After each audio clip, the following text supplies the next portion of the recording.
Welcome to Tabletop Cinema, where we bring together the worlds of filmmaking, tabletop role-playing, and video games. I'm your host Mikey, a freelance filmmaker, tabletop RPG game master, and variety streamer on Twitch. And today, I want to tell you a tale dark as the night itself.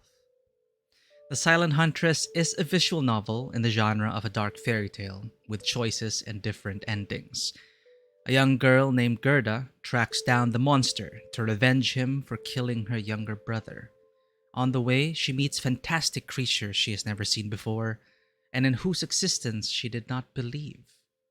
But this does not shake her determination to hunt down the monster. And this visual novel, it has been a long time coming, recommended by Vanoa whenever he had the opportunity. So thank you for directing us to this. We would not have discovered this visual novel, a very niche indie visual novel. It hasn't gotten much reception, but it is at a positive review. And this is released in November of last year, developed by Storm Nebulae. It is a Ukrainian written and developed game, so I'm excited to dive into that. And it's currently sitting at positive reviews, so spoilers ahead. We're going to be playing it to completion today. Look at that art. You had me at dark fantasy, but here we are, Vanoa. Let's start the week right with a good old visual novel. I also noticed it uses the same engine. The visual novel engine.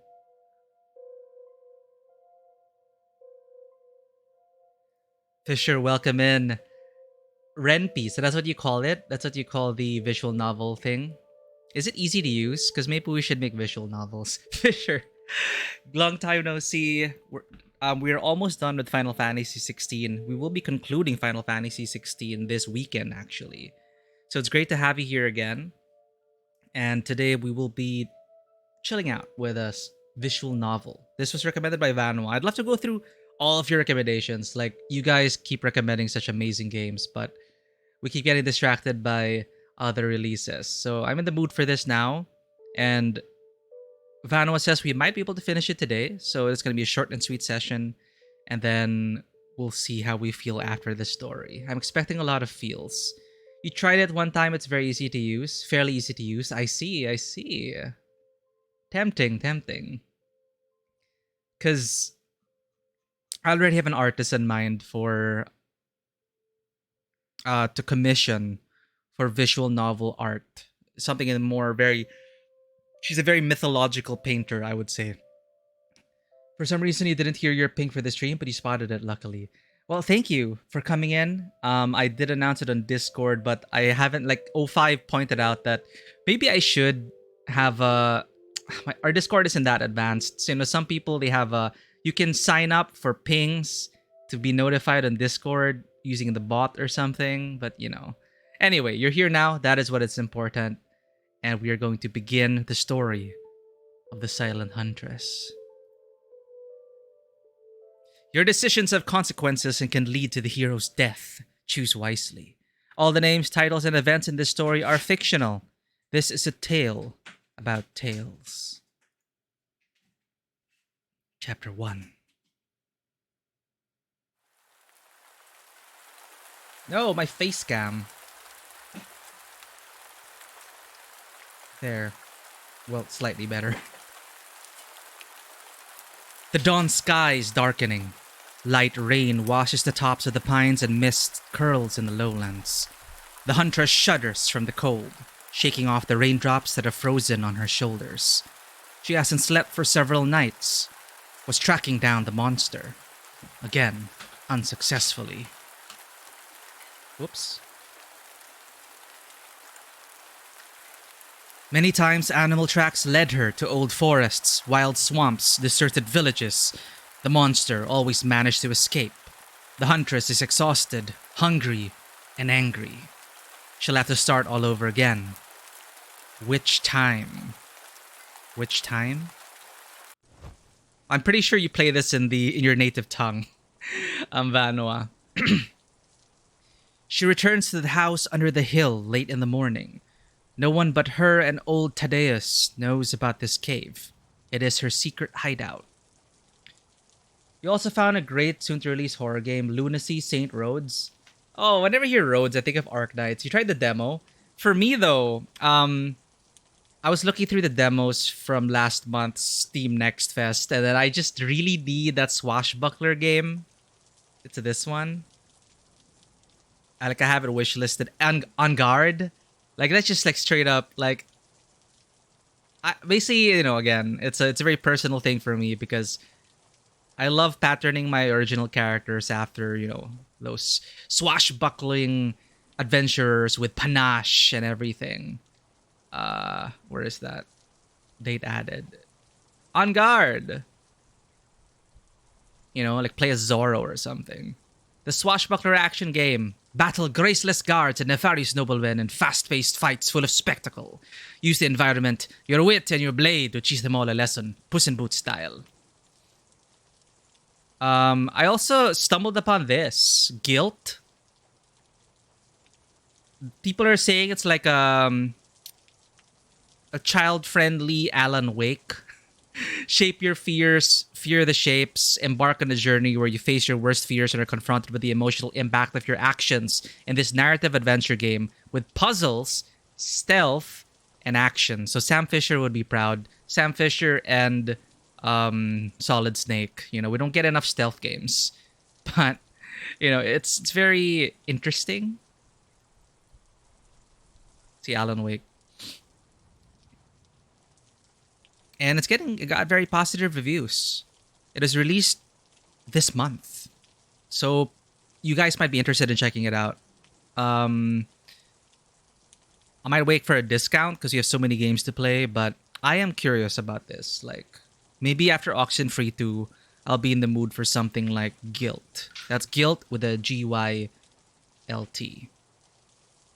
Anyway. Wait, I forgot to wishlist Saint Rhodes. Sorry, let me check that.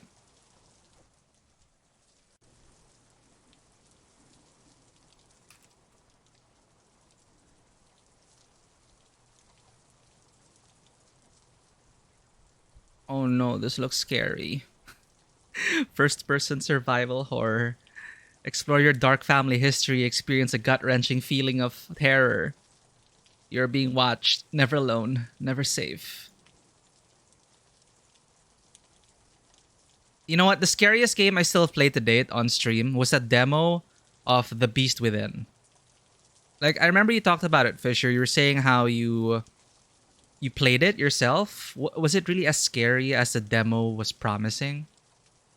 You saw in advance, they basically meant another attempt, which time is like another try.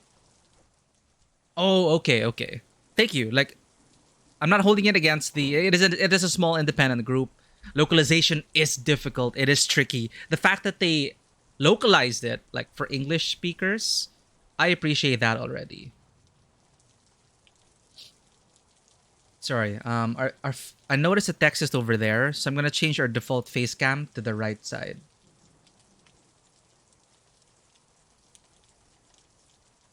Sorry, lower right side. There we go.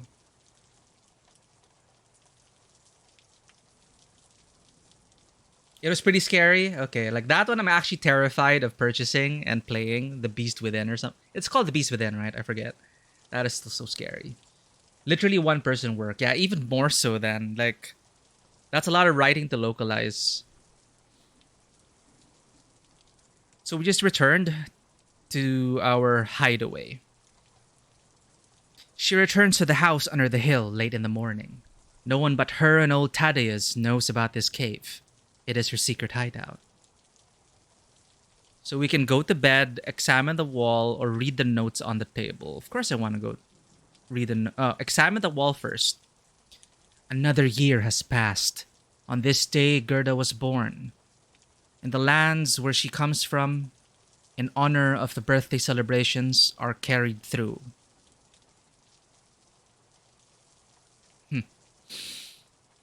From the distant childhood, she remembers high bonfires, unceasing laughter, and dancing. Magnificent women's dresses swirl in a colorful whirlwind. She should have forgotten this life. But the Huntress keeps counting down the years to know how long she has already lived. She doesn't have the luxury of living a carefree life. Dave the Diver? Oh, that's also on my wish list. People are really raving about Dave the Diver. I freaking love sushi. And they say it has a very colorful cast of characters, very chill gameplay, and the fact that you like run a sushi restaurant, that's just gonna make me hungry every single time I play it. But that's also on the list. Read the notes on the table. The monster is too clever. I saw him once. Half wolf, half demon, constantly changing its hideous silhouette. His fur is covered with darkness and his eyes are filled with hellfire. I can always recognize his footprints, but when it looks like I'm about to overtake him, he disappears.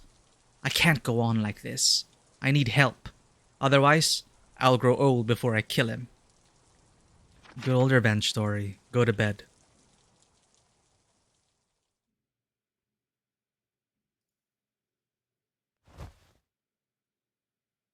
Early in the morning, Gerda leaves the house and goes to the lowlands. To there, where the forest is overgrown with eternal darkness. A cool autumn breeze greets her. The forest remains offbeat, quiet. Only leaves whisper in the wind. As it should be. These lands do not belong to people. This is the home of beings more ancient, half forgotten. This is a world that is only remembered with awe and delight, but not wanted to be visited. And this is Gerda's only world. What was that sound? From behind the leaves, the muzzle of a large gray bird peeks out warily. Then it shows in full. It is an owl, and it has no eyes. Ah, an old friend. The faithful bird of Thaddeus. The owl. Hello, my dear Huntress. How was your hunt? He's the only winged predator that lives in this forest, and also the only animal that can talk. All thanks to the magic of Thaddeus. Oh, it's an awakened owl. Greet him with a slight bow. Hoo-hoo-hoo, the owl laughs. You are so polite, just like when you were a child. He spreads his wings and lowers his head, bowing back. Are you going to Thaddeus? You know, the old man will never admit it, but he misses you. He had no children, so taking care of the little Huntress pleased him. It would be nice if you visited him. Gerda remembers that the owl is talkative. If she stays here further, she can linger until the evening. She needs to end the conversation as soon as possible. Smile and wave goodbye. Where to? Where to? Don't run away. The owl flaps its wings noisily, but doesn't fly after Gerda. Only sadly hoots. Okay. The oak's crowns are thinning, and finally, the path comes to a forest's edge where an old house shelters. A cool glow pours from the windows. It can be barely seen in the mist that swirls over the ground. Stepping carefully up the stone steps, Gerda approaches the house and knocks. No one answers. She knocks again. A grumpy mutter comes from within. Since when do you need an invitation to enter my house? The door slowly opens by itself. The smell of dry herbs envelops the room, climbs into the nostrils, sticks to the skin. Something stirs in the semi-darkness, and only then Gerda notices a man sitting on the floor. He rises and approaches Gerda. He leisurely brings the pipe to his mouth to take a deep breath, then exhales just as slowly.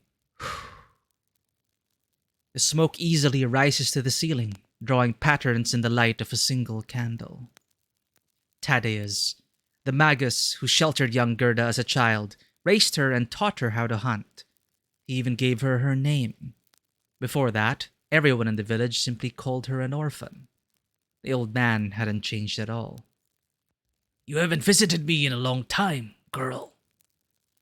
He looks at Gerda for a while without saying a word, as if he barely recognizes her. No wonder. It has been more than a year since they last met. The magus exhales noisily. Curls of the smoke tangle and scroll into a single lump. It imperceptibly transforms. Figures are discernible in the pale silhouette. A dancing horse silently trampling the ground, a diving eagle, and finally, a running man. And then they all melt away, leaving behind only the sickeningly sweet smell of incense herbs. Gerda shakes her head, shaking off the feeling of a mirage engulfing her. It seemed these images should have told her something, but instead confused her thoughts and brought on drowsiness. A year ago, you promised me you wouldn't come back here until you killed the monster. Did you find him? Gerda shakes her head. The magus sighs as if he didn't expect her to respond differently. When we last saw each other, you were convinced that you didn't need me anymore and that you could handle it yourself. If you decide to visit me now, you're no longer afraid to accept help then? Don't answer. Let's be edgy.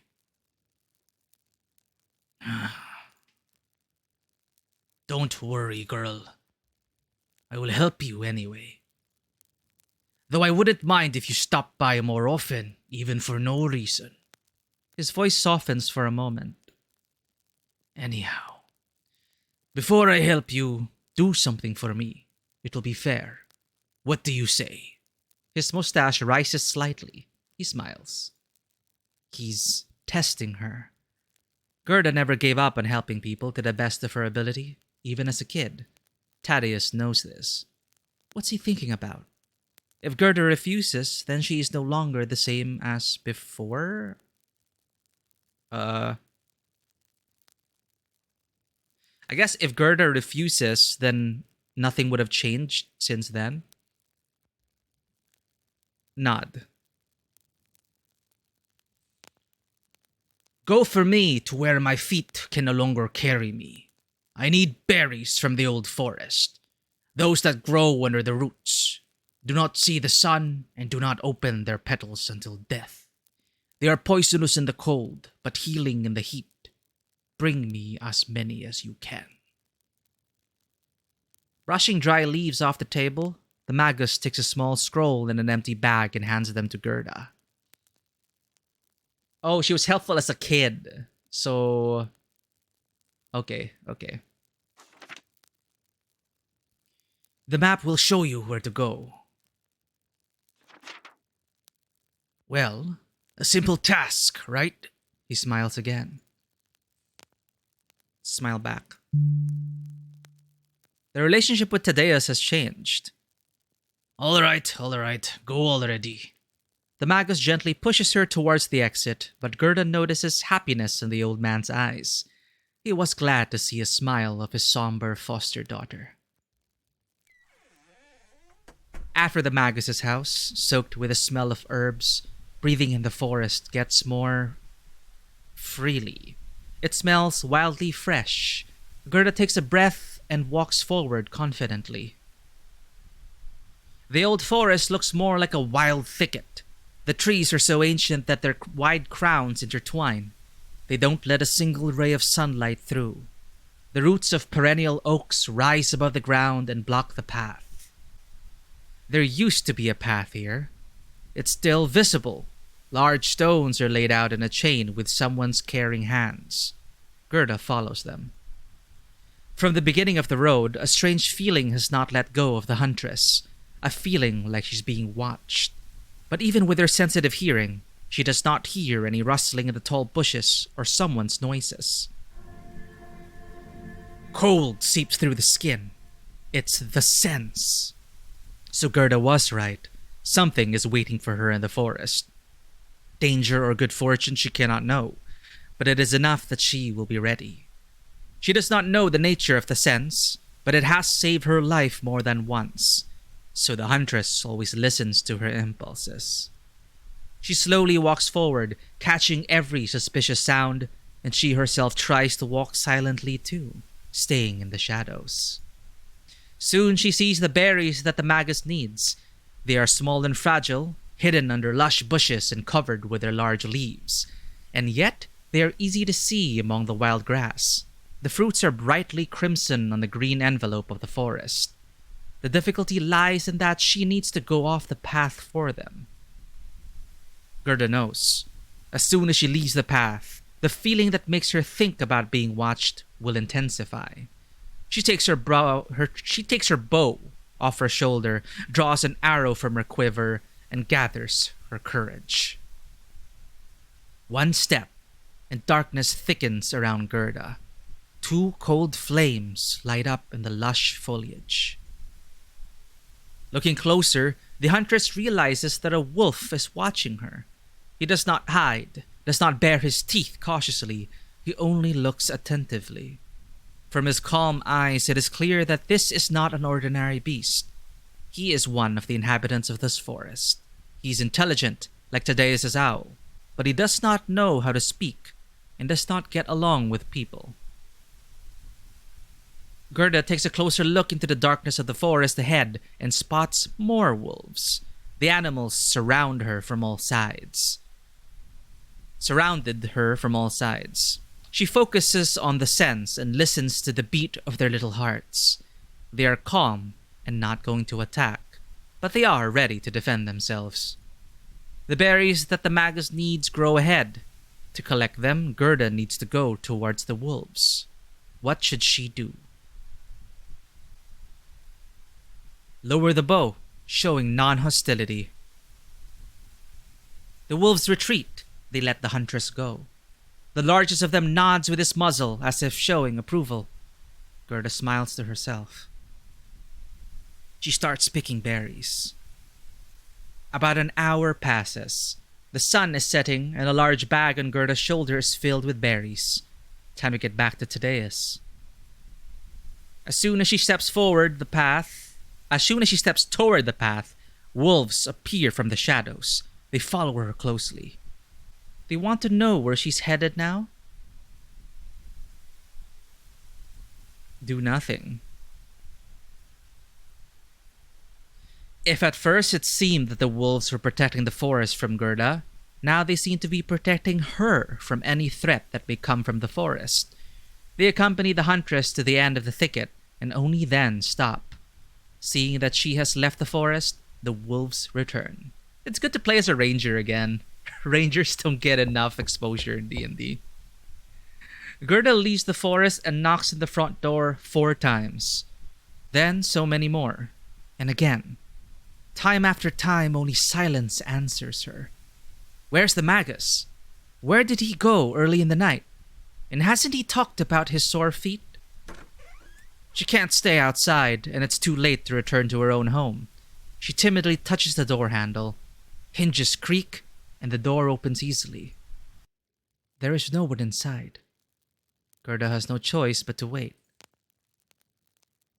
Look around. Nothing in this house attracts attention. Protective amulets and fragrant dry herbs hang on the walls, and the tables are littered with various scrolls tied with ribbons. The bed is a homemade construction of branches, covered with a thick bedspread. Suddenly, in the darkness, under the bed, 2 lights ignite. Almost like back then in the woods. But now they are small, which means that this is not a wild animal.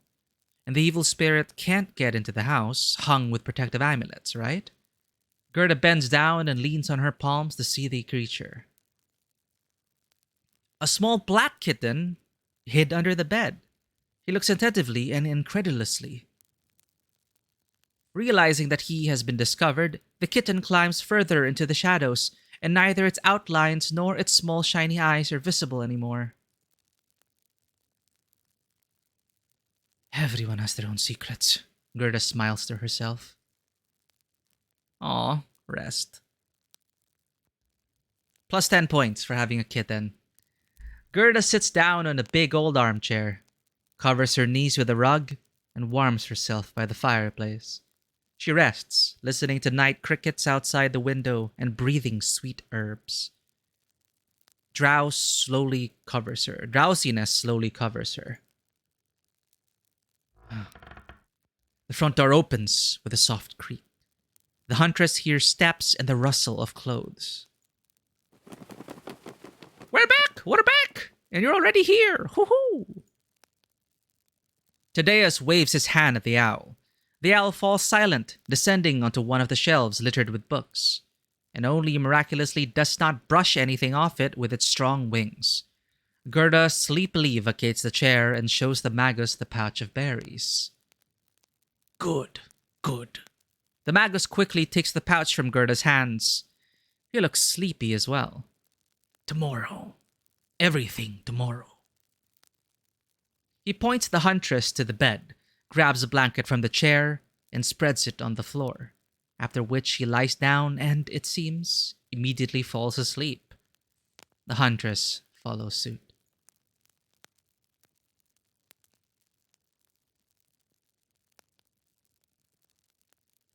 By the dawn, a spicy aroma fills the house. Rubbing her eyes, Gerda rises from the bed and goes to the table where the Magus sits.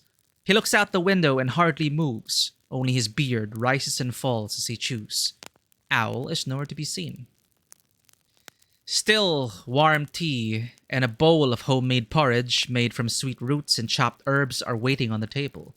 And also, it seems, in the porridge, there are yesterday's berries reddened over the fire. Looking at her, the Magus smiles. They finish their meal in silence. Only when Gerda takes her last sip of tea and pushes the dishes away does the Magus turn to her. His forehead is lined with deep wrinkles. Tell me, are you ready to go? Tell me, are you ready to do whatever it takes to achieve your goal? Are you ready to take a life if the circumstances demand it? Nod. I guess I'm assuming like it's been so many years. Nod. I hope it's just lip service. My only advice, weigh all the circumstances before you act. Sometimes you can achieve the same result in completely different ways, both bloody and prudent. Gerda, you know, you don't have to do this. The death of the monster won't give you anything. It will only take away precious years of your life. The Huntress does not react.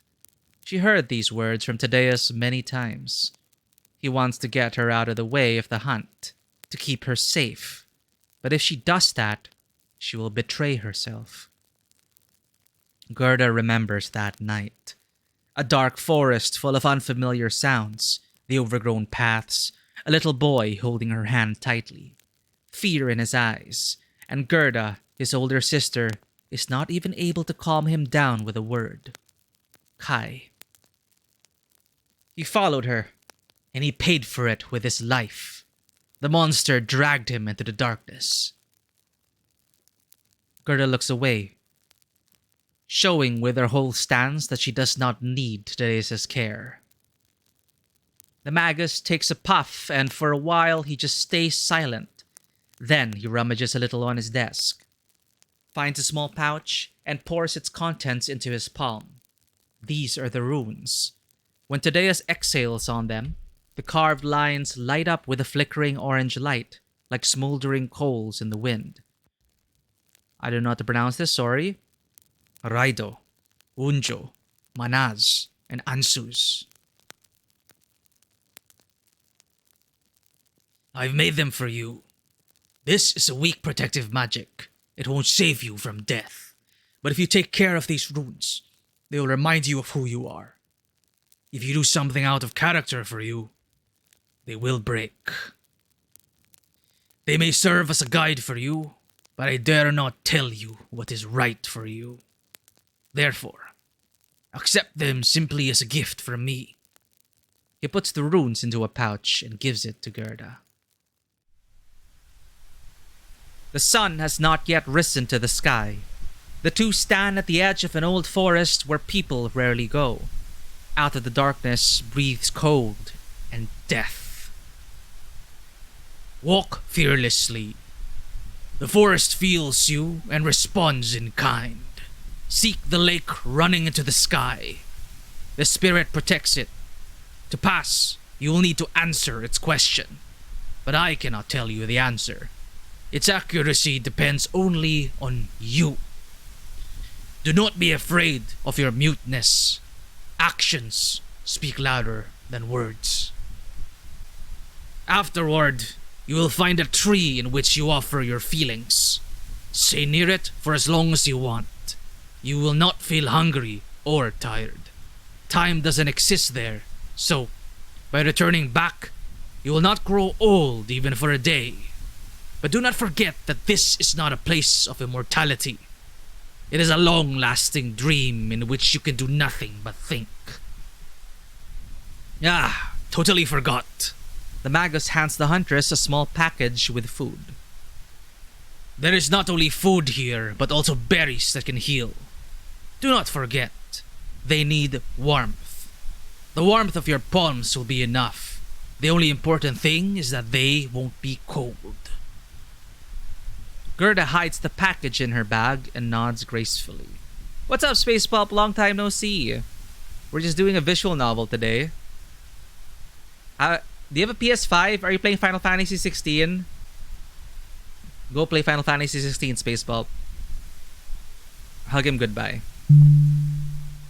The relationship with Tadeus has changed. Surprised by her impulse, the old man, in response, tightly presses Gerda to himself and strokes her head. He brushes dry lips across the top of her head and sighs sadly. Good luck, Huntress. I have faith in you. Gerda nods and leaves. Wolves meet her at the edge of the forest. They walk nearby but do not approach so as not to scare her away. Do nothing. The wolves accompany her all the way onward. Little time to play? Is it because you're so busy with work these days? But at least you have FF16 now. We're gonna be finishing it this weekend. Gerda wanders for several hours, maybe more. It's hard to say for sure. Tree crowns barely let in sun rays, so it's impossible even to track the sun. When the path disappears into wild grass, the forest seems to come to life. Trees creak, threatening to fall on the head of an uninvited guest. Roots intertwine in a labyrinth, luring in one direction, then the other. The wolves show Gerda the way. From time to time, they look at her with sly eyes and turn their muzzles, all in one direction, as if they have guessed where the Huntress is going and want to help. Soon she hears the roar of water. Gerda hurries to the sound to get out of the forest as soon as possible. The noise leads her to a wide waterfall without beginning or end. The lake is compiled from streams. It rises above the ground and disappears in an impenetrable oak grounds. A lake that runs into the sky. Everything is just as Tadeus said. Gerda comes closer and touches the water surface with her fingertips. She feels the running upward stream with her skin and moves her fingers from side to side. In the depths of the waters, nothing is visible except rare lights that flash in the darkness like stars. A little woman appears before Gerda. Her hair is tangled with seaweed, and instead of legs, she has a fish tail. A mermaid. She reaches out a clawed hand to the Huntress's palm, and Gerda takes a step back. A beautiful dark face twists with a cold smile. What does a sunken ship dream of? Touch the lake and think the answer. I will hear it. Gerda touches the water with her fingertips again, slowly and carefully, preparing to retreat if the mermaid wants to attack. She just needs to think. Quick save? Okay.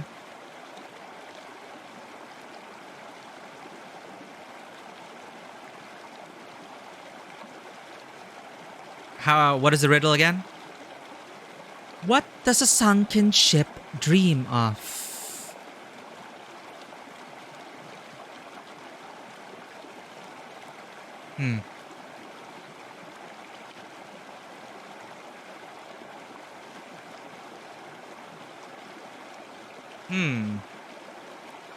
I wonder what it is in your native tongue.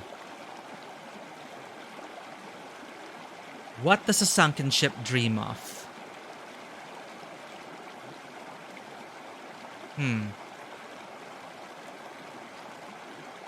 Does it dream about the wind because it can no longer feel it?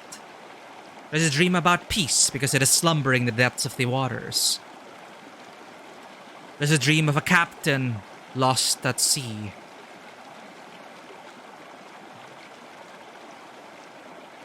I wish there were more hints, though, about the wind.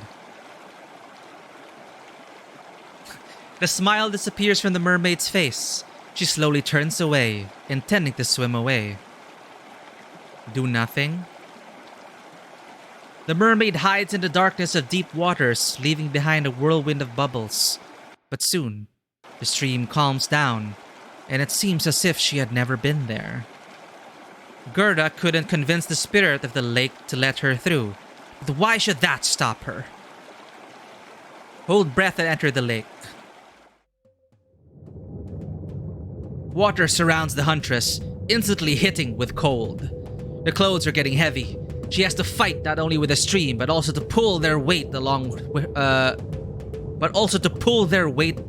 her. The wolves follow her. Their long hair billows in the water, rising as shadows above their large bodies. They call for themselves. Of course, she could not go unnoticed. Gerda already sees the lake's end, but suddenly women with fishtails appear from the dark waters. Defend yourself and keep going! One of the mermaids was about to scream, but the wolves rush at her with all their fury, biting into her throat with rows of sharp fangs. Gerda snatches daggers from her belt. Although she understands that underwater creatures have an advantage, nothing else remains. Predators grin and attack. The Huntress dodges as nimbly as the water allows, lunging towards one of them and slits her throat with a confident move. Others freeze, stunned, but only for a moment. Now they look like monsters. They emit a paralyzing screech full of grief and rage, and for a second Gerda freezes. But after she sees how the wolves rush at the screaming mermaids again, silencing them, Gerda seizes the opportunity, dodges another attack, and kills the second monster by plunging a dagger into her chest. The third mermaid manages to dig into her shoulder with her claws, but soon she too dies from the Huntress's dagger. The blood dissolves, paints the lake black, rises with the current to the sky. Soon the last monster's body limply floats up. Gerda's heart is beating out of her chest. Very little air left in her lungs. She clutches at the roots and makes her way to the lake's end through the water, numb from the cold. Dizziness presses her down to the ground. Excuse me. I guess we got the wrong answer. With a deafening splash, the Huntress frees herself from the lake's grip and takes a deep breath. She falls to her knees and breathes for a long time, calming her heartbeat. The rich forest air climbs into her nostrils and settles in her lungs with sweetness. The wolves remain at the lake's edge, shaking off their heavy wool from the water. Perhaps it is only thanks to them the Huntress is still alive. They took her sin upon themselves. One of the wolves bows his head. Then they all stretch their necks to the sky and howl sadly. Gerda was kind to them, and they helped her, but it brought them pain. Looking at them, Gerda sees the wounds inflicted by the mermaids.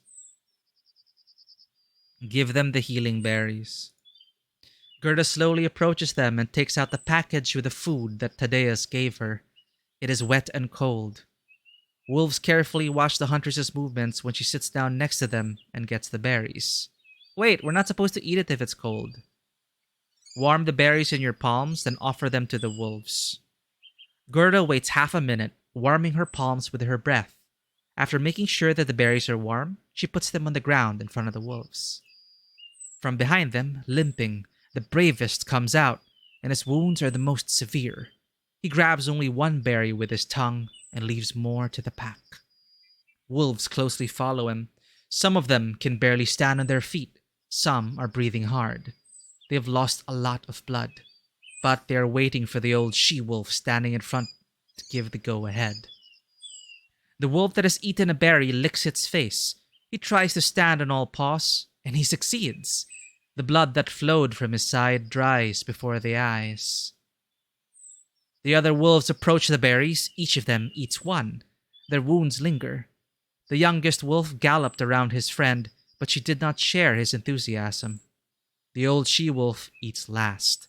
After each wolf can stand confidently on its feet, she seems to nod at Gerda with her muzzle. The pack runs to the forest and disappears in the darkness.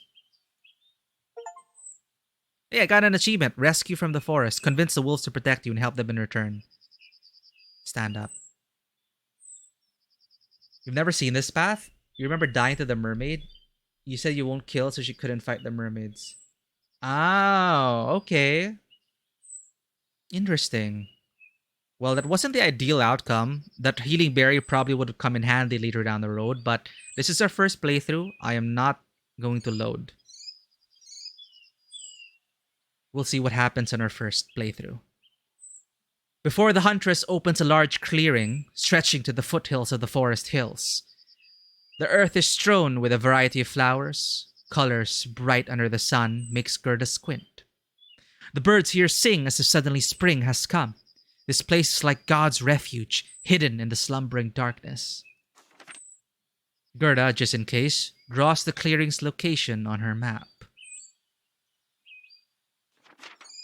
Gerda turns her gaze to the tallest tree growing in the middle of the clearing. It is an old oak. It is so thick that one person cannot clasp their hands around it, and its lush crown could cover several human houses. The Huntress slowly walks towards it and feels her heart fill with calmness. The oak's crown is full of rainbow colors. Multicolored ribbons twist in the wind, tied around the branches. Gerda has seen this before. The ritual of remembrance. Each ribbon is someone's memory, preserved in eternity. Leave a ribbon. Gerda changes. Gerda climbs over the uneven bark of the oak, tears off a small darkened piece from her cloak, and ties it near the colorful ones. She remembers Kai. There is no one else to remember him. Return to the ground. In order not to catch a cold, Gerda takes off her wet clothes and lays them in the sun.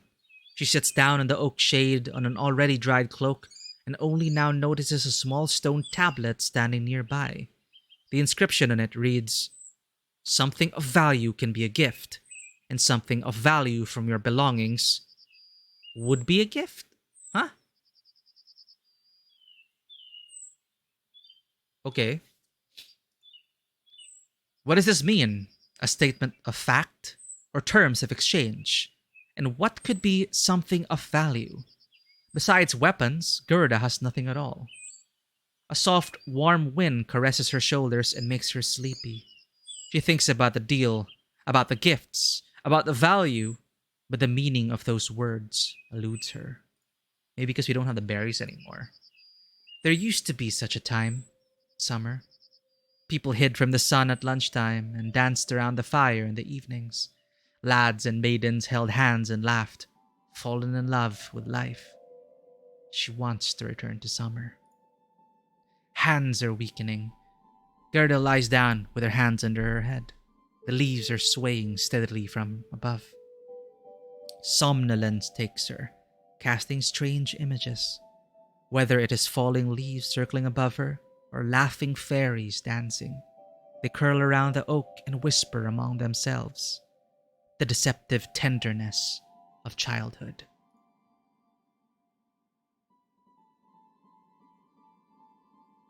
Gerda, the silent huntress. The silent huntress! Gerda! Thin voices are jingling, naughty laughing. Give us feelings! Give your story! Who? Gerda is frightened by the loudness of her thoughts. She hears herself as she could others, and it seems the owners of sonorous voices hear her too. People call us by different names. For some, we are dryads and witches. For some, fairies. You are in a dream, in our world. You only have the most necessary things with you, so you don't have to look for your weapon. You came here for something of value, so share something of value yourself. What might they need? Gerda unwittingly thinks and gets frightened again, hearing herself. The fairies exchange glances with mischievous smirks. And what do you have?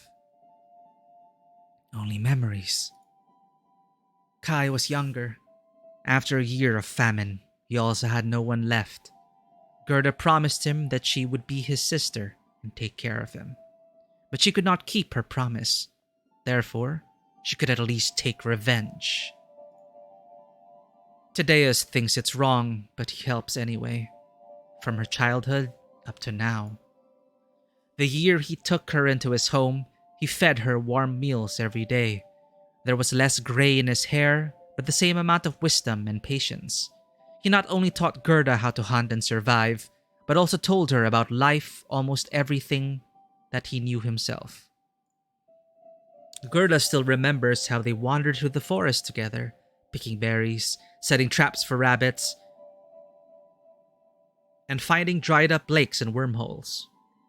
How they brewed tea from summer flowers together, and how Tadeus gave the girl his pipe to smoke for the first time, and when she started coughing, clapped her on the back and laughed. He raised her wisely, and even if he could not make her forget about revenge, he cared for her as for his own daughter. Those were the good times. The fairies smile. This is a good gift. And now, tell us, who is the monster? I will think. He's not someone, he's a beast. An enemy. After so many years, maybe just an enemy. You think as if you respect him.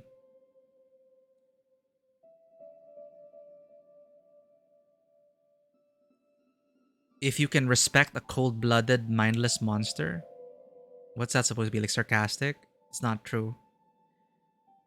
Well, if you can respect a cold-blooded, mindless monster. Ah, man against man, beast against beast. You've been searching for the monster for years. Why? To kill. Gerda is surprised that she no longer needs to concentrate, thinking what she wants to say. Thoughts flow by themselves, like a river, smoothly pouring to the reflections of the fairies. Yes, to talk about the monster, she does not need to think a lot. Only kill. Why? Why?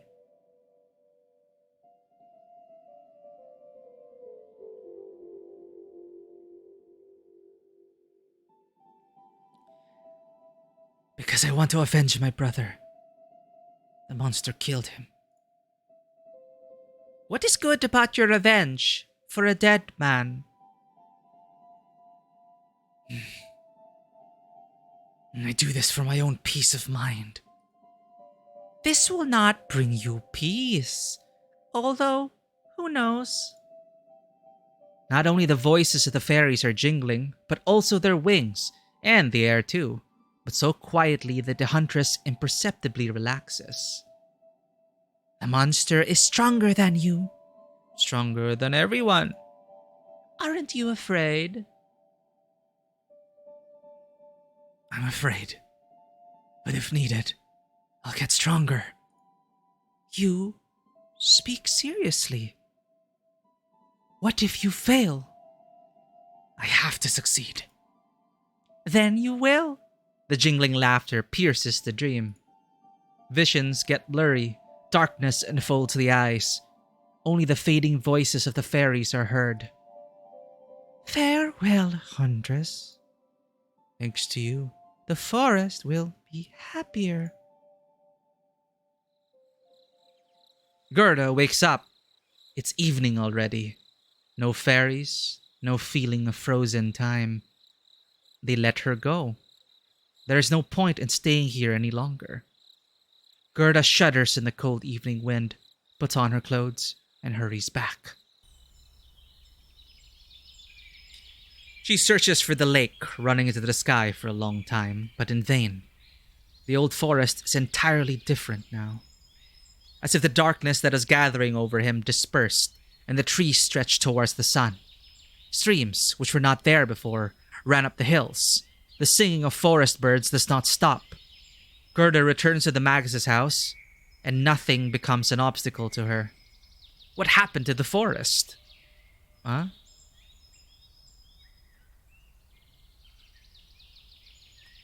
Whenever Gerda returns to the Magus' house, I guess.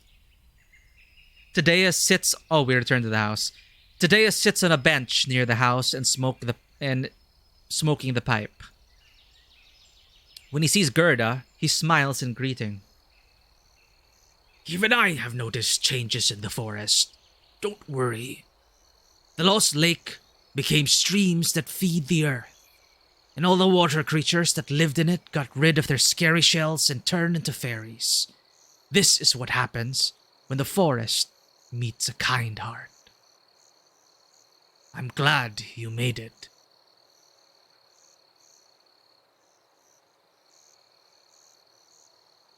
Slap the chest, raising a hand. What will she get out of it? What's this? Huh? Slap my chest and I raise a hand. What will I get out? Is this meant to be like angry? Yeah, she is mute, but is this supposed to be like angry? Like slap the chest and then raise a hand. Like, what will I get out of it? Is that supposed to be the intent of this? Like, this thing? Is there a... Oh, actually, I want to see. Here. Sorry, may I ask? This, like... Is there a negative, like, connotation to this? Is it something like, so what? What am I gonna get out of this? Neutral. Okay, it's neutral. Oh no. Oh no! Wait! Options. No! Sorry, what's options? Okay, here. Whew. Okay, it's neutral. Thank you. So I want to ask, what will I get out of it? The relationship with Tadeus has changed. Tadeus laughs. You were a good huntress, not forgetting about loot. I guess he approved. You will find out about your benefits later, but for now, remember who you are now. This is a much more important than who you were and who you can become. I like that sentiment. Focus on the now. Well, enough pointless talk. I have something for you, so I'll go to the house under the hill with you. Don't argue. You know my visit is impossible to refuse. Gerda smiles. It was like that. The Magus always came uninvited and stayed even if she wasn't eager to see him. But each time, Gerda eventually felt better. That's why she never chased him away. She never had a father or a mother. But there is Tadeus. He's the whole family for her. They walk along an old path to the deserted hills, and Tadeus talks about a book he bought in the port city a few days ago. That's his gift to Gerda. He can afford it. His healing potions sell well in the city market. I looked at the game description and it said it takes place in a certain universe. Like, are there other games set in the same universe? Or is it like an RPG setting? It's called, according to Steam,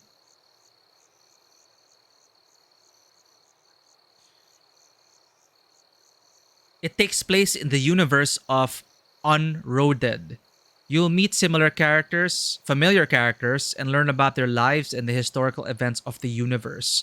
The order of the game's walkthrough is not important. And when I click Unroaded, it goes to this other game. It's a short, free visual novel about the living dead man who, instead of inaction, chooses the road. So it's another visual novel from these guys. Should I have played this first? Well, it says there it doesn't matter. They say it doesn't matter. But I guess it'll be nice to have a fresh perspective. Like not knowing what the other novel's about. Oh, I should just add it to my Steam. It's free. Add the library. There we go.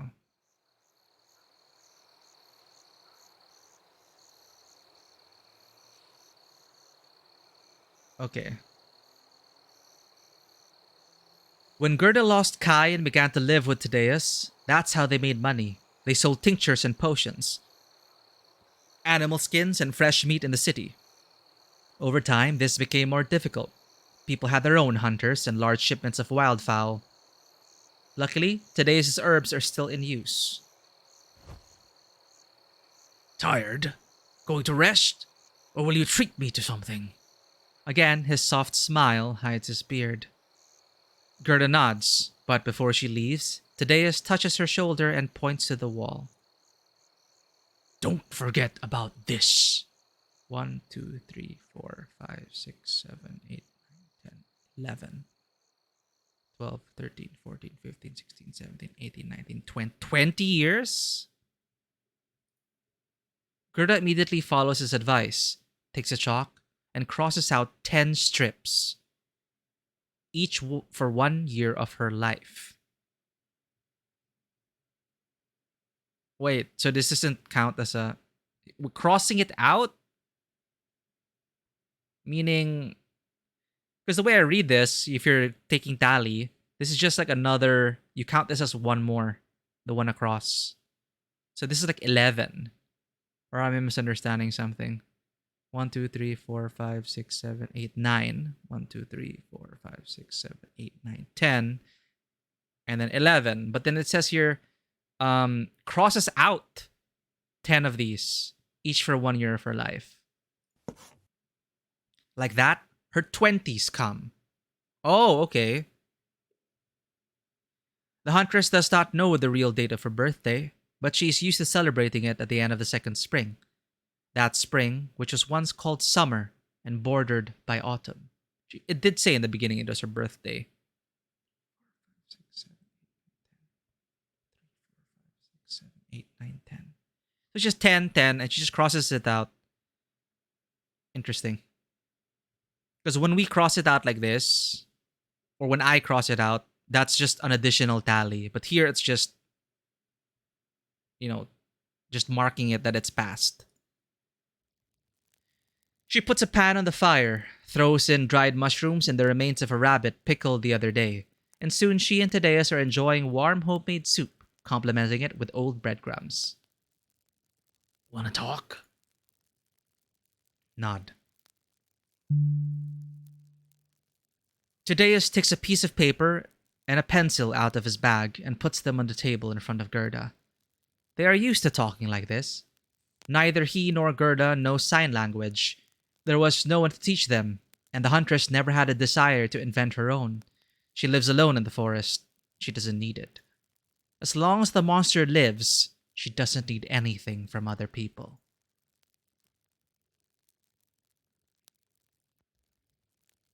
Right. The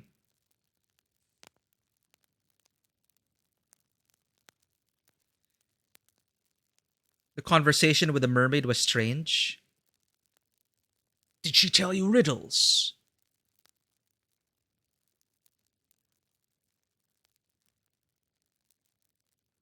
Yes.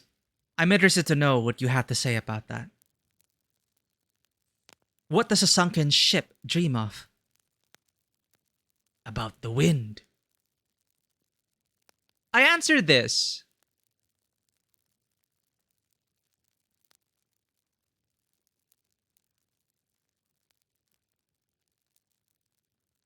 So we did get it right.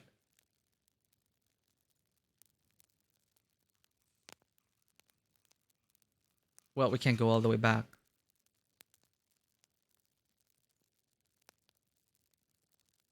Oh, wrong. Oh, even Tadeus were wrong.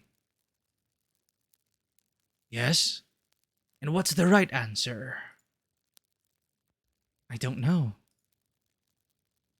In any case, these are all just allegories. Who knows what the mermaid was thinking when she came up with this riddle? Don't worry about it. Why was she reading my mind? Can't know. The fairies did not reveal the origin of their powers to me. There are so many things that we have yet to learn. I traveled a lot in my youth, but not a single world secret has ever been revealed to me. Perhaps great deeds are reserved only for monarchs and demigods. Captain, in case you're interested. So it's Captain. I don't know if I needed more. I don't know if it is just a translation error or if there just wasn't much context. But okay, actually, why does a sunken ship dream of a captain? I'm curious.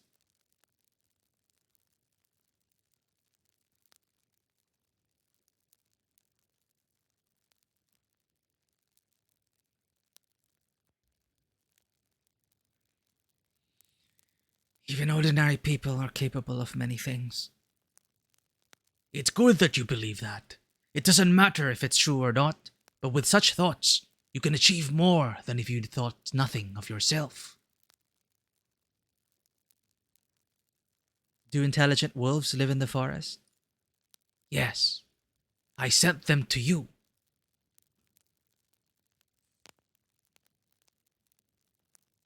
They help me. Yes, I know. And you help them in return. I appreciate this, and you can consider that you have found new friends. Why have I never met them before? They don't live in these forests. Right, nothing. The monster is haunting me. Has it ever been any different? It's different now. In what way?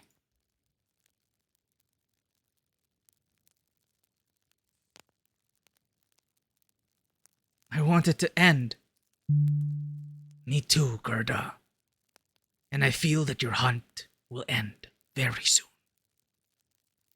I won't talk you out of anything anymore. You've really grown up. Not that I'm deciding what's good for you and what's not, but still. Tadeus rarely speaks with struggle and even muddling words. He has complicated feelings in his heart. He's afraid for Gerda, but he's also proud that she's following her own path. Not dreaming of peace because it's already at peace in the deep of the ocean. Okay, so there's the same logic with me where there's no more wind underwater, so it's, I thought, dreaming of wind, same as Tadeus.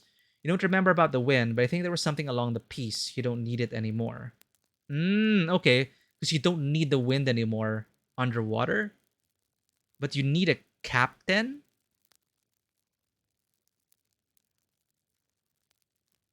Maybe like a captain goes down with the ship.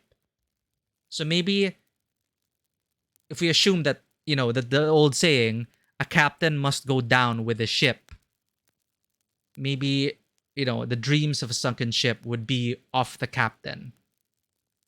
Because, you know, peace and wind aren't really in the picture anymore. Maybe. So if we're going about captain goes down with the ship, then I guess captain. That's why it's the answer. Just like the father that Gerda never had the chance to have. Hug Tadeus. Tadeus is stroking Gerda on the back, leaning his temple against the top of her head. The fur cape tickles her face. Some things don't change. It's good to see that. Oh, I got an achievement. Tadeus is glad to recognize you, smiles at the old man. On a fading fire, Gerda boils the tea leaves that Tadeus collected for her last year. She sits on the bed with her mug, propping her back on a pillow, and the old man slowly sips tea at the table, chewing raisins.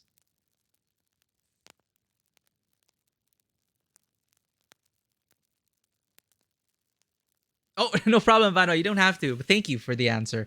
Captain. I can see it being a captain. I guess it was just maybe something was... Maybe there's supposed to be a hint there. But interesting. I never heard that riddle before. What does a sunken ship dream of? Captain. I'm curious about the rationale behind that. I'm thinking it's more, as I said, a captain must go down with their ship. The singing of birds over the hill ceases. Little fireflies dance in the moonlight. Tadeus lays out the book on the table, attracts Gerda's attention with a quiet cuff, and draws more air into his chest. Heart of Coal, Chapter 1. In a small village, surrounded by wild fields, lived an unusual boy named Rory. Is Tadeus supposed to be reading this? He was smiling and friendly. He always helped his parents. Everyone in the village loved him. In this, he did not differ much from other children, but there was something else in him. Something no one could understand, not even his own mother. Rory was mesmerized by fire. Every time his parents were cooking in the oven at home, he could sit by the fire for hours and look at it until his eyes got tired. If there was some kind of celebration in the village with dancing around the fire in the square, Rory danced as long as he could stand on his feet. In the dance, he got so close to the fire that he was sweating from the heat from head to toe, and only by a miracle his shaggy red hair did not light up. Parents were afraid that one day Rory would jump into the fire, and that's the last time they would see of him. So, they decided to set him up with the girl next door. Wow, that escalation.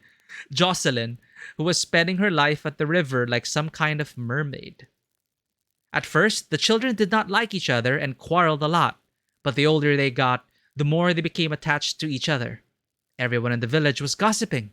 When will the young ones put wedding wreaths in their heads? But as time went on, Rory and Jocelyn did not get close. When they were 16, they realized that they cherished each other like brother and sister. This upset everyone in the village. But Rory's parents were still happy. Thanks to Jocelyn, the spell of fire fell off their son. He no longer reached out to the flame nor looked at it for hours. Instead, the fire took root in Rory and became his heart. So they said about him, a heart of fire. Once, on a cloudy and rainy day, a sorcerer came to the village. He noticed Jocelyn's beauty right away and said to her, "Be my wife, and I will give you everything you want." Although the sorcerer was old and ugly, everyone respected him. He spoke with clever words, walked with the grace of kings, and his pockets were always full of gold. But Jocelyn still didn't want to be his wife. "I do not need expensive silks or jewelry, respected sorcerer," she replied. "I want to marry for love. That's why I can't accept your offer." The sorcerer got angry and hit her. Almost the entire village was watching them, but no one stood up for Jocelyn except for Rory. He shielded her with himself and said, "Jocelyn is my dear sister. We are related not by blood but by spirit. If you want to marry her, you have to go through me first." "Why should I ask you?" The sorcerer was surprised. "Doesn't this girl have parents?" Rory was clever and understood that he should not be rude to him, so he decided to palter.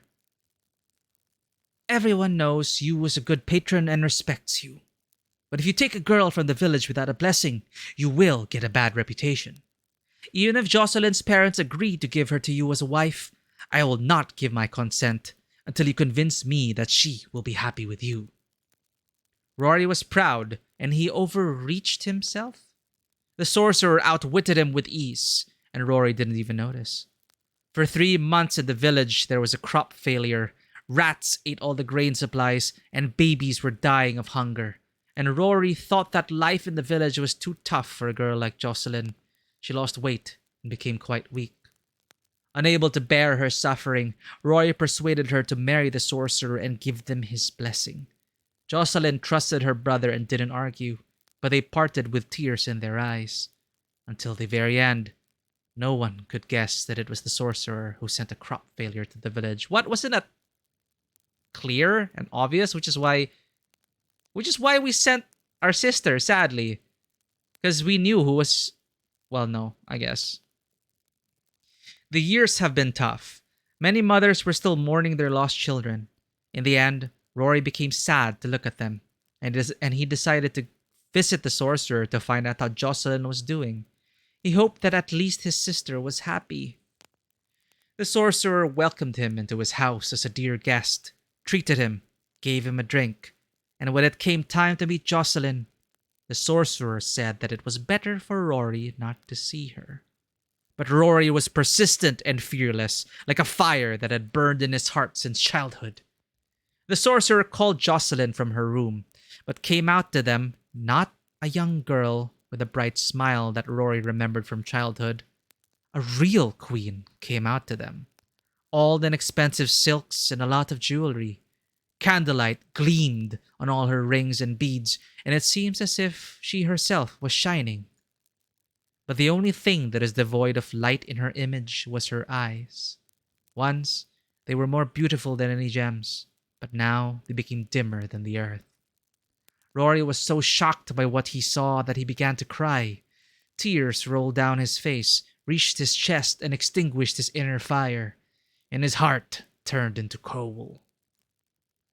Tadeus's voice trails off. Gerda dropped her empty mug and dozed off unconsciously. On the verge of sleep, she hears Tadeus closing the book, coming up to her and covering her with a blanket. Someday you will find out the end of the story by your own.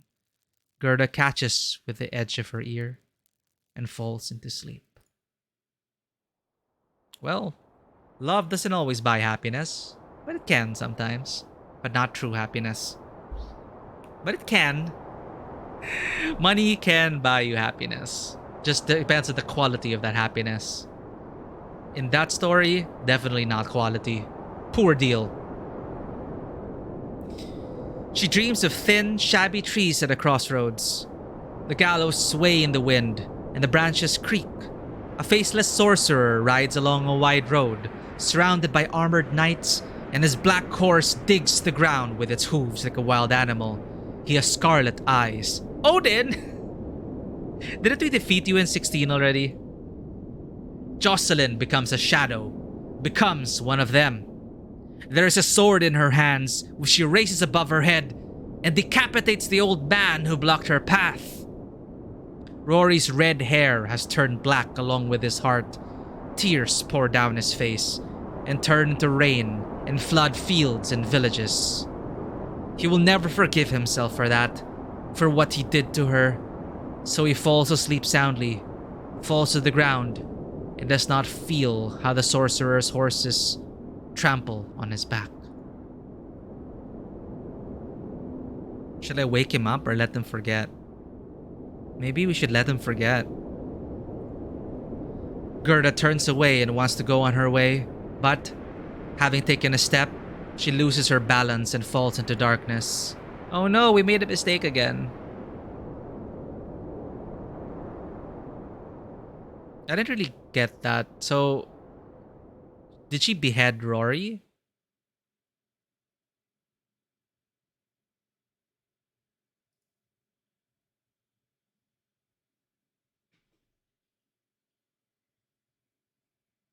What is that?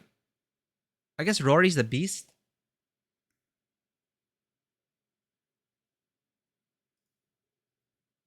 Oh, chapter 2.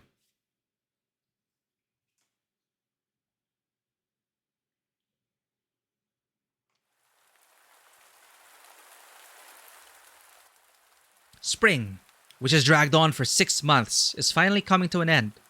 Autumn brings the rains. Day after day, Gerda roams the forests, chasing the monster. She has with her only crackers and what she manages to shoot while hunting. Lucky that in the south there are many rivers and there is always enough water. She never finished reading Tadeus's book. No time for fairy tales. Winter will come soon, and thick snow will cover the fields. It will be more difficult to continue the hunt. Warm clothes weigh a lot, old boots get wet quickly, and the restless wind chaps cheeks constantly. Summer again pops up in Gerda's thoughts. Everyone mourns for it. 10 years ago, the sun shone much warmer. No one knows what happened, so everyone comes up with something of their own. They say that this is the wrath of the gods, or the tricks of foreign sorcerers, or simply the end of the world. You got a different screen due to different choices? Ooh, okay. Yeah, I wasn't sure, like, uh, she's talked something about, like, we dreamt of Gerda, and then Gerda beheaded someone. Did she behead the sorcerer, or did she behead Rory? And then Rory, but 'cause I think she beheaded Rory, and then Rory just and was trampled by the horses. And I, it's a mixed feeling, right? Like, do you want to help people forget, or do you want to help people remember? I'm usually more for making them remember, but it also depends on, I don't know. It's hard because do you want to cause them more pain in the moment? Should you let them sleep for a while longer until they're ready to remember? When should someone remember? Anyway, I'll use the bathroom really quick. BRB.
All right, we're back.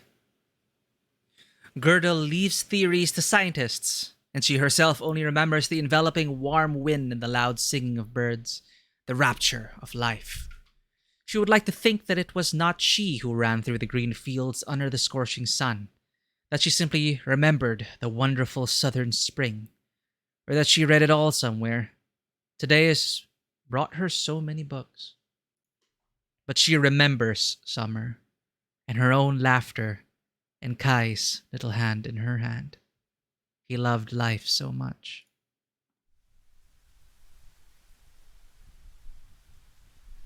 The hunting instinct leads north. Gerda notices the footprints of large paws on the dry ground. No one but her could see them.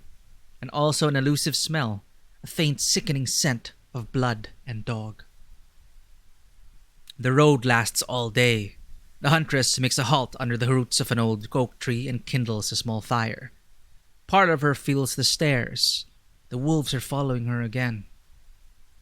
They guard her sleep until morning. The next day, the footprints lead Gerda to a wild field. At the forest's outskirts, there is a low wooden wall, behind which she can see the watchtowers, and on those, there are big silhouettes. The huntress takes another step, and immediately an arrow pierces the ground in front of her. Someone comes out of the main gate. There are people here? Hello. The stranger has such a friendly expression on her face that Gerda unwittingly backs away. Don't be scared of me. Sorry about the guards. They have such a job. My name is Agna. We rarely receive guests in the village, but we do not wish harm to anyone. Only if they does not wish harm to us. Tell me, stranger, do you have good intentions?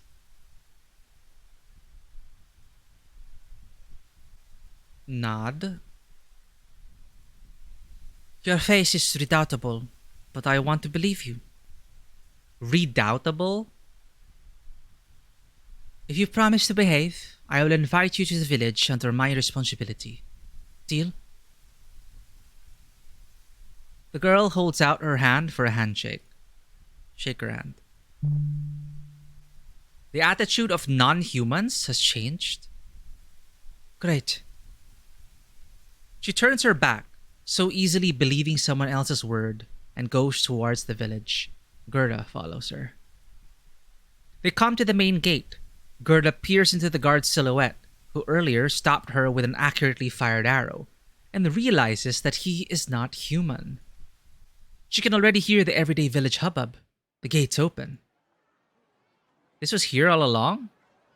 An amazing, impossible world appears before Gerda's eyes. Dwarves and imps roam the streets. Leshies stand at the counter. Leshies! I'm terrified of leshies. Leshies stand at the counters. Here and there, from under the helmet's floor, sentry Dvorovics examine everyone with the attentive glances. What's a sentry Dvorovic? I know of leshies. I don't know. I'm not. Wait. I think I played this in Black Book. I think I heard of Dvorovics. Home spirits. There we go. Yes. I think I also mentioned in Black Book. Like each house has a, ideally each house would have like a house spirit, and like in the corner or something. That is cool. I learned a lot of Slavic folklore through Black Book, but now I've forgotten everything.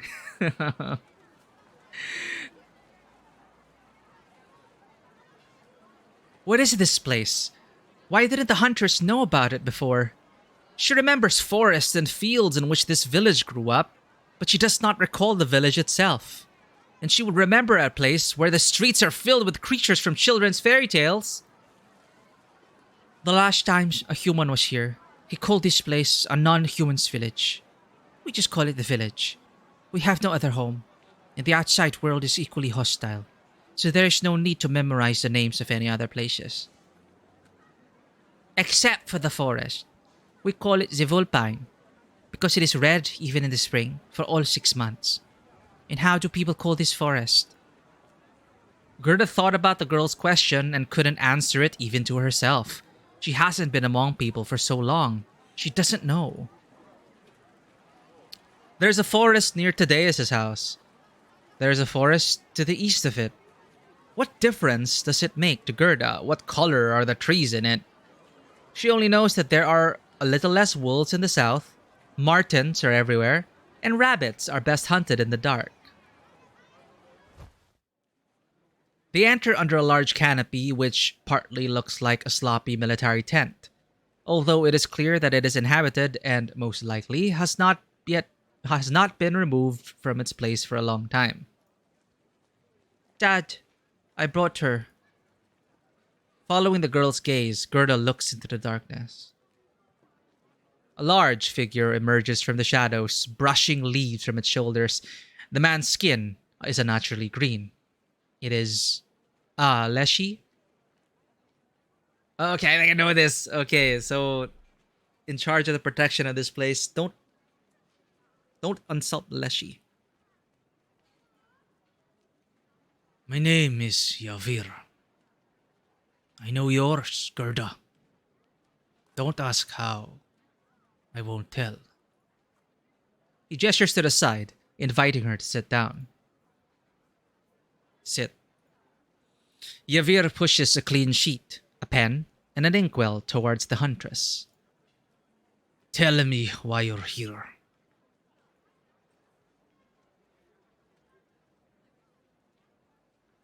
Write about hunting the monster. While Gerda is writing, the Leshy carefully examines her hands. From his look, it is clear that he notices numerous scars and calluses on them. The Huntress returns the sheet. Yavir reads slowly. His face is thoughtful.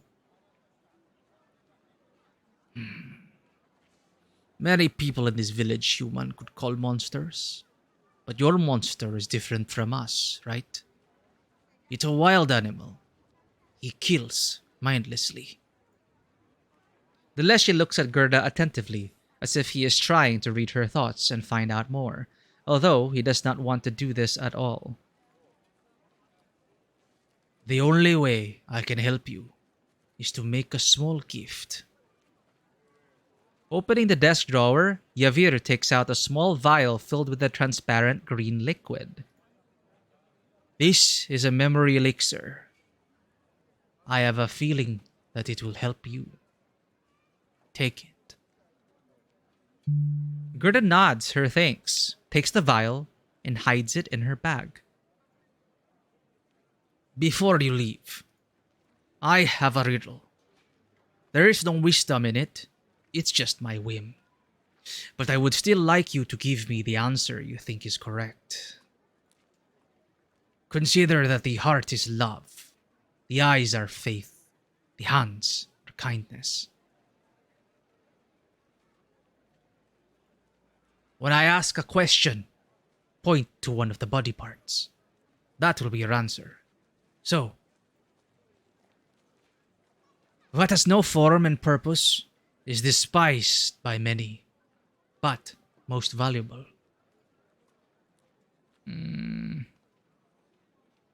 Love, faith, or kindness. Wave your finger, repeat the riddle. What has no form and purpose is despised by many, but most valuable. I'm thinking love. Let me try again. Oh, for the third time? No. Oh, he doesn't want to repeat it anymore. Love. Love. Can it be the most valuable thing in a place where you can only survive? Don't know. Oh no, we're wrong again. However, you have made your choice, and it will stay with you. We can cheat and actually use history. No form and purpose, despised by many, but most valuable. Nah, I don't think it is a love. That is my bad. Kindness. It has no form, but I think it does have a purpose. I don't know why it's this. I don't think it's despised by many. Faith, no form and purpose. Faith is despised by many, but I guess some would argue that it is very valuable to have faith, not in a god or anything, just have hope and faith. So I'm thinking,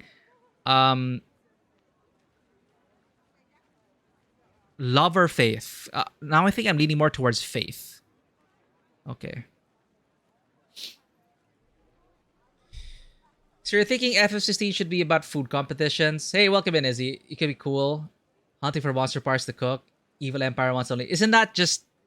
What's that indie game? The Cooking Chef Brigade thing? Which I have to play, by the way. I do like the art of it. However, you have made your choice, and it will stay with you. You've got to go. You are free to roam the village, but don't try to rock the boat. Agna will show you where you can wait until dawn. Actually, if you want, you can stay longer. Tomorrow, one of our best hunters will return from a long trip.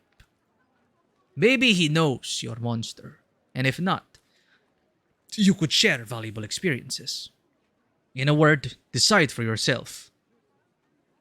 Though, something tells me you've already made up your mind. He sits down at the table and no longer looks at the Huntress. All that's left for her is to leave. Everything went well. Master Ramen Pork, how's it going? Good morning to you. How's Final Fantasy going? We're going to finish it this weekend. We just take a break on Tuesdays. We play a lot of visual novels on Tuesdays, more narrative-oriented stuff, try to mix in the variety of it all. But FF16 for me has hit the lowest point in terms of writing. It's still a fun game.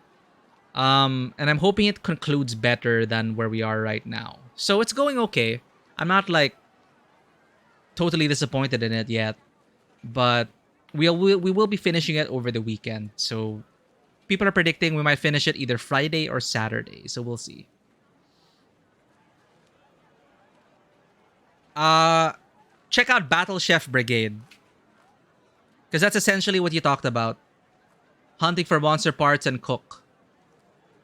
And I think there's a whole story behind it. I'm not sure. But um, I think I have it on Steam. Oh yes, I do. Here you go.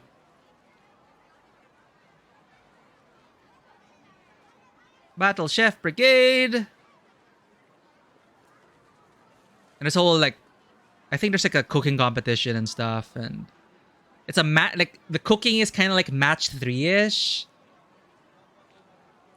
but then there's like combat to harvest parts, and you cook monster parts and then make delicious dishes. And you try to become like, I don't know, like Iron Chef, become the winner in the competitions. So do go check out Battle Chef Brigade. It is highly recommended. I've only played like the first few hours, but as you see here, overwhelmingly positive reviews.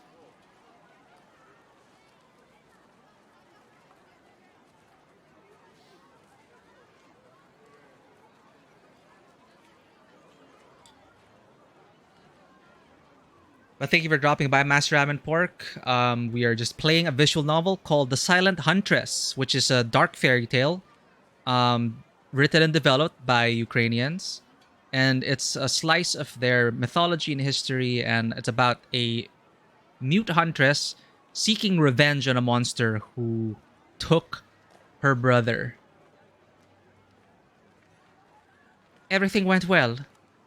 Nod. Follow me.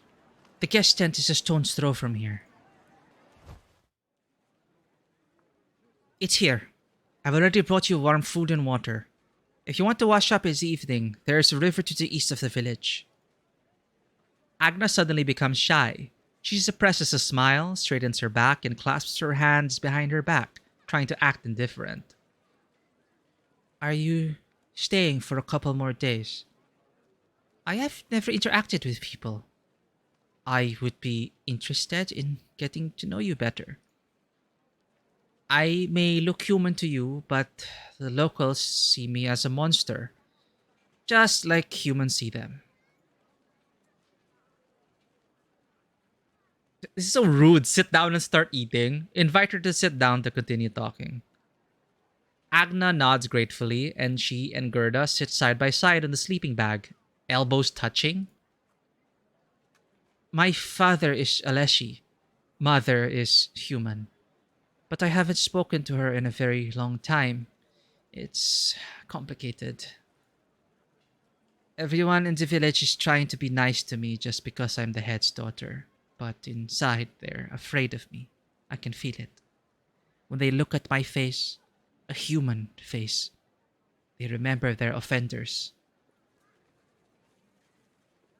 Can't blame them for that, but I'm lonely. Tell me about the outside world. How do humans live? How do they communicate with each other? What do they wear and what do they eat? Point to your throat. Gerda can't speak. Oh, I'm sorry. It must be hard for you to live among humans too. Then you're almost the same as me. Don't say a word. No one will hear you. Don't say a word. No one will hear you. Alright, let's not talk about it. She pushes a plate of still warm meat with vegetables and fresh bread toward Gerda. If you need anything else, call me. I'll bring you some paper so you can write. Okay? By the way, if you want, you can later walk around the village, see how everything is arranged here. Oh, I'm sorry I can't keep you company. Something needs to be done. But do not worry. Despite the locals' disaffection to humans, no one will lay a finger on you. You are our guest. Before she leaves, ask how to find her. Gerda points at Agda, then spreads her arms above her head, pointing to the tent, and looks at Agda questioningly again. Ah, this. A small red tent a few meters from my father's. Not the one next to him. Mine has a painted top. I won't distract you from eating. Enjoy your meal. She's already gone. Gerda inhales the smell of meat slowly, with pleasure, and swallows. Fowl with honey. Royal dish. Hunger takes its toll, and the huntress sinks her teeth into a juicy wing, as if she had not eaten for days. It's almost true. She hasn't eaten well for days. As she enjoys the skillfully prepared meal, she remembers the Leshy's words about the hunter. Even if he doesn't say anything helpful, he is worth listening to. Gerda's hunt dragged on for more than 3 years. She could use any lead. After finishing the meal, Gerda decides to return to the fresh air.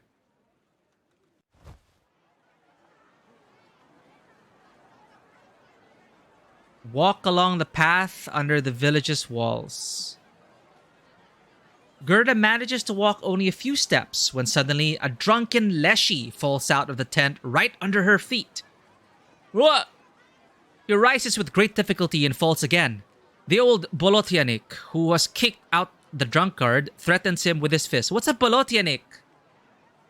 I will Google. Slavic mythology, Bolotnik. Oh, this is also in Black Book. A swamp spirit. Cool. Come back when you have money. I forgot them, god damn it. I have them, they are at home. Such greediness to your neighbor. The long body stretched across the entire path's width. Wait for an opportunity to pass. Attitude to non-humans has changed. The old Bolotyanik. He literally called him something like swampy. Stop drinking, Marco. Even though the old people are busy with something, or babysitting their grandchildren, or doing housework, and all you do is sit in my tavern all day long. Grandchildren, work, blah blah. The drunkard mutters something else, slowly gets up, and this time he manages to keep his balance. Gerda imperceptibly slips past and hears behind her whispered murmur. What a polite human. Return to the path. Gerda goes around the village in an inner circle, observes the life of non-humans, and does not see anything inhuman in them. Everyone is concerned about the warmth of their homes, delicious food, and fun. Someone quarrels, shouting all over the street. Someone flirts face to face, and they do not need words. It's really something that I see a lot in, I guess, dark fantasy from Eastern mythology, Eastern European mythology. Like, it's very Witcher-esque as well. The treatment of non-humans is a very important theme. Return to the tent. Black Book was also very heavy with that. How you treat the non-humans. How humans end up becoming even worse than become the actual monsters. Walk down the main alley. Even at this early hour, there are already a lot of people on the streets. They make noise, doing household chores, chatting tirelessly, wandering around in all directions. Gerda again wonders how such a lively place could have eluded her attention for several years. After all, she paced through the forest surrounding the village up and down. It is known that Leshis are strong magicians, and Yavir was not surprised by the huntress' arrival and even knew her name. Maybe it's like in fairy tales. The village can only be seen by those who need it, and Yavir determines whether you deserve it or not. And based on what other lore I read, what little I know of Leshis, sometimes you can even be trapped here forever. Stranger, human, come. A friendly shout pulls Gerda out of her thoughts. She turns around. Behind the counter with a lot of hearty-smelling bread stands a chubby giant. He waves his hand in greeting and smiles broadly. Approach. The giant cook. Humans don't visit us very often. Usually only children get lost in the forest, and we help them find their way home. If the adults actually tie... Well, according to what I read also, if the adults tie ribbons for the children who get lost in the forest to find their way back, supposedly, Like if the adults, if the village don't bother tying ribbons as a path, supposedly the child would never make his way back or something. I don't know if that's the same thing. But you are quite an adult. How did you find us? Oh, what am I talking about? Who cares? Try my bread. I just baked it by myself. It's still hot. Look how fluffy it is. Take it. Eat. It tastes strange, bitter and dry. Not like human bread, although it looks the same. Gerda refrains from grimacing, but the giant sees her confusion. Someone has no taste, he resents jokingly and continues to smile. Very well then. Even if you can't appreciate my culinary skills, you will remain full for a long time. Take some with you on the road as a token of goodwill from us non-humans. It would be foolish to refuse such a gift. The Huntress nods her thanks and puts some pieces of bread in her bag. Good luck, Huntress. Move on. The Leshy woman in a rough linen dress pours water from the bowl where she had just washed clothes onto the road and cautiously looks at Gerda. After making sure that she did not flood the stranger's shoes, the Leshy woman comes back to her business. Children run in droves in a wide square. Some have green skin, some have scarlet eyes and horns. They look like wildflowers scattered among the weeds, and each one is like a separate universe. The village where Gerda was born was different. People were quieter, more humble before nature. They could only sob and pray to the gods. But, a little girl back then, Gerda loved that place. She remembers the overwrought songs of old women by the fire at night and the smell of roses from the window of a merchant family. The Huntress sighs softly. Turn to the alley. Sit on a box near the tent and wait for the hunter. It takes about half an hour while Gerda listens to the conversations of non-humans that reach her ears from the street and admires the clouds changing under the wind. The sky brightens, colored with soft sunlight. The evening's coming. Seeing her, Agna waves her hand and smiles. Hello, hello. The hunter is back. You stayed to see him, didn't you? Let me take you to him. Bring all your weapons with you.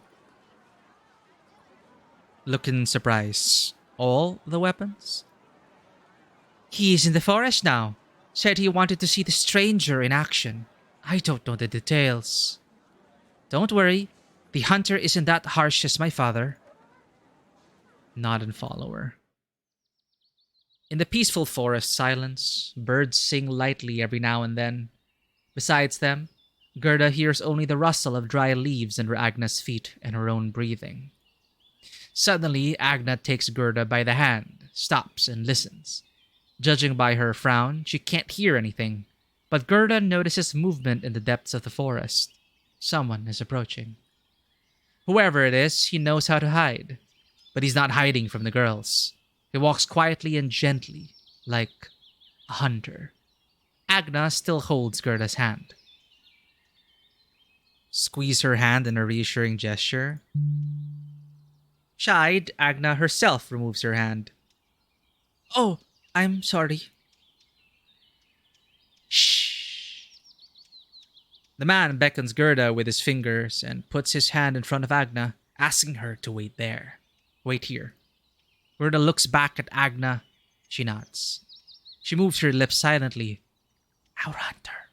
Don't be afraid. Follow him. They move stealthily through the woods, hiding behind walls of lush yellow bushes. Soon the hunter stops, sits down on his haunches, and silently pushes back a bushy branch, nodding to Gerda to take a look.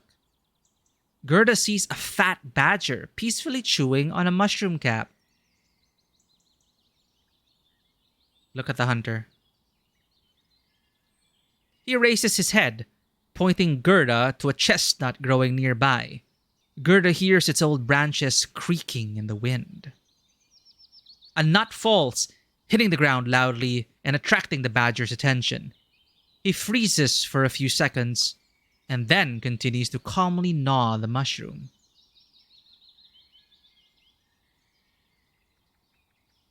Wait for a gust of wind and pull the bow? What does that imply? Intentionally miss? Wait for a distraction. Wait for a gust of wind and pull the bow. An arrow leaves the bowstring easily and flies into the badger's neck. The animal squeaks softly and falls to the ground, panting heavily. The hunter approaches him, carefully takes out the arrow, and inspects the prey. Damaged fur will be harder to sell, but for meat and fat, it will do. Was that your first badger? Congratulations. He gives Gerda her arrow and hides the badger in his bag, wrapped in a piece of cloth. So they can't smell you? Probably, right? Yeah, wait for it to go downwind. Think of it as payment for food and shelter. Were you fed well in the village? It was a rhetorical question. The hunter smiles and turns to Agna. Join them. The hunter looks at Gerda scrutinizingly for a while, then nods towards Agna. Meet her later, okay? We'd better talk face to face. Good. Then I entrust our guest to you. Try to be nicer than the father, okay? The hunter doesn't answer, but it doesn't feel like he's being hostile, so Agna sighs resignedly and walks away. The hunter catches a nut falling from the chestnut tree and throws it to Gerda. Catch. Yavir told me your name, Gerda. I am Kobe. What is his name? The monster, maybe? Dot. The beast you've been hunting for so long.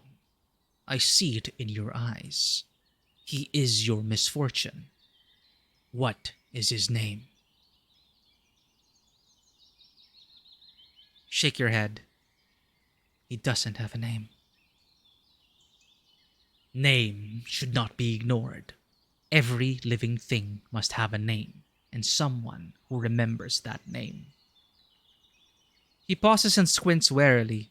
The evening sun shines on his yellow pupils. However, it is not for me to give such advice.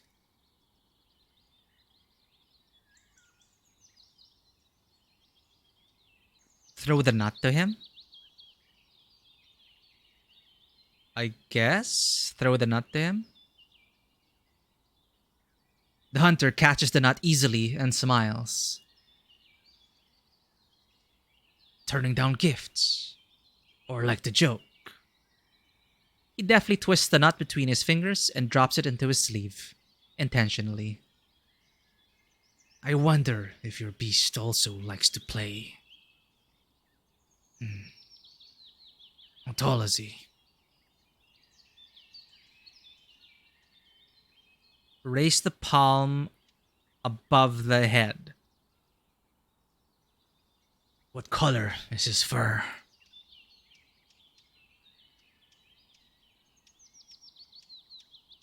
Cover the sun with the hands. It does not reflect light. What does he feed on?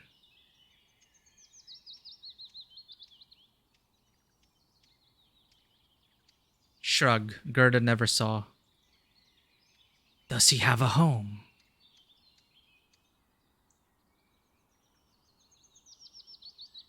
Shrug. He hates you? Shrug.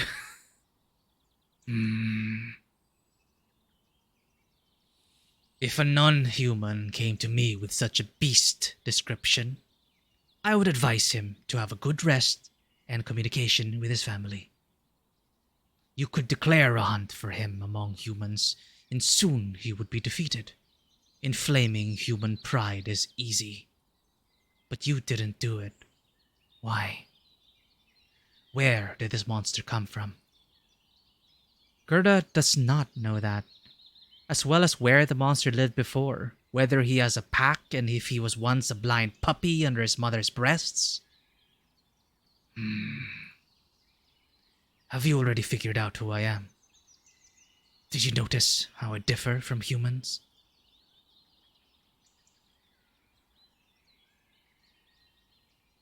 Point to your eyes, eye collar.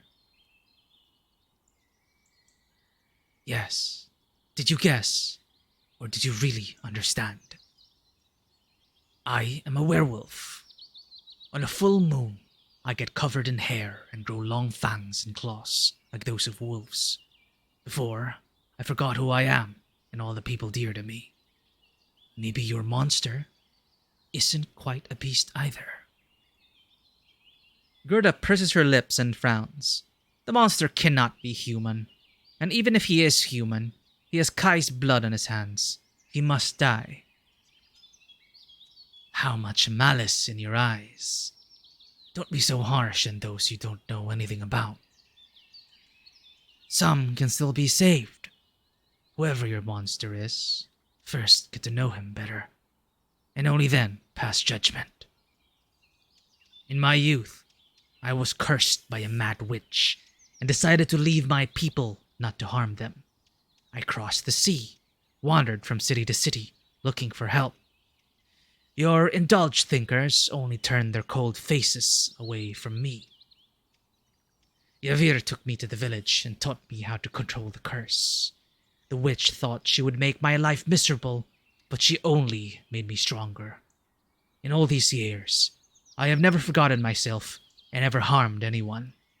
Oops.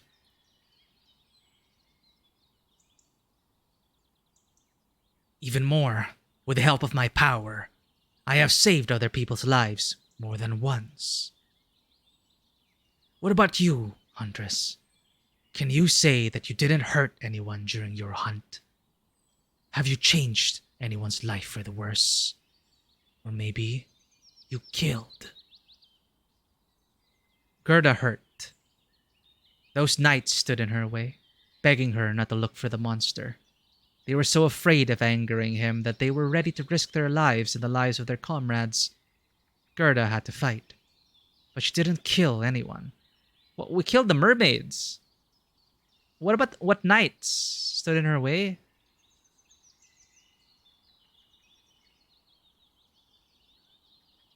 Dot dot dot.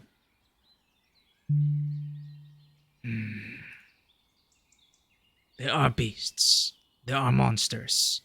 There are those who are called monsters. All these are different concepts. The monster you're looking for probably doesn't exist, but also he exists. For others, he is alive and dangerous. For you, he is a shadow.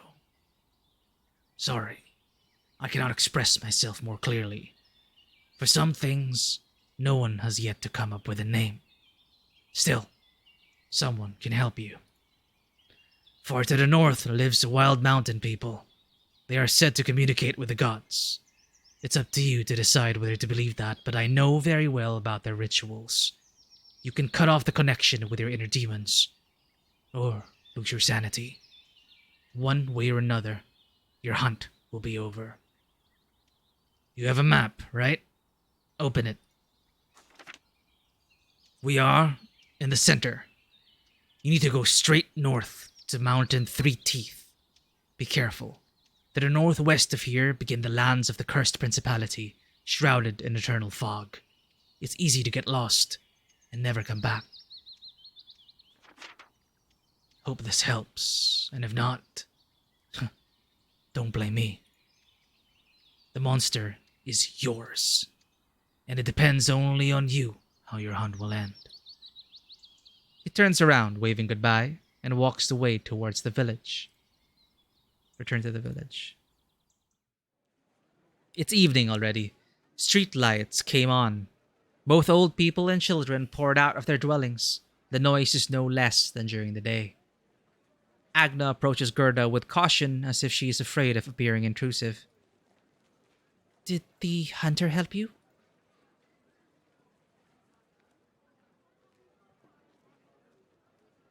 Nod. I'm glad. Did he tell you his name. Did he? I don't think he did. Oh, he did. Kobe. Nod. Really? Nice to know that. Agna rolls from heel to toe. It is clear that something is bothering her, but she is afraid to talk about it.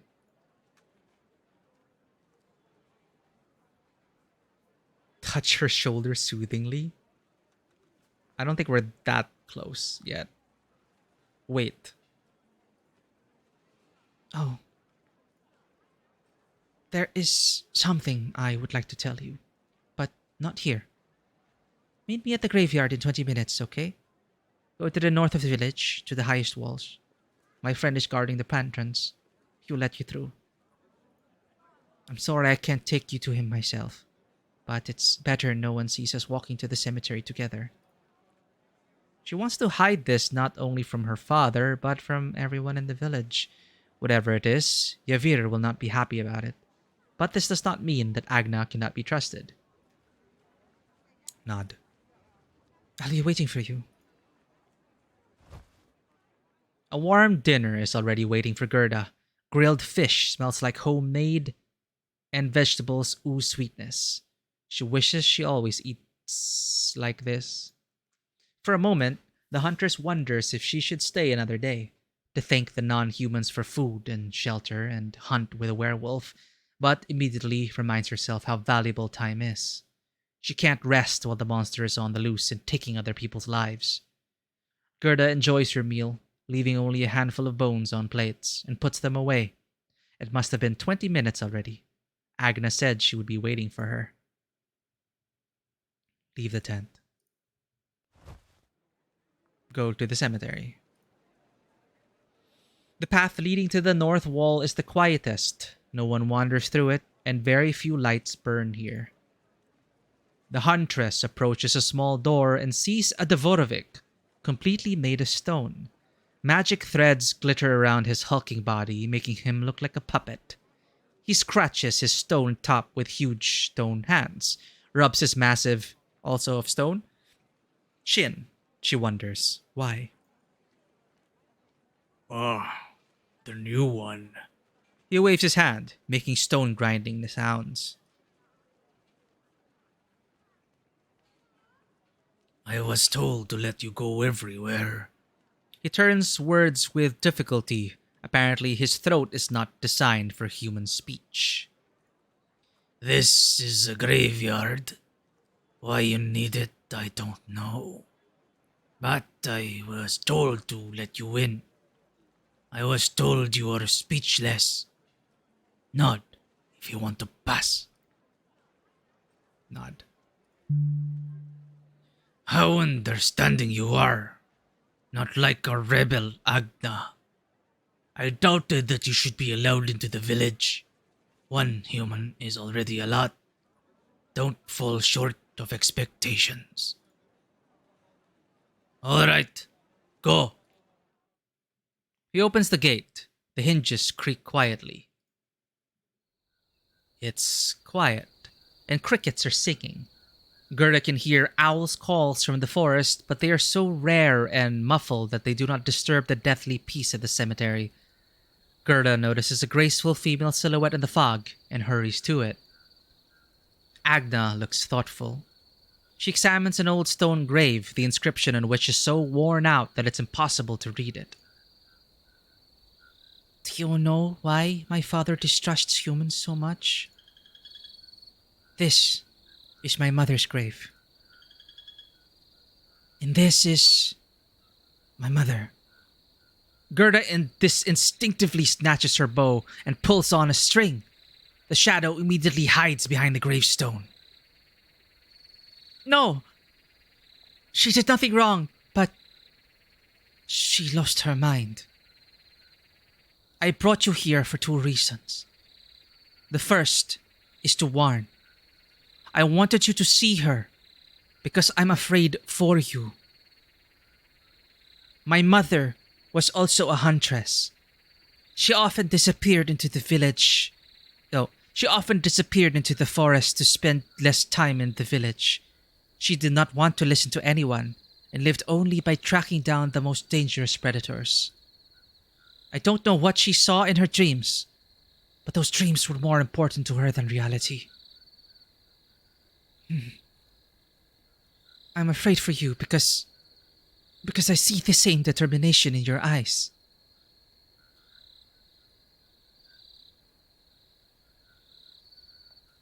Cross your arms in anticipation. There was another reason. Yes, the second reason I called you. I have a personal request. Will you listen to it? Nod. Thank you. I was born after my father brought my mother to this village. She agreed to live here because she loved the father. But it was difficult for her. Non-humans scared her. Already in my childhood, even in me, she began to see a monster. She got worse every year. One day, as usual, she went hunting and did not return. We have been searching for her for a long time, unsuccessfully, and when we found her, she was already like this. Didn't remember me, didn't remember who she was. But since then, everything has changed. She wants to return to the village. Several times she was caught at the gate and taken into the forest. Many times I asked my father to let her stay, to give her a chance to be herself again, but every time he refused. He keeps telling me that my real mother is already dead, and the best thing we can do is leave her alone. But she's alive. I want my mother back, even if she doesn't remember me. Help me to bring her silently into the village. When my father sees her face to face again, maybe his heart will melt, and he will change his mind. Uh-oh. If Witcher is anything to go by, this is more complicated than it seems. Sometimes being too good to someone is the bad thing to do. But I don't think Gerda can help it. Ugh, these Eastern European dark fantasy stories. There's always a cost. Agree. I felt that I could rely on you.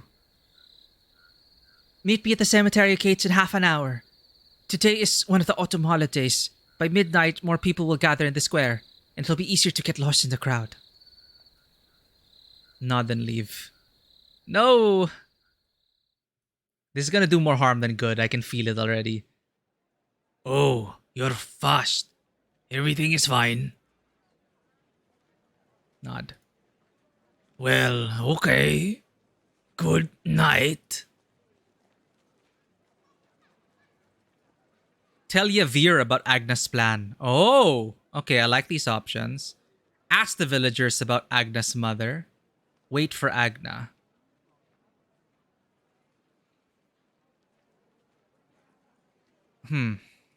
What was the plan?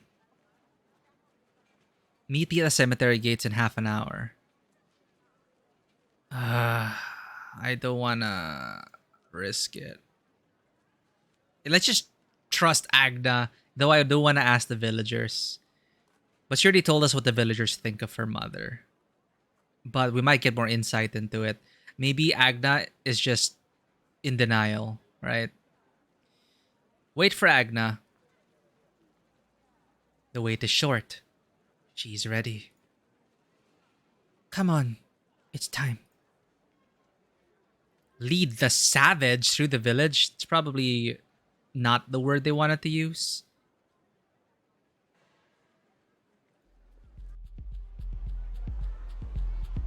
The savage, weird, is dressed in a long black cloak. Agna holds her tightly by the hand and leads her through the crowd.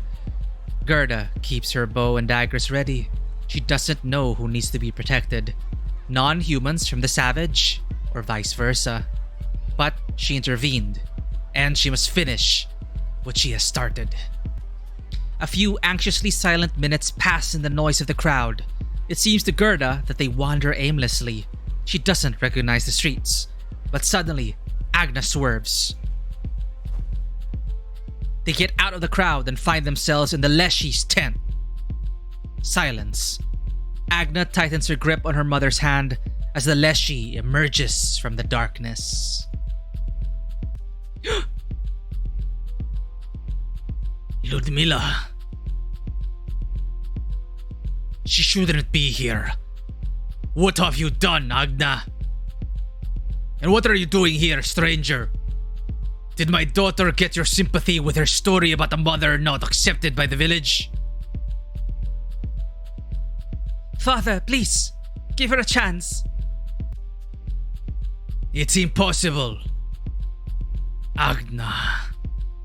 You were too young then, so I didn't tell you what your mother did and why she was expelled from the village. What? Leshy takes a deep breath. It is not easy for him to remember the past. She was pregnant twice. The first child was you, and we did not have time to give the second a name. He was born dead. Your mother always disliked all monsters except me, and after the death of her son, she hated them with all her heart. She had a dream where her human god came to her, where human gods came to her and told her that the villagers were to blame for everything. The next day, she took to the streets with a hunting knife and rushed at everyone who turned up under her arm. Fortunately, she did not have time to kill anyone, but she herself was already dead inside her empty body.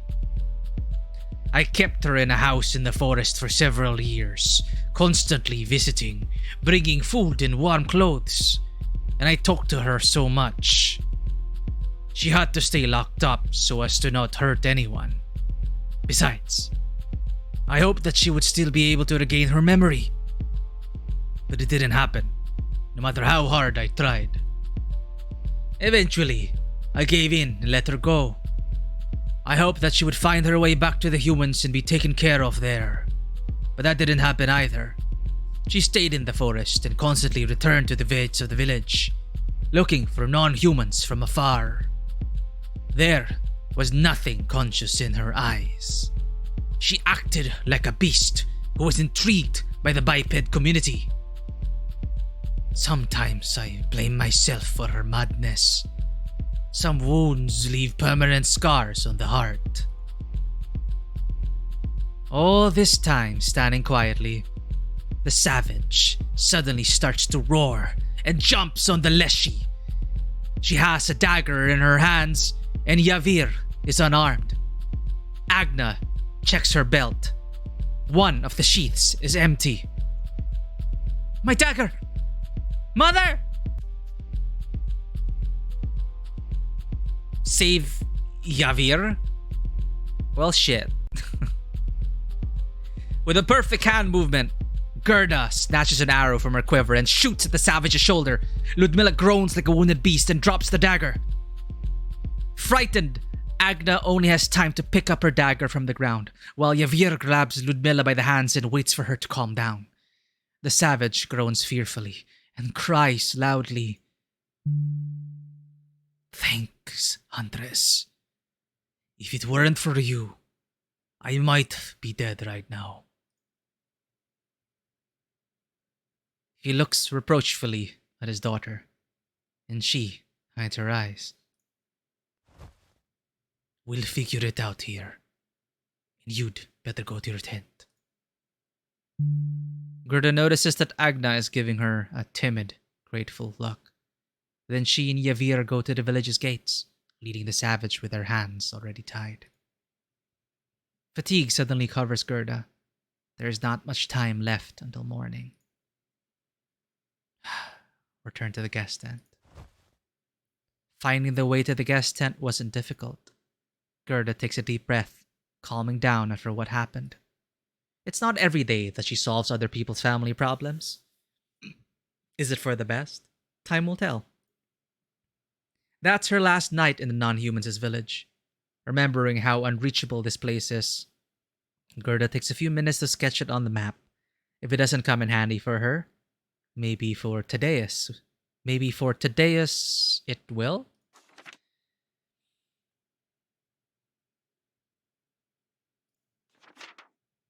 Gerda goes straight to bed to get up early. The sleeping bag is not as soft as the bed at home, but it's better than sleeping under the trees in the forests. The Huntress lays her head on a soft, downy pillow and instantly falls asleep. Damn. Communication.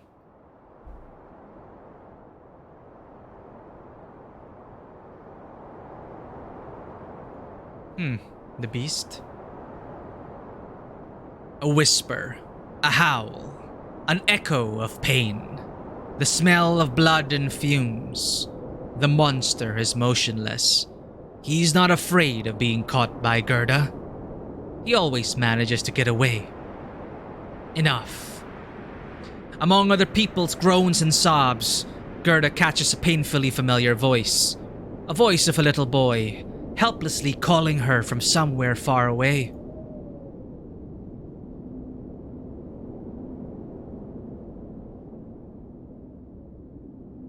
Turn at the voice.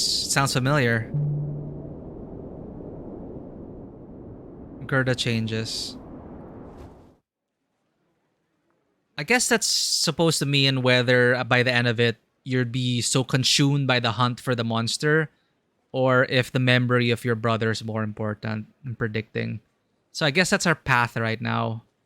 We've been less we've been less bloodthirsty against the monster. I think after all these years, we've come to a point where, we question, why are we even still hunting this thing? Like, what does it matter?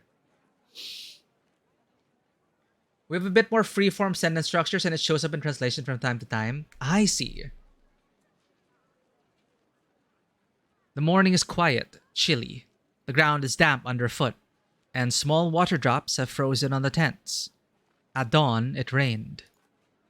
Morning greetings are heard. Someone gossips about last night. Someone is loudly bargaining at the market, and someone carelessly walks, looking at the sky and whistling. Visit Agna. Gerda looks for a tent with a painted top. It hides between the tree and the shadows, lonely. Gerda softly knocks on the wood, warning about herself. I understand that. No one answers. The Huntress looks around, but does not see anyone inside. Agna had gone elsewhere. Visit Yavir before leaving. Entering Yavir's tent, Gerda nods in greeting. Greetings. Did you come to warn me you were leaving? Gerda nods again. Good. Ask about last night. Gerda touches her heart twice, then points to Yavir. The Leshy immediately understands her question. Yes, everything is fine.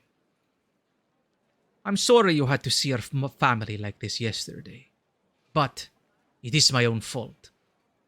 It was high time to have a serious talk with Agna and tell her about everything. She is no longer a child. I just didn't want to admit it. But now, everything will be fine. No one was hurt, and no one in the village saw Agna's mother in this sad state. It's to your merit. Thank you. If you ever want to return to the village, you will be welcomed with open arms. Wow, that's rare from a Leshy. Gerda smiles back. Hospitality to the non-humans. We earn the respect of the village. Achievement unlocked. Leave Yavir's tent. So far, so good. So far, so good. We made a mistake with the mermaids, which is fine. It got an opportunity to see the wolves, and we gave our berries to the wolves. We remembered our father's teachings about warming the berries, so I like it so far. We're good. Leave the village. And also, Tadeus had the same answer as we did, so I don't feel so bad about getting that riddle wrong. The north wind howls, calling the Huntress for himself. Gerda takes a calm, deep breath, catching the smell of campfire smoke from the village and wild herbs from the fields ahead. She pauses briefly to consult the map and think. A tough road lies ahead, deserted lands, and the heart of winter. Gerda had never gone so far from home, not knowing when she would see Tadeas again. Further, she has to rely only on herself. Will she make it? This remains to be seen. Gerda! The Huntress turns around. Agna runs up to her, swoops in with a tight hug, and timidly kisses her on the cheek, after which she immediately jumps back and looks shyly. Don't move. Because wiping your cheek sounds like a rejection. If I understand that correctly. It's like, ew, wipe cheek. So no, just don't move. Oh, sorry. I read somewhere that for humans, it's like a gesture of gratitude. I didn't think about your feelings. I'm sorry. Glance severely, smile no big deal, take her by the hand. Like, this is a bit obvious, like, take her by the hand, but...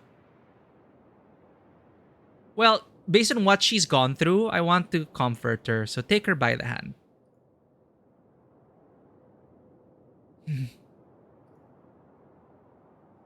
I caught up with you because I wanted to thank you for saving my mom. I did a stupid thing, and you fixed it. It means a lot to me. It's not your fault, Agna. It's communication. So I'm sorry you're leaving. I'd like to get to know you better. Will you come back? Ever?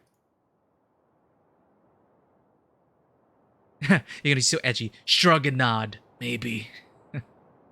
Nod, of course. I want to go back to that village. Nod. Then I'll be waiting for you. Hug her in a friendly way? Can I hug her in a more than friends but not kiss her level? I want an in-between here, chat. I want to hug her tightly and deeply and think of stuff. But yeah. This is clearly hug her in a friendly way. Now, I don't feel like there was much time to get to kissing level, so I don't feel that. But yeah, it's gonna be like friend hugging her. That's a new thing. Friend hugging. I wish there was an in between. But kiss her's too much for me. Like, it's just one night. We helped her out. She's vulnerable. I don't wanna take advantage of that. Save. It's not like we're gonna load anyway. But we got murder on our mind. I don't think. Why not kiss her? Don't think, just kiss. Agna responds to the kiss timidly, but with desire, and leans forward, thrilled, embracing Gerda with tenderness.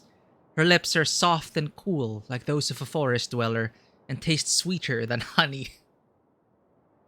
Gerda catches the fresh smell of dew from her hair. She steps back with great difficulty. Agna's eyelashes tremble with excitement. Thank you, she whispers in Gerda's ear. I've never... Thank you. Gerda waves goodbye and goes out into the open field, and Agda stands still for a long time, looking after her. Yay, chapter 3, no friend hugging. Just go for it. Gerda walks for several days. She checks the map every morning, but it doesn't help. The Magus did not make inscriptions, he simply did not need them, and it's difficult for her to navigate in nameless lands. She seems to be lost. partner deprived, half human in the village. She was saying that nobody really likes her, right? It's unfortunate. And I guess, it was a very traumatizing experience, and there is something to be said. Like, based in psychology, there are many ways relationships can be formed. One way a relationship can be formed is shared trauma, which is kind of sad, but deep relationships can be formed through trauma. So I guess this is one of those moments. It kind of fast forwards things. Like, yes, it was one evening, but it was a very traumatizing evening, and we were there for each other. So I guess role playing it as Agnes, it was more than friends, but I guess we're just taken by the moment. Ahead are only deserted fields, boundless, quiet. The wind walks across the plains, howling lonely, and sways the dry grass. For the first time in many years, Gerda is afraid. She is so far from home. She survives by hunting small animals. Oh no, the bunnies! Like, I know, like, hunting bunnies is a normal thing, but the bunny girl inside be sad whenever a bunny dies. The bread given to her by the giant from the non-human's village have long been eaten. Their taste was distinct. But Gerda misses even it. Everything is better than bonfire roasted voles every day. At least we got bread, like lembas bread or something, right? When it's impossible to track down any living creatures, it remains to look for berries and roots. Hunger has been tormenting the Huntress for 2 weeks already, but the determination to defeat the monster gives her the strength to go forward. Actually, we're in chapter 3. How many chapters do we have? She follows the sun's movement and tries to go to the northeast, as Agnes said. But I thought, be careful of the northeast, because that's like, you might get lost in the mists. But the mirages of the mountains, disappearing in the mists, do not get closer. But the sun hides behind dark clouds more often. Days and nights are almost the same. The sky brightens and darkens again. This is why they said don't go northwest! From time to time, lightning flashes behind heavy clouds, but their sound never reaches Gerda's ears. It seems that the sky is playing with her. Gerda does not immediately notice how the horizon is turning gray. I'd go mad. Just if like it is foggy every single minute. 6 or 7? Oh, okay. So we're like halfway. Gerda does not immediately notice how the horizon is turning gray.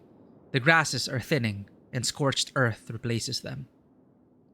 Because I want to know, like, if we should like split this into 2 streams or keep playing. I'm super interested in it, so I want to keep playing. Gerda does not immediately notice how the horizon is turning gray. The grasses are thinning, and scorched earth replaces them. Further, there is no life. If the Huntress does not stop here, she may die.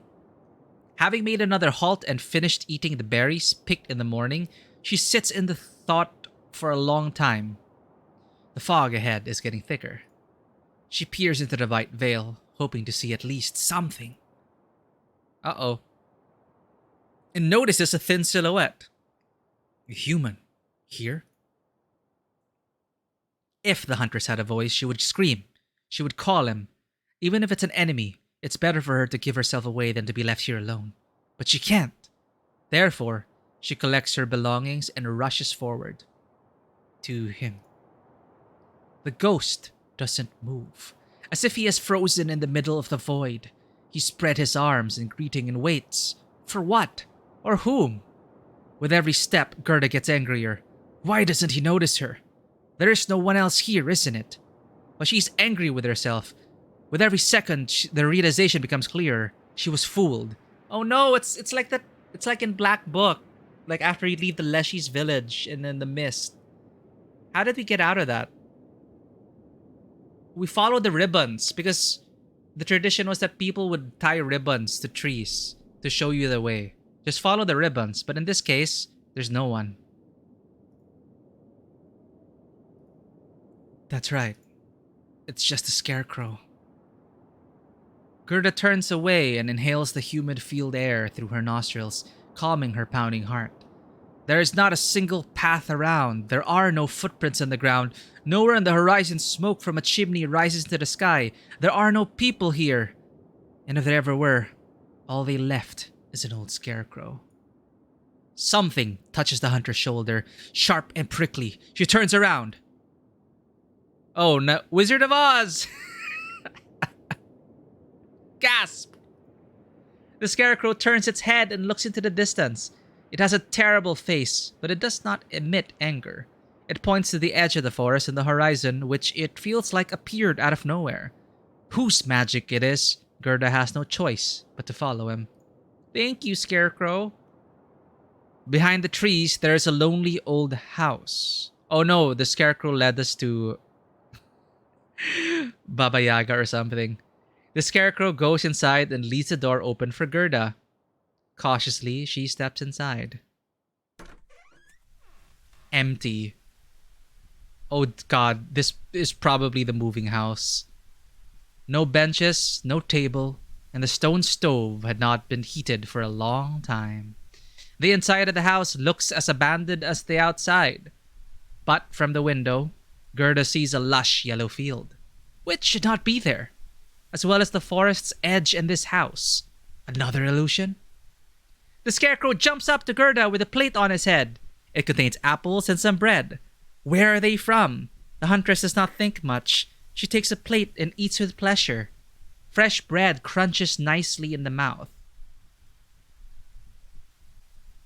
That's why your flag looks like this? Green and sky? I did not know that. That is so awesome to know. Now it makes sense. The blue and the yellow. Yeah.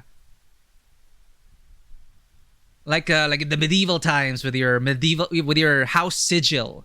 Like a field of blue and stuff like that. That's cool. Grain and sky. Like, why did they choose grain and sky? Like, what's the story behind that?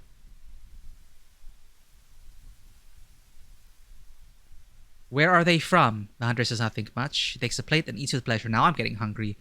Fresh bread crunches nicely in the mouth. When the Huntress finishes eating, she pays attention to the wall painted with white clay. The Scarecrow holds out a straw hand, pointing at the drawing of the moon. It does not have a face, so it's impossible to see human emotions. But it seems to Gerda that the Scarecrow looks pleading. Gerda looks at the drawing on the wall. Its hands point to the drawing of a young man standing under the moon. The moon. It must mean something. Does the Scarecrow ask to wait for night, or just to keep its company until the morning? One way or another, the Huntress hadn't slept under a roof for a long time, and if a magical creature shared food with her, she doesn't mind lingering for him. Gerda sits down against the wall, elbows on her knees, and looks at the Scarecrow. It sways to the side as if rejoicing. At least it's not Baba Yaga. The night is relentlessly taking over. Gerda restlessly draws. The night is relentlessly taking over. Gerda restlessly dozing all this time. She wakes up at almost midnight. There is a plate with warm meat and bread on the floor, a glass of water nearby, and in the oven in front of Gerda, a fire is burning.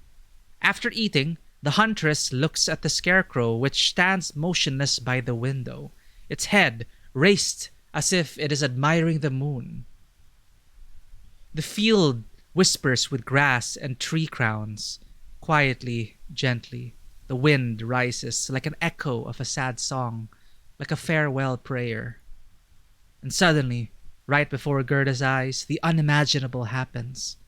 The Scarecrow slowly melts, crumbles, fades, and a man appears in its place. He looks at his hands, clutches his head, and falls to his knees. And turns to Gerda. Uh-oh. Oh, you grow a lot of grain. A lot of it is due to insanely fertile land. So it's kind of like breadbasket of the region. Like 1/10 of the worldwide production of wheat. Wow. Alright. No wonder why fields of grain.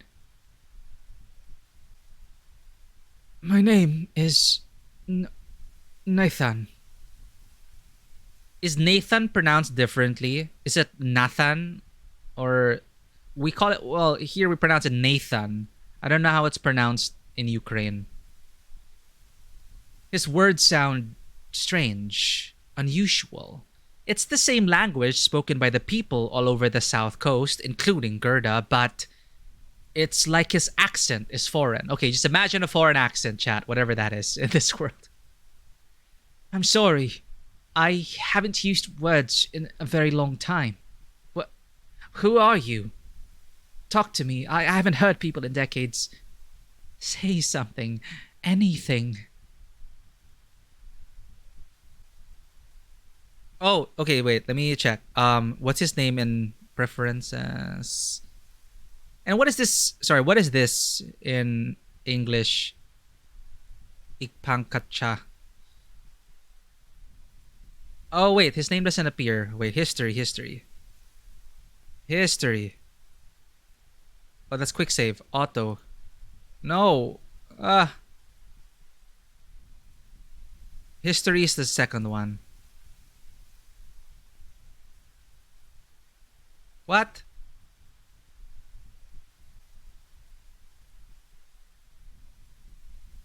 I'll wait for his name to appear again.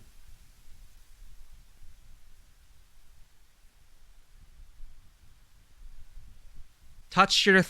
Sorry, what did he ask again? Say anything. Say anything. Oh, of all the people he had to meet. Touch your throat and shake head.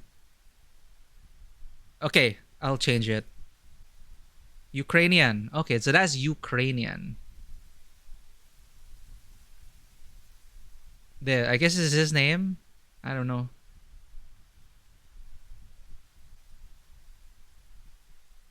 Nathan. Oh, okay.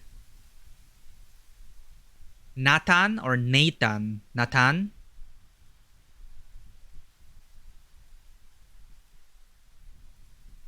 So I guess Nathan is Nathan to us. Nathan looks at Gerda with sadness in his eyes. Okay, first one. Cool. I did not know Nathan. So Nathan is Nathan in Ukrainian. Nathan looks at Gerda with sadness in his eyes. He understands. You can't talk. Gerda nods. Nathan hides his face in his hands, and it seems that he is ready to cry. But he immediately pulls himself together and tries to smile. I'm so glad that I met you. What are you doing here? Lost? Nod. Where were you heading? Point to the mountains outside the window. Damned north. What recklessness. It'll be pure luck if you'll make it back alive. Will you stay? At least until the morning. I'll feed you tomorrow too. The stove in this house is enchanted, just like me.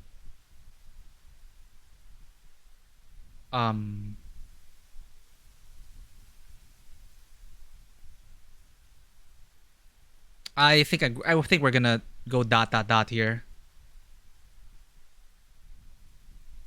But he did save us though, but I don't want to ...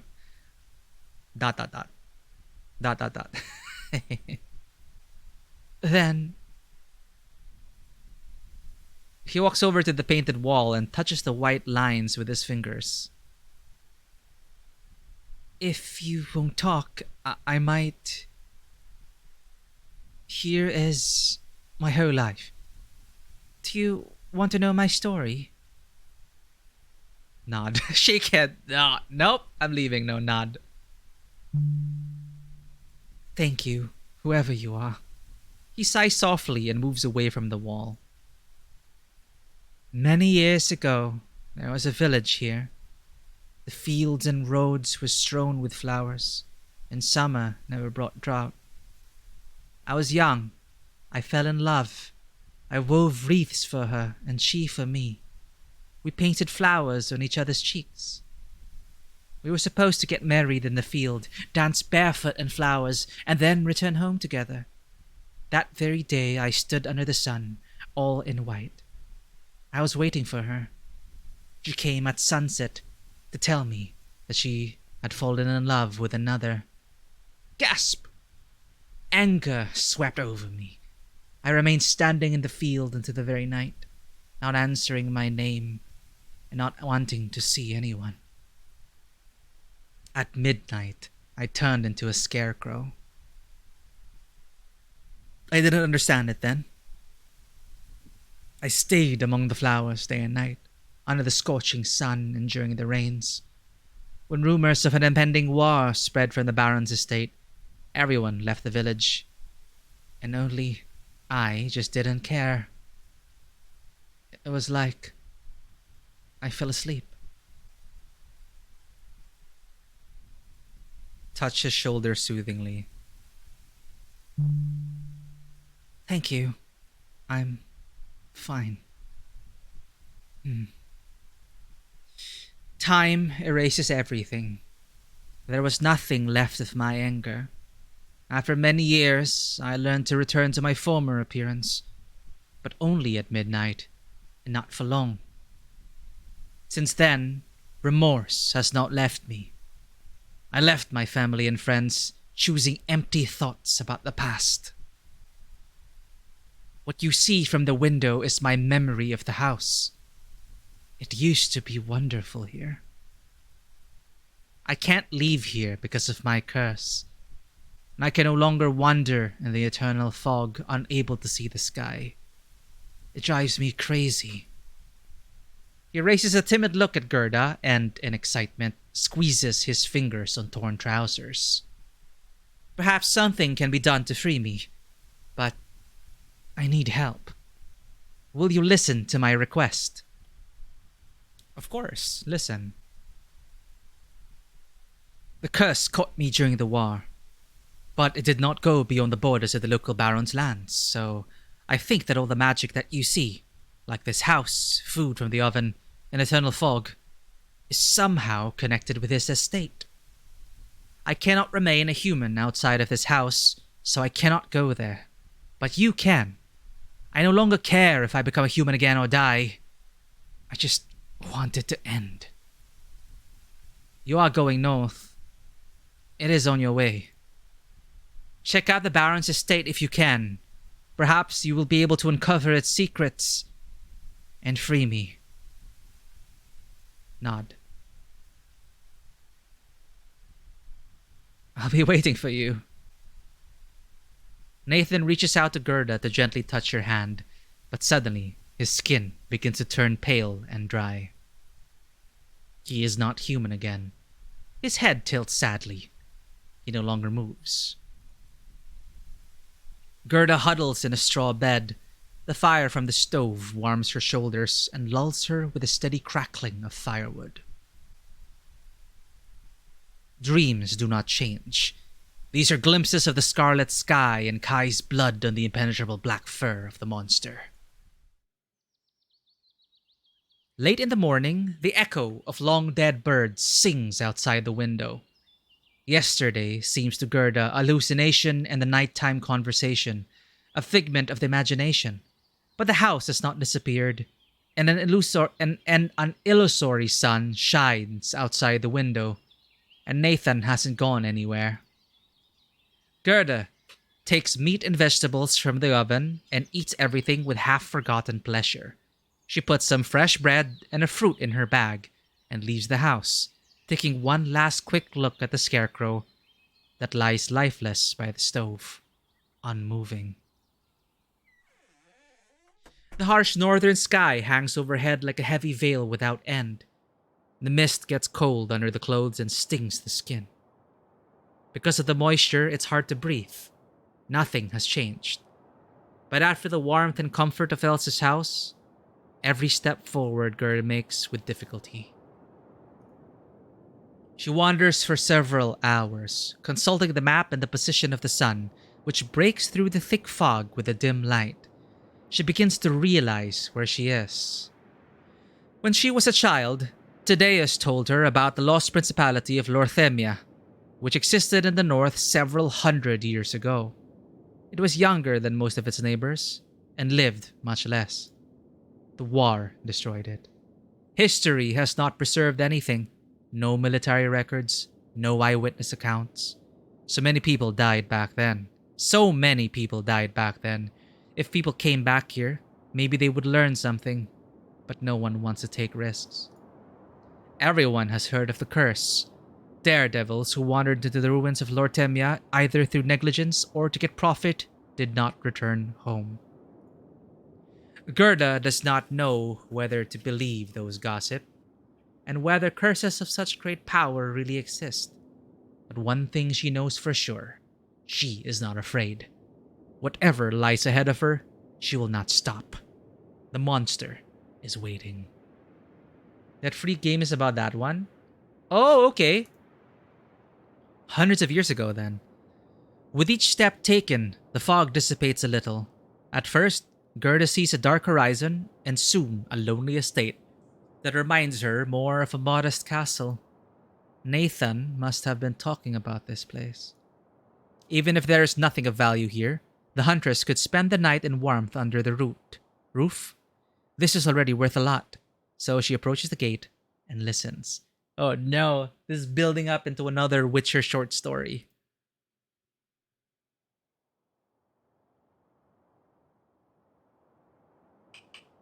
Dead silence. Only the wind howls suddenly at the foot of the old stone walls and whistles angrily in the cracks of the dilapidated castle. Gerda pushes the heavy wooden door. Dark Souls push. Darkness nestled in the depths. The marble floor shines under the daylight that peers in. The Huntress takes a few cautious steps, trying not to disturb the thick layer of dust under her feet too much.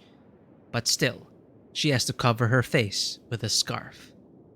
One of the marble slabs cracks under her feet. The noise builds up below and fades with the fall of something heavy.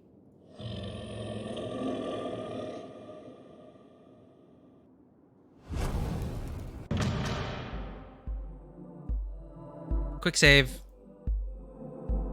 Suggest saving? Okay, we quick save. Let's also save. Oh.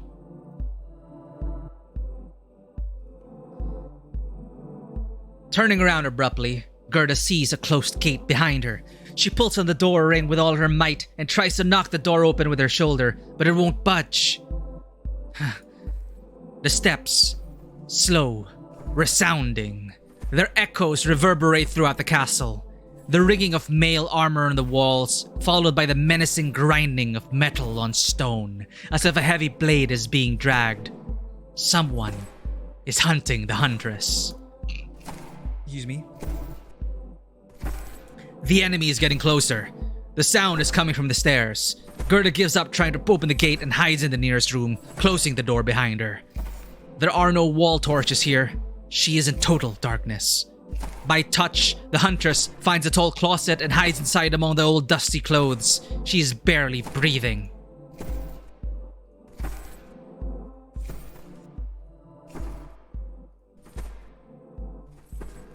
Gerda allows herself to exhale.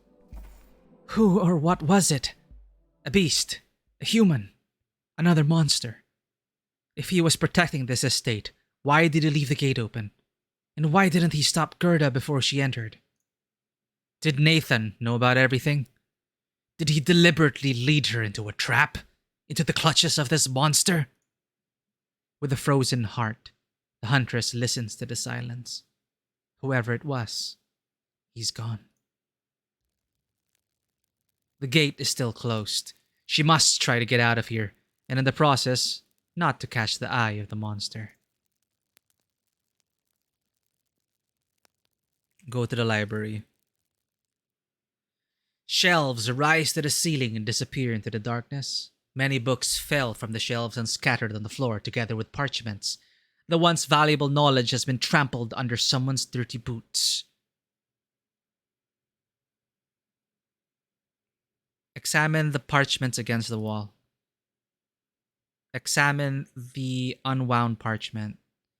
Drawings of the living room and the garden. At first glance, randomly planted, trees and bushes form an impenetrable leafy wall for something hidden inside.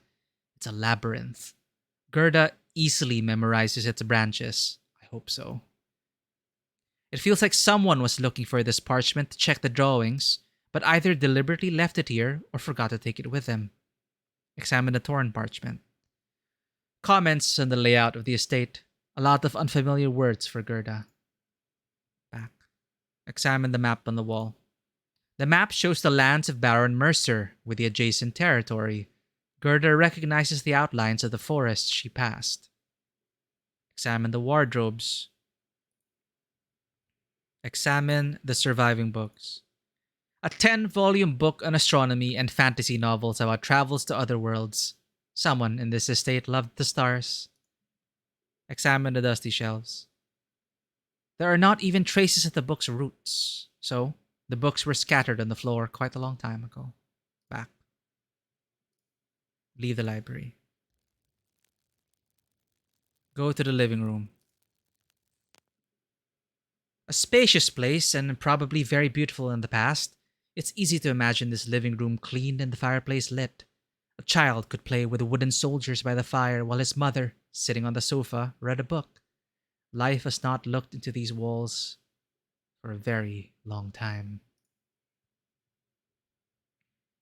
Examine the tea table. Examine the sheet of paper on the table. Another note. The ink is smudged and the edges of the paper are darkened. Take the letter. We are forced to leave. The prince's son wrote to us that the war is moving south. My husband sends me and Fabius across the sea to save our lives, while he himself remains in this damned principality. He says he worked too hard for his title and lands to just leave them, but I would trade all our jewels for his life in the blink of an eye. He promised he would return. I don't believe him. I let Fabius go into the garden. When he returned, he said that he made only one wish, that his father and our people survive at any cost. But we both understand that even the flowers of wishes cannot do everything in the world. Oh, my dear Randall, if you are reading these lines, please leave the estate and follow us. Fabius needs a father, and I need my husband. Oh, sorry, it's the mother. In the garden grows the last flower of wishes. I didn't take it with me.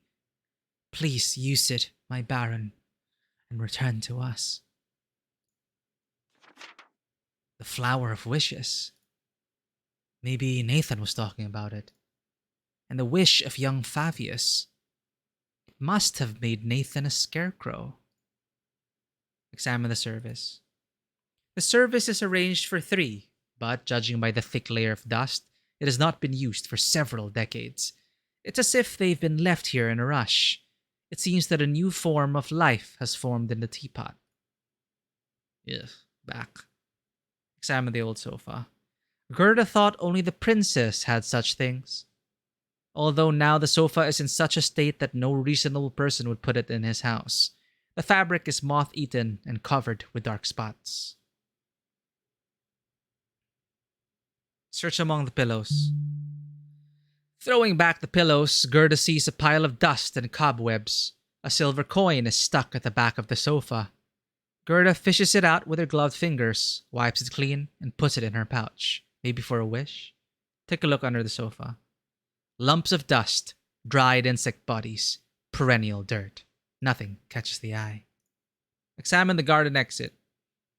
Through the small windows built into the doors, she can see a clearing of white flowers. This appears to be the garden that Baroness Mercer wrote about. Try to open the door. It's locked. Leave the living room. Go upstairs. Gerda climbs the spiral staircase and stumbles upon an ajar door. She pushes it and it creaks softly. Devastation. Here were someone's private quarters, probably the Baron of this castle.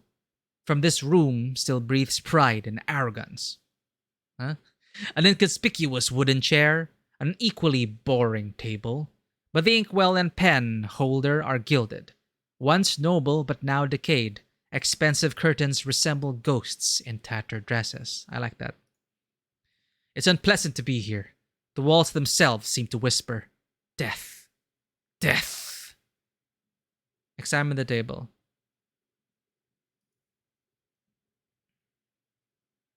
Dig through papers. Open the lockers. Open the lockers. Personal correspondence of a baron named Randall L. Mercer. A carelessly folded parchment peeks out from under a stack of letters. Paper stands out noticeably for its brightness. This is not a letter, more like a personal note. Take the note. "Damn this war. Prince George, God curse him, took even more warriors from me. There is no one left to defend the estate." Dig through. Take a look under the table. No, dig through papers. Business letters, trade declarations, invoices, handfuls of old documents. Nothing of interest except for a lone gilded box. Examine the box. Old mahogany box. The gilding on the lid is partially worn off. Try to open the box. It's locked. Back. Take a look under the table. Dust in old boxes. Gerda pinches her nose with her fingers to keep from sneezing a second time. Back. Examine the bookcase.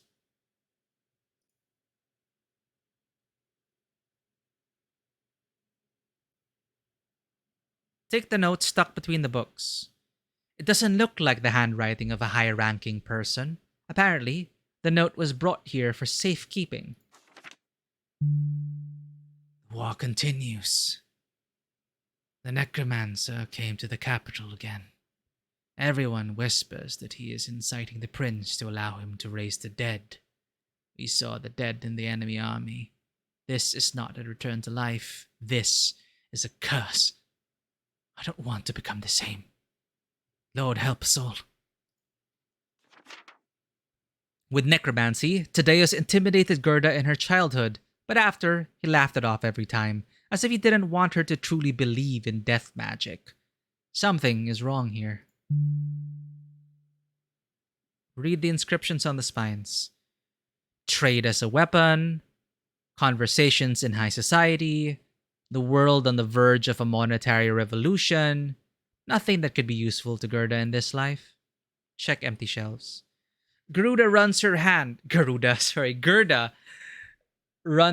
along the high shelf in the hope of finding something there, but only stumbles upon a thick layer of dust and sticky cobwebs with her fingers. She winces and wipes her hand on her cloak. Back. Leave the cabinet. Go to upstairs. Wait, we're back here. What?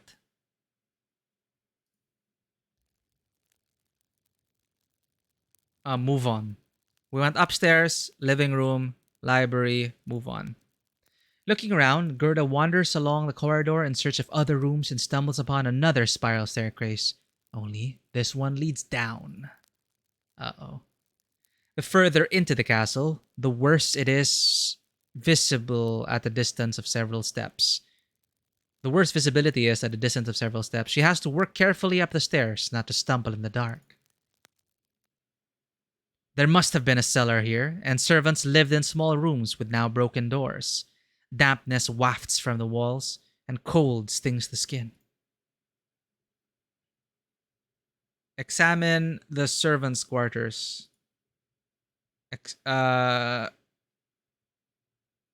Rummage in the dressers. With her fingers in the gloves, Gerda grabs the drawers by the edge, one by one, and examines their contents. In the bottom drawer, she notices an envelope with an open seal. Take the letter. Rosa, of all the servants, I can only trust you. I am enclosing this letter, a key to something in my cabinet. Excuse me. Hide it in the estate, but in such a way that I cannot find it. Oh.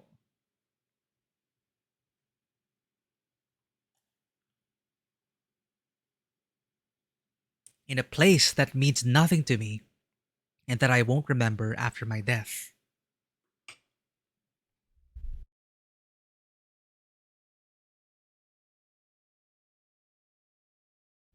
Sorry about that. Take this golden amulet. You will have enough money from its proceeds for several years. You're a good friend to me. This is the handwriting of Baron Mercer, but here it is sloppy, impulsive. He wrote with weak and trembling hands. Gerda examines the dresser again, more carefully, but does not find any key anywhere. Only moth-eaten clothes and several books are inside. The maid must have taken her things by now. Check the wardrobe. Winter clothes and dilapidated shoes. Abandoned in a hurry, like everything else in this estate. I feel like we're limited in terms of options. We're probably getting closer to the monster finding us. Examine the old beds. The bed linen is wrinkled and covered with a layer of dust. The whole tree is eaten away by mold. It's better not to touch anything here. Back. Examine the kitchen. Examine children's drawings on the wall. The colors on the paper have faded over the years, but when looking closely, it's possible to see that each character's clothes have his own unique color. The first picture shows a bunch of cooks. Everyone is holding a fish in their hand and seems to be fighting among themselves. In the second picture, a little boy in a red jacket is planting something in the ground. On the same sheet next to it, the branches of an already tall plant curl into the very sky. The boy grabs stars from the sky and throws them into the hands of the children below, one to each. It seems that even the servants love the little baron, since his drawings were hung here. Rummage through the kitchen utensils. The silverware was pilfered, probably by servants leaving this place in a hurry. Look for food. As expected, Gerda finds nothing on the shelves except mold and rat-eaten dark bones, obviously. Examine the oven. Examine the oven. Gerda leans towards the roof of the stove, peering into the darkness. Cast iron utensils are scattered randomly on the coals. She picks up the rusted bowl. A rat jumps out from under the bowl, squeaks loudly, and runs away. Uh-oh. Light a fire in the oven. Gerda throws firewood on the dusty coals, makes a fire with a flint, and closes the firebox with a door. The kitchen is getting warmer. Examine the oven. The firewood crackles quietly in the fire on the stove. Back. At least we didn't kill the rat. Return to the first floor. Oh no! What are we doing? Gerda heads for the spiral staircase, but suddenly freezes, hearing a dull hiss. Heavy footsteps pound down the stairs. The rattling of metal and the ringing of chainmail. He's here. Why does this music sound like Scarlet Hollow?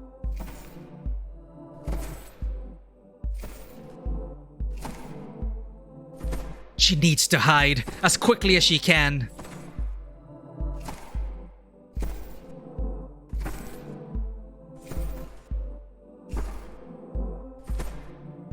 Get under the bed. Gerda climbs under the bed and lowers the hanging blanket. She doesn't see anything. Her heart beats in her chest as if ready to jump out. Gasp. He's tearing up servants' rooms. She needs to get out of here before he gets to Gerda. She won't survive a blow from a heavy weapon, even under cover. Wait for the right moment.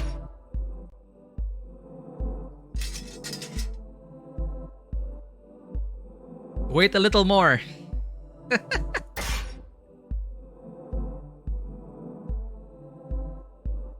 The monster freezes over the bed as if sensing someone else's presence. Gerda hears a roar. The wood breaks from a strong push. Sharp chips fly in her face. She manages to feel only a heavy blow and the cold of steel in her body. The sword pierced her chest. I'm dead. She sobs, trying to close the wound with her hands, but the blade comes out of her body and takes her life with it. God. Well, that's our first death.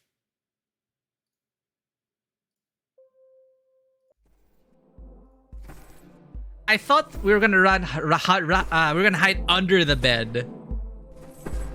Not, see, get under the bed, but she was on the bed with a blanket. Like, what?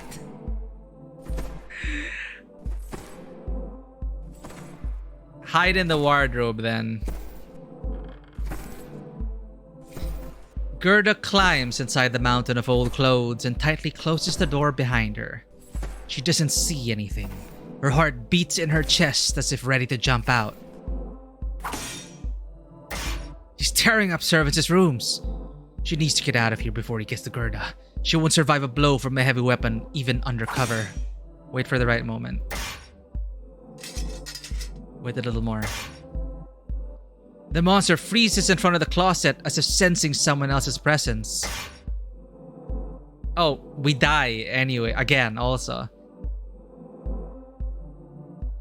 Sword pierce your chest. Well. At least we saved.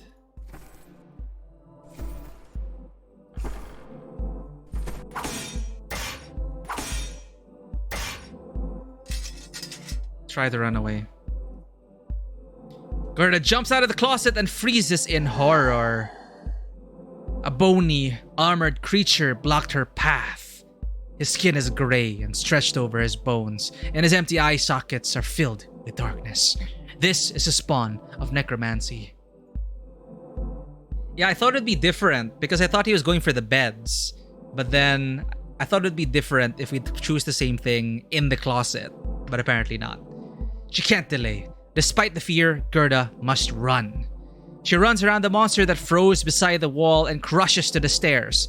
Armor rattles behind her back. The dead man does not have time to grab her and runs after her. She needs to detain him. Rip the painting off the wall? Find a weak spot in the wall?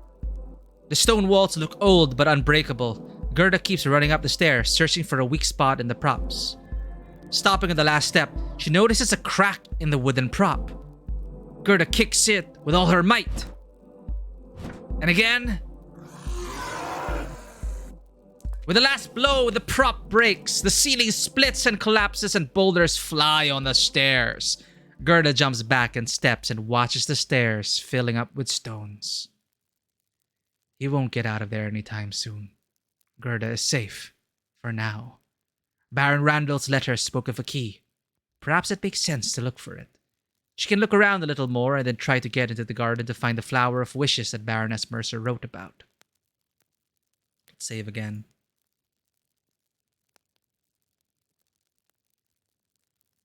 Wine cellar, bedroom, second bedroom.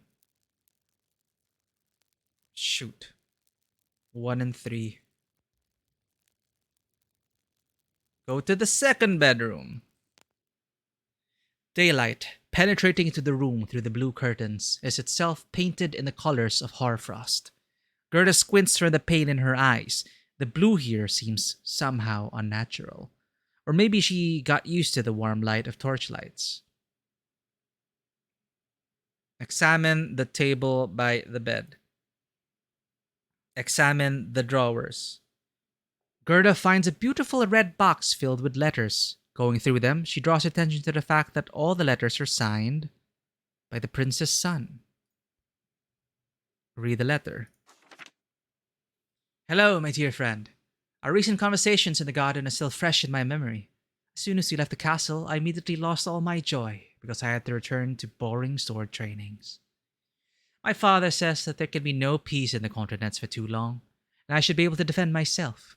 All my teachers were sent away from the castle, and I have not learned anything interesting about this world for a long time. Most of all, as you might have guessed, I miss astronomy.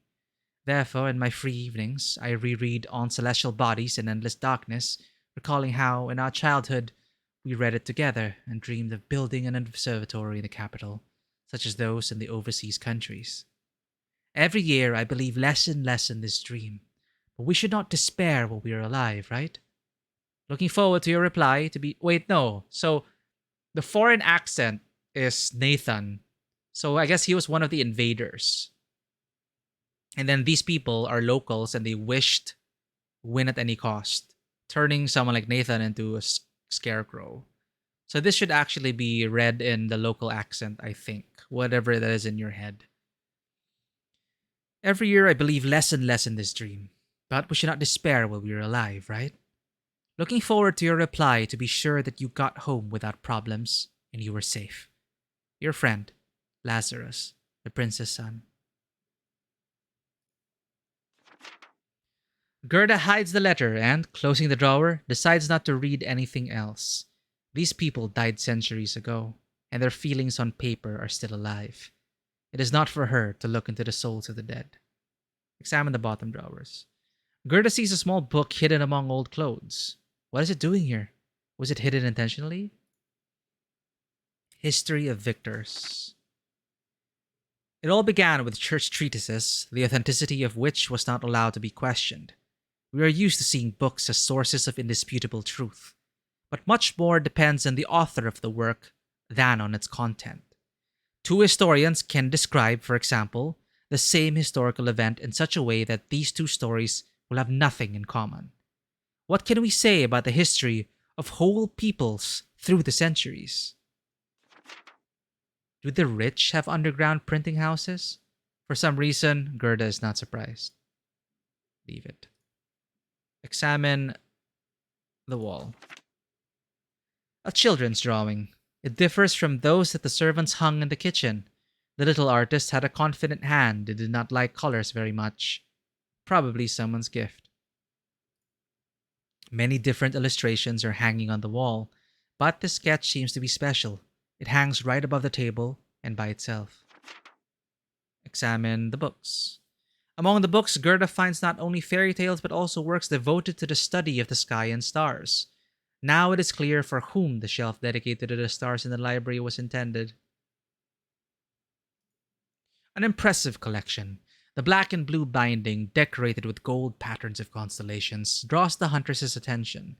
An elegant inscription flaunts on the spine, on celestial bodies and endless darkness. Of all the books, this one is the most battered. It has been read a lot. Take the book. The book is small, so it fits easily into the bag.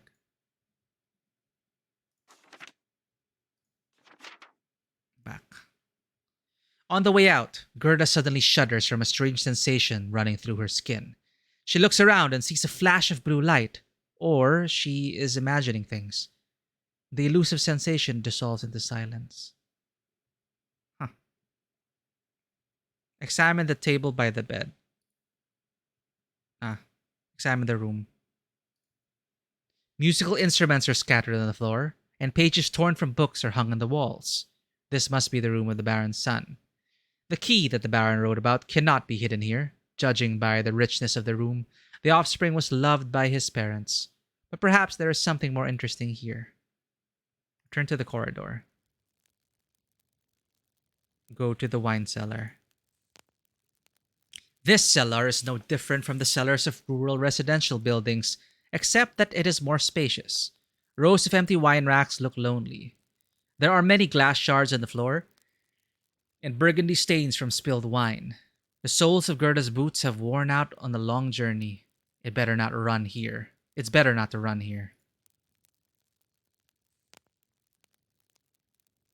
Examine the cellar map. According to the map, there is only one exit in the cellar, the door through which Gerda came. The list of wines looks impressive, but it is unlikely that at least one full bottle is left here. Examine the floor. The cellar floor is strewn with multicolored fragments. The glass gleams dully under the torchlight. Go to the other end of the cellar. Wine racks stretch all the way to the ceiling, disappearing into the darkness of cobwebbed corners. There's a broken ladder against the wall. Having studied the stains in the dusty floor, Gerda comes to the conclusion that someone was here recently. Among the debris and dirt on the masonry, fresh traces can be discerned. Maybe these are the footprints of the armored monsters that Gerda locked in the servants' quarters. The likelihood that there could have been people here not so long ago seems scanty. Gerda takes a step forward towards the second row of shelving and freezes. In the dim cellar light, she can see the outlines of two human bodies. They are warriors in old armor and they don't breathe. Dead men. The Huntress had already made noise more than once, wandering around the cellar, but they did not get up, did not chase after her, like that sniffing, clanking chainmail monster. So, are they really dead? She should remain vigilant. There is something important here. The sense! Examine the unusual wall. Before that, I'll use the bathroom, BRB.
And we're back.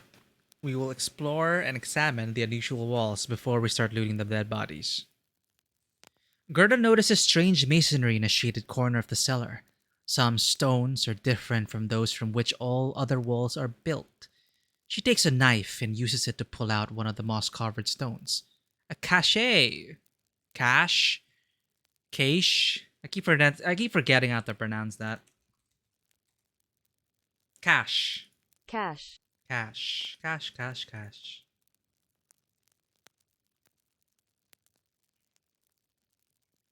Oh, what's this?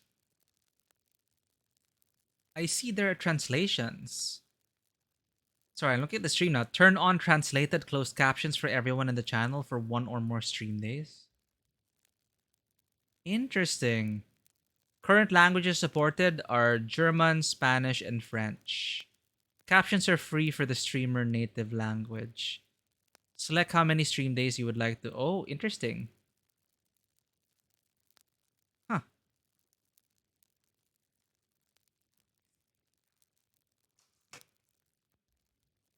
Thank you, Vano. We are looking through the walls. We found a cache.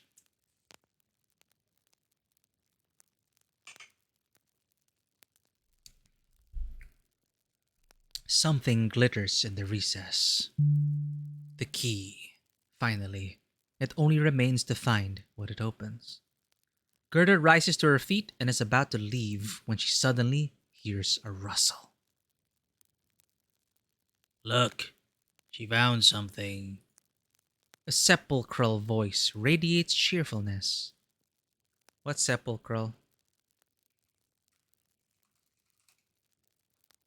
Relating to gloomy, dismal. Okay, gloomy and dismal. The sepulchral voice radiates cheerfulness. Opposite. The corpses rise to their feet and look at Gerda with dark eyes. Hello, little one. What are you doing here? Gerda shudders all over, covered in sweat. Monsters. But, unlike the brainless warrior in chainmail, these two can speak. Is this the first time you see the sentient dead men? Yeah, people still have a lot to learn about the aftermath of the war. These two were featured in that free game. Oh, okay. They don't move or show hostility. Gerda tries to behave the same way. What's wrong with you? Swallowed your tongue? The second dead man makes strange bubbling sounds. It seems that he is laughing at his friend's joke. I'm Bean. And I'm Ben. It's nice to see a human who, seeing us, does not rush into battle. Or run away. The second laughs again. We wanted to avoid your attention and pretended to be corpses, but you captured our attention yourself. The key you found could help us with some unfinished business on this estate. Will you lend it to us? Gerda, of course, remains silent. But even if she could speak, she doesn't know if it's worth giving away that she can giving away that she can understand them. They speak a half-forgotten language, which the Huntress knows only thanks to Tadeus' books. The first has puffed sleeves, once popular in Lorthemia, and he speaks with an accent. The second's clothing and weapons appear ordinary, but he wears the colors of the earth and the night sky, the same colors worn by Lorthemia's opponents several hundred years ago. Enemies who become friends after death? Gerda unsuccessfully tries to calm her maddened heartbeat. These dead men have been roaming the earth for hundreds of years. They fought in a war that killed countless people.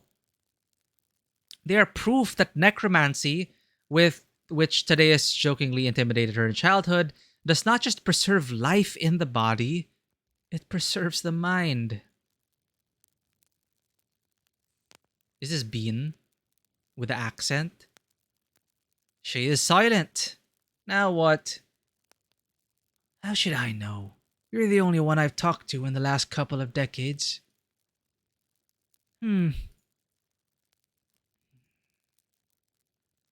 Tell me, little one. Have you already met him? Gerda involuntarily widens her eyes, remembering the monster locked in the servants' rooms. Right. The dead man noticed her reaction. Met and survived, thanks to the power of save games. It deserves admiration. Even we are afraid of him. I'm confused already who's talking. They should light up or I don't know. I guess being green, so green, but it calls me be green eyes. And it seems that you understand our speech after all. Damn. The dead man shifts from one foot to the other, and with a sharp movement of her hand, Gerda reaches for the dagger on her belt, but stops at the same moment as the dead man freezes. Don't be afraid, little one. We are not your enemy. Yeah, we don't mind cooperating at all. The key. If you don't want to give it to us, let's solve the mystery of this estate together. Our target is the insentient dead man. We must put him to rest so that nothing on these lands threatens people. Will you accompany us to this noble cause? No, don't ask her. You don't have a choice, little one. We will follow you on your heels in this estate. Like ghosts, they laugh.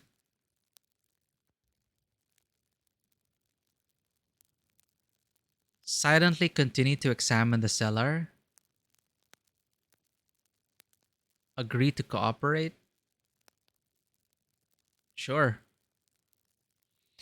Gerda holds out the key to the dead man in a gesture of goodwill, sees bony fingers reaching out to her, and pulls her hand back.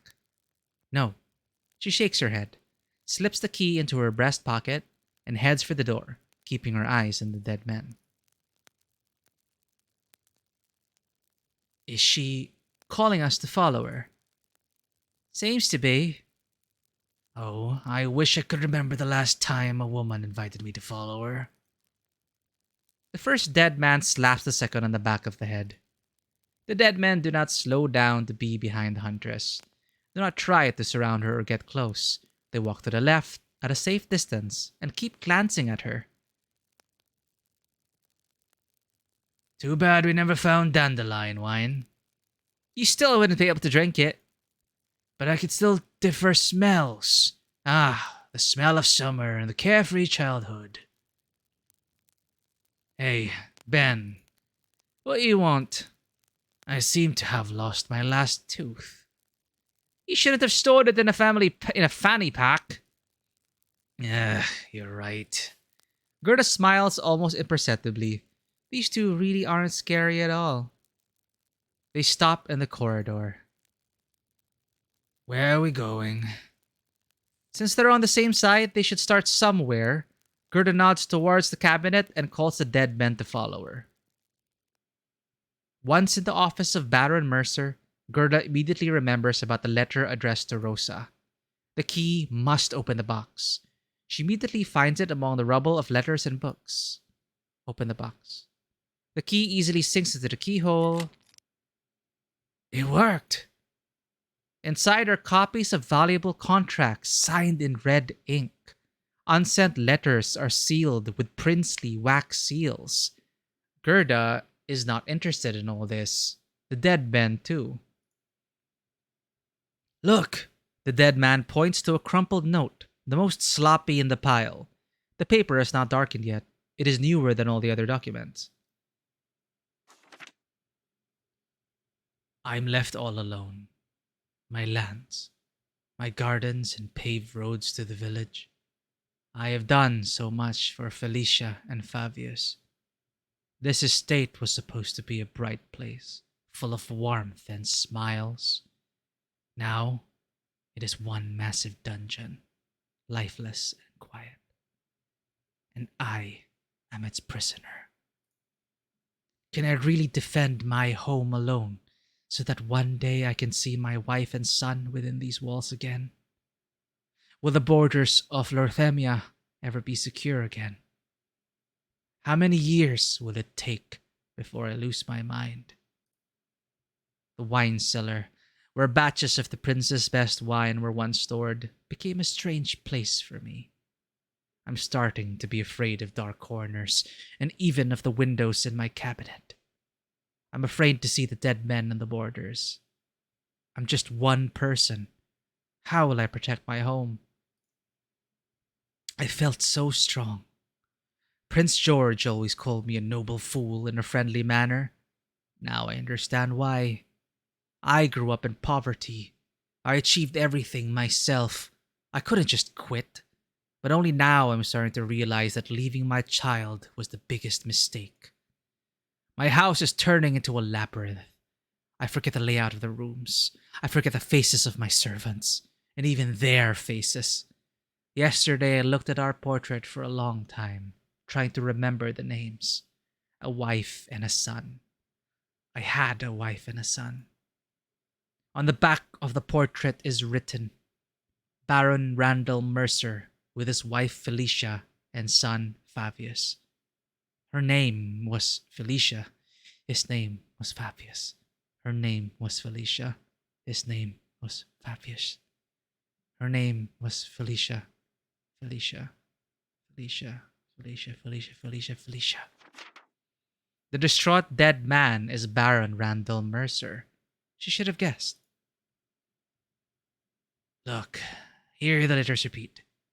What is this? Poetry? Doesn't look like it. The handwriting changes at the end.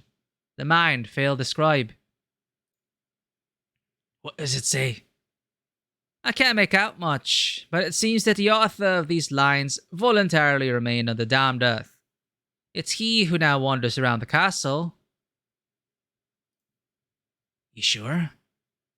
For the most part. I remember the writing of some Lothemian words from a past life. I guess we studied the enemy. Judging by the fact that you, a Lothemian, cannot read in your native language, you are not from noble families. Or maybe everything went out of my head after death? Who knows? In addition, now we have a human with us who, for some reason, can read in a dead language. Lucky, huh? Yes. Who's noticed this, stranger? Point to Baron Randall's family portrait on the wall. Is that the Baron? The dead man is Baron Randall. Gerda nods. Hmm. I knew him during the lifetime, although I had never been to his estate. He was a good man. Then we made the right decision by staying here. We must put him to rest. First, we need to understand how we do it.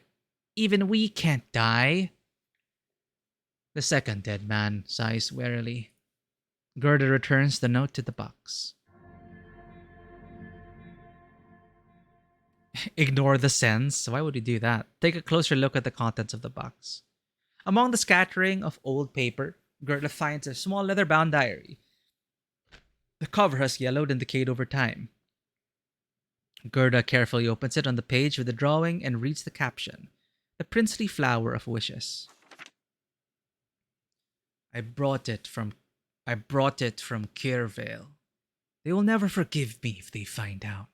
Therefore, I am warning you, the initiates. Do not reveal secrets, even to those closest to you. When Kirvale finds out, we can't avoid war. Sooner or later, it will happen, but we will have time to prepare. The flower of wishes can fulfill not everything, but a lot. It will not create wealth for you, but it can heal the sick. It will not bring the dead back to life, but it can kill the living. And most importantly, it can help you forget the past or recall the forgotten. Close your eyes, holding a petal in your hand, and make a wish. It is not for me to warn you that you need to think deliberately so as not to forget your personality or not to regain your hard-buried sufferings. Oh no, we have to make a choice. Gerda finishes reading, and the dead men, coming up close to her, look at her expectantly with their sunken eyes. I can't make out anything. What is it? Something important? Give them the book. The drawing on the cover. Do you recognize it?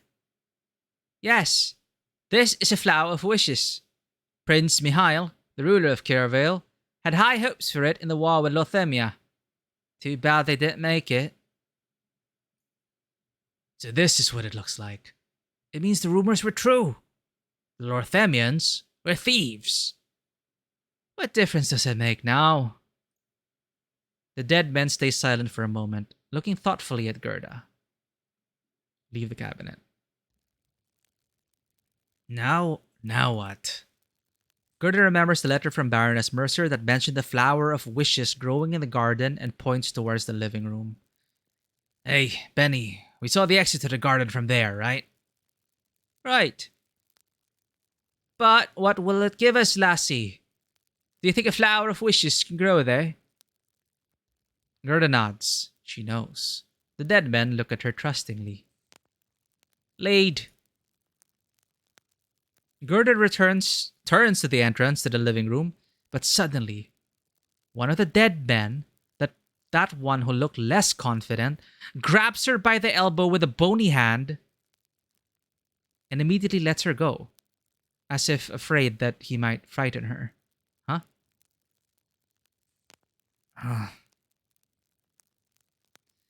In all the time we've been here, we never made it to the library.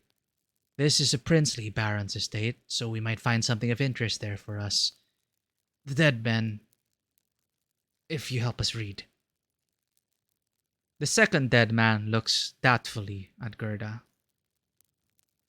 It is unlikely that this coincides with your plans. Besides, we may not find anything. It's up to you, lassie. Check out the library. Shelves rise to the ceiling and disappear into the darkness. The dead are spread around. The one who calls himself Ben is examining the high shelves, and Bean is rummaging through the books scattered on the floor. Gerda glances over the shelves, but doesn't notice anything that could be related to the war or necromancy. She doesn't know what the dead men hope to find in the merchant baron's library, but she volunteered to help, so she takes each book from the shelf and leafs through it. Philosophy and scientific works, untouched mathematical treatises. The cover creaks like new. Some fiction. On the floor are lying multi-volume books on world history. Green-bound books grab her attention. 1,000-year history of the formation of Lorthemia. Gerda picks up the first volume and reads the contents.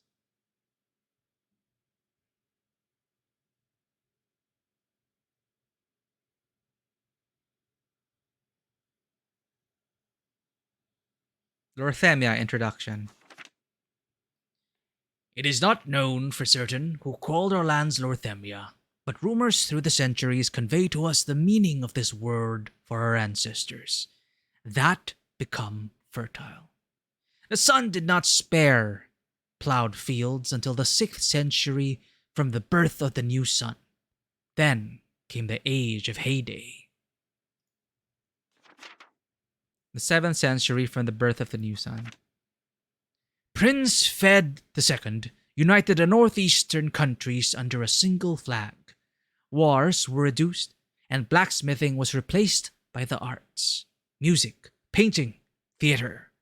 By the beginning of the 8th century, every merchant could afford a portrait by the hand of a master. Trading routes. After just a century, Lorthemia acquired many fertile fields, silks, and jewelry. Roads grew from east to west. Foreign merchants came for Lorthemian goods. The age of heyday continued until the end of the 8th century. Since then, Lorthemia has only gotten richer. The 9th century and the relationship with Kirvale. It is impossible to deny that Kirvale played a big role in the history of the formation of Lorthemia. Thanks to the efforts of a prince named Nor, the lord of Kirvale, the growing warlike mood in both principalities was replaced by a commercial treaty at the beginning of the 9th century. Only flowers of wishes were out of Lorthemia's reach. Give the book to the dead man. Gerda hands the books to the dead man in the green scarf, the Lorthemian. The second one joins him. They carefully flip through the pages with bony fingers. I recognize the spelling of some words. Lorthemia. Fed. Huh? The second. Kirvale? It looks like it. The drawings of flowers. Lorthemia studied us. It all seems vaguely familiar to me. He picks up the third volume of 1,000-year history of the formation of Lorthemia from the floor. More about Kirvale here. Your historians were very interested in it, huh? Everyone was interested in it. Kirvale is one of the oldest and strongest principalities in the world, the cradle of the peoples of the entire eastern continent, which, moreover, had to endure many wars. Guilty. The dead man picks up the third volume and quickly flips through it until it stops at one page. He hands the book to Gerda. Read this, please. Gerda looks doubtfully at the dead man. She can read it, yes, but how will she convey the meaning to him? Yet she takes the book from his hands. It wasn't until the 10th century that Lorthemia strengthened its army on a par with Kirvale. Even women and children were armed. The noble family Ulf donated a lot of gold to the budget of the army. Pretend you were reading aloud. Gerda does as he asks.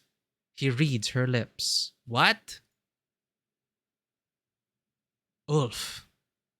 Does someone who has never spoken in her life know how to shape words with her lips? I guess if you understand the theory behind it. Ulf. I remember. What? Not sure. Lorthemia is on the verge of war. My sister gives me a green scarf that she sewed herself. Then it was not so dull. Oh, Bean is the foreigner. I got it mixed up. Not sure. Lorthemia is on the verge of war. My sister gives me a green scarf that she sewed herself. Then it was not so dull. This picture is always in front of my eyes, but I don't remember anything else. Ulf. Why does this sound so familiar? Gerda remembers about the memory elixir that the Leshy gave her. Maybe it will help the dead man. Oh. But what if we need it for something else? Like, I was thinking, make the Baron remember his wife and child. Given the memory elixir. The dead man looks with interest at the transparent vial that Gerda found in her bag and is now holding out to him. What is this? She pretends to drink and hands him the elixir again. Well, it won't kill you anyway. I think so. He takes a sip and the bottle empties. Hmm. What do you want me to... Huh? The dead man inhales air through his chest, although he does not need it, just a reflex, and slowly sinks to the floor. He sits down by the bookshelf, leaning back against it, and falls silent. A second dead man sits next to him. Gerda sits on the other side. A few minutes pass in silence. I hated Ulf. They were rich and powerful, and they needed a wall to get richer and more powerful. Thanks to them, Prince George fell into dreams of the flowers of wishes. And my sister. She and I got to the front already when the dead were on the lands of Lorthemia.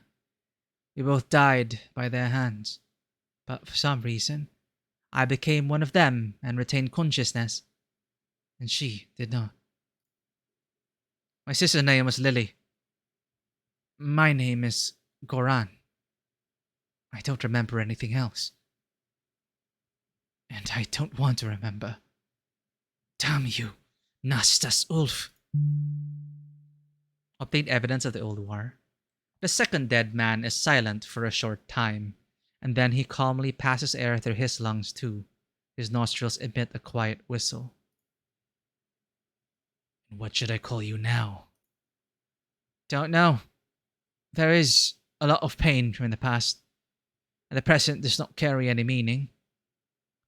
Call me what you want. It's important to remember the past, whatever it may be.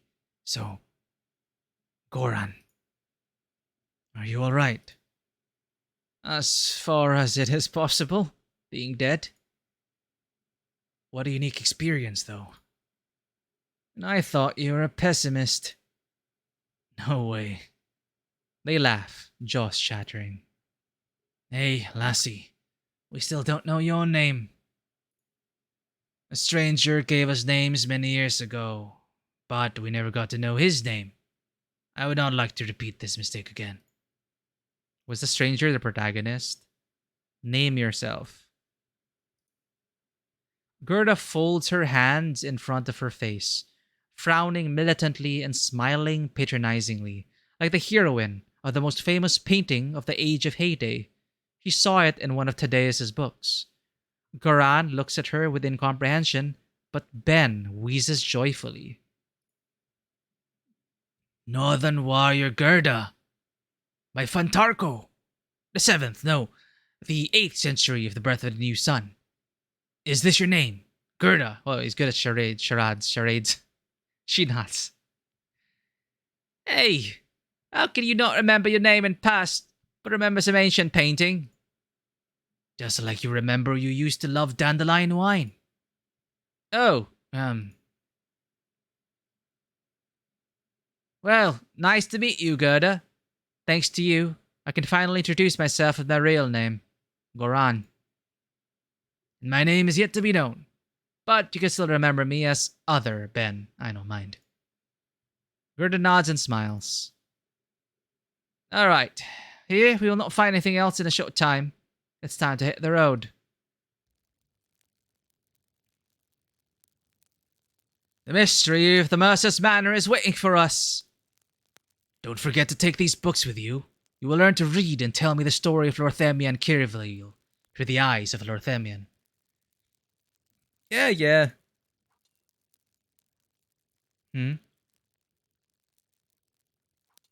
The dead men stop at the spiral staircase, where the madman is imprisoned under the collapse.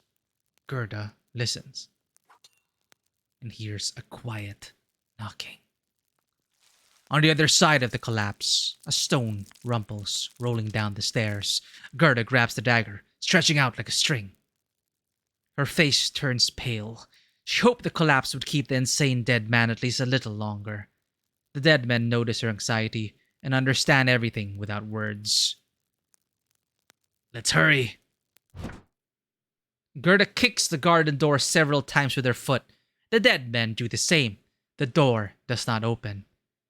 Shit, we didn't get the key. No time. The second dead man nods. They take out old swords, partially covered with rust, and begin to break down the door. The blades get stuck in the thick old wood. The echo of heavy blows runs through the living room and seeps into the corridor. We go out. Chop faster. A few more blows, and the dead men finally break the lock. The door swings open, creaking on its hinges. Heavy footsteps and the ringing of chainmail are heard from the corridor. Gerda, like a deer, jumps out into the garden, squinting at the brightness of the midday sun. It is so calm here and smells with flowers of sweetness that for a moment she freezes in indecision. A veil of warm sunlight covers the fluffy white bushes that disappear into the depths of the garden.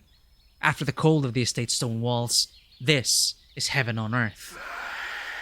But the howl of the insane dead man is heard again, and there's nothing left but to go forward. Gerda remembers the drawings of the garden, which she saw in the library, and immediately finds a path to the center of the labyrinth. We're lucky we saw that. The smell of flowers is the sweetest thing here. The wind picks up strands of hair knocked out of Gerda's tail, plays with the brim of her cloak. She takes a deep breath. He is close. Gerda does not see him through the tall bushes, but she knows. He is here, and soon he will find her. She looks at the central flower bed. A white flower that grows in the middle nods lonely to the winds with its last 3 surviving petals. That's all that's left. 1 flower, 3 petals.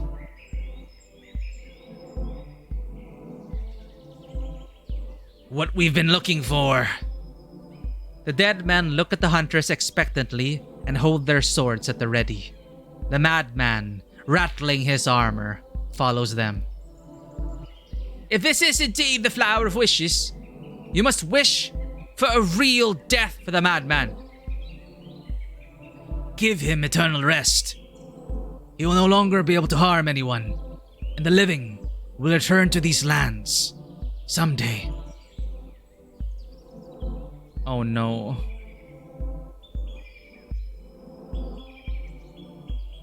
Quick save. Are we supposed to pick off the petals? Like, he loves me not, or do we just wish?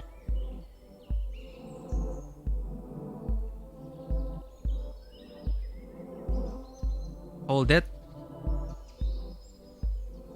Gerda's companions are watching her with heavy eyes. But they don't seem to be doing anything. Not now. The madman has already found them. He takes a step, and another one, and one more. And falls to the ground, rattling armor. Rings of chainmail tinkle softly as he, with a dead hand, reaches towards an empty flower bed that was once strewn with flowers. He digs the earth with his nails, trying to get out of it the roots left from the flowers. Pick off and wish? I guess we made a mistake. That's how it worked according to the letter. Whoops. Well, we read the letter, so I can technically load and it's not cheating. I just forgot it in the letter. But let's see what happens here. He digs the earth with his nails, trying to get out of it the roots left from the flowers, and then when he finds them, he crushes them with dry fingers, as if he wanted to destroy them into dust. A quiet, whistling breath escapes from his chest, which the wind picks up, and the dead man freezes. Oh, he wished it! Did it work? Only time will tell. Either way, we should bury him. We will do everything. Rest, Gerda. What the? Gerda raises her tired eyes to the gloomy sky. It's evening already. Better not to linger in this estate, but she needs to rest a little before the road. We failed the scarecrow, though. But whether to choose a scarecrow or this guy, I don't know. She spreads her cloak on the warm earth and slumbers.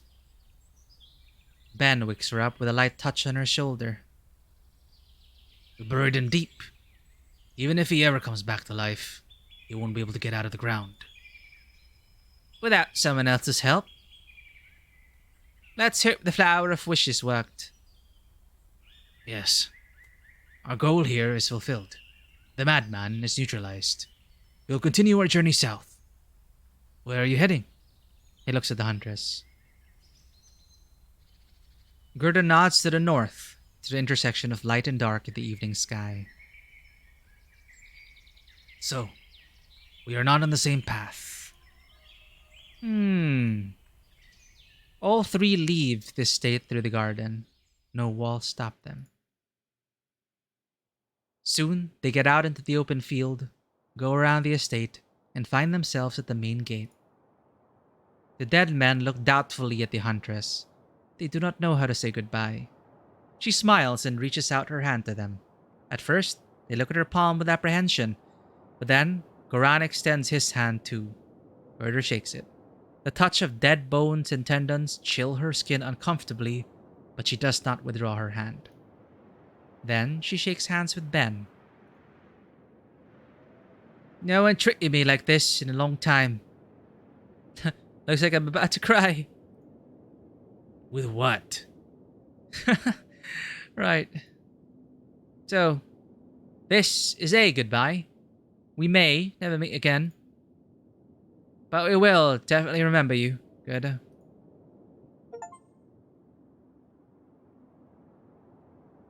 We find understanding with the dead. I found an achievement. Give them one petal of the Flower of Wishes.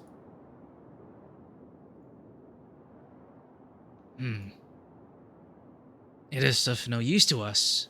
Unless...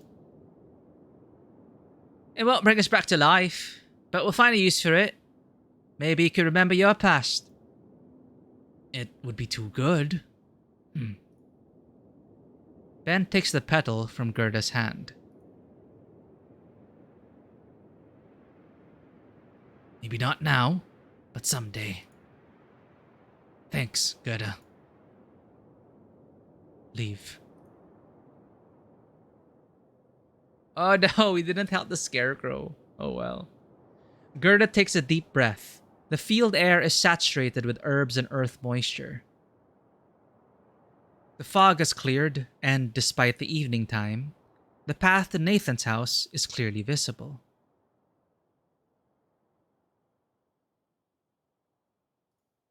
Orienting by the stars, she sketches the estate's location on the map by eye.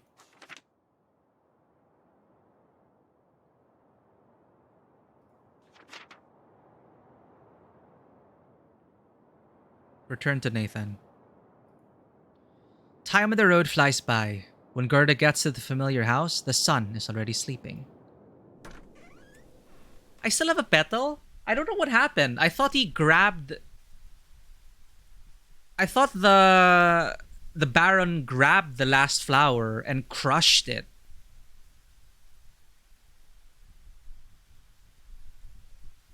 Yeah, there are 3 petals, but I thought he grabbed the whole flower and crushed it.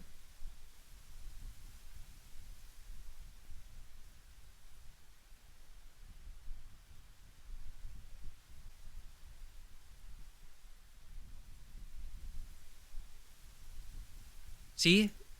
He like pulled the whole flower.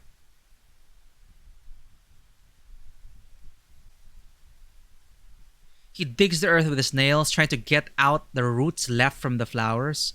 And when he finds them, he crushes them with dry fingers as if he wanted to destroy them into dust. So I've assumed he grabbed the flower and wished himself to death. So you're saying, I was wondering why we had a petal. So he grabbed one petal. Oh, he just made sure there won't be more flowers. Okay, sorry, I get it now. So he was aiming for the roots and he destroyed the roots. Okay, now I get it.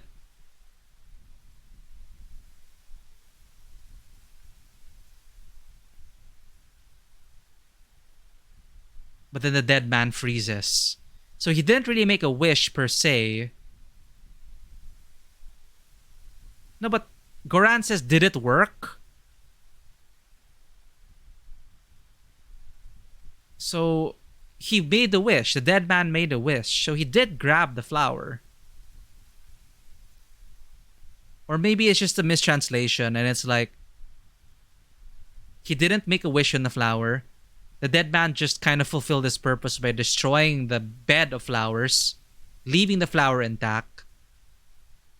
And then Goran is just like he's not moving anymore. Did we win? Then only time will tell. So, okay. So the flower is kind of intact. No more flowers. It's probably something with there's probably a nuance and a translation that I was missing there. But either way, we have a petal. So you might be right. We might be able to save the scarecrow. And for all we know, it might be better in the long run because those flowers started a war. So the scarecrow stands against the wall exactly as before, as if it had not moved all this time. It's almost midnight. Gerda does not wait long. She hears only a soft rustle and the clatter of pottery. Out of the corner of her eye, she sees someone placing a plate of warm food next to her with a human hand. He slowly walks around her from behind. That's kind of scary. You're back. There's a blush on his cheeks and a warm smile. I was afraid that I would never see you again. Have you been to an abandoned manor? He looks too carefree for the sly one who tried to set a trap for her.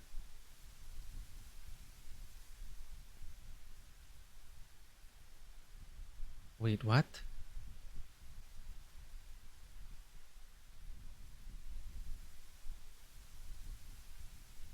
I don't know I don't know that he set a trap for me.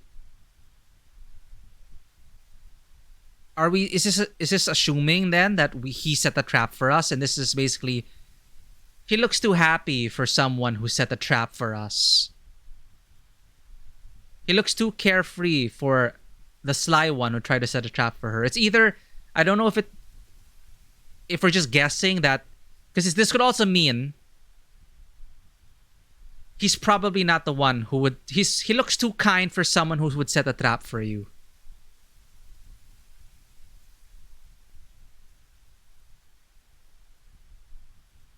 So I guess that's what it means. Like, he looks too nice and innocent for someone who would trap you. So, he probably isn't. So I don't blame him. Dot. What angered you? Didn't find anything of value in the estate? Or couldn't get inside? There is confusion in his eyes, and his voice is weak. Gerda has seen many liars in her life, and Nathan doesn't look like one of them. I thought Gerda has not been around people ever, or rarely has she been around people. Well, that doesn't mean that she hasn't met many liars. I guess the few people she has met were like liars. I'm gonna trust her on this. She's seen many liars in her life, and Nathan doesn't look like one of them. But how does she know for sure?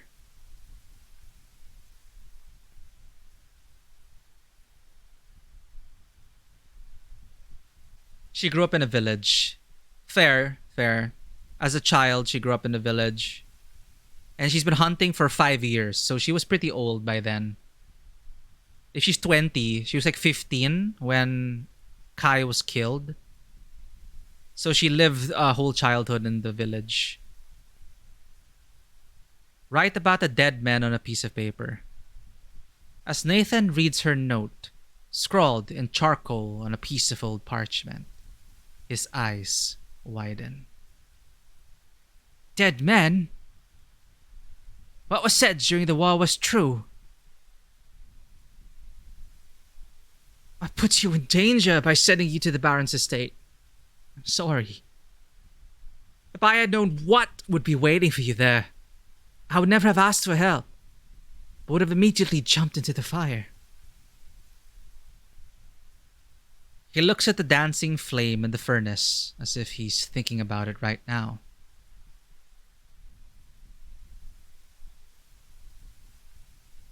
Touch his hand soothingly.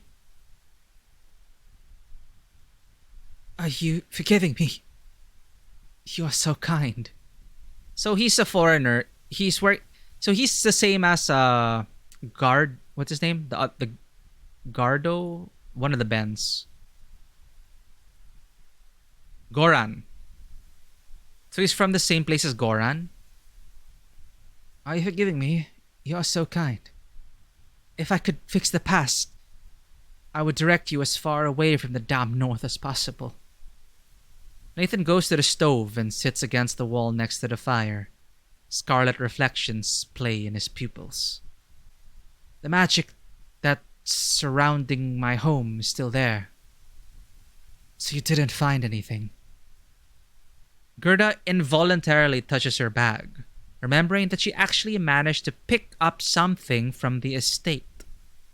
This flower. If it can kill, then it must be able to remove the curse.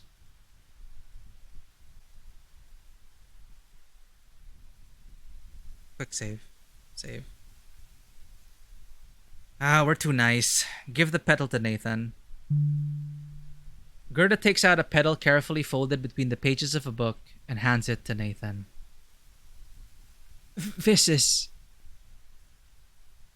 the flower of wishes. I never believed in its existence. And now, a stranger gives it to me like it's nothing. Nathan puts a white petal to his lips and whispers unintelligibly. Gerda hears the wind go up, rustling the grasses in the field, and creaking shutter slams.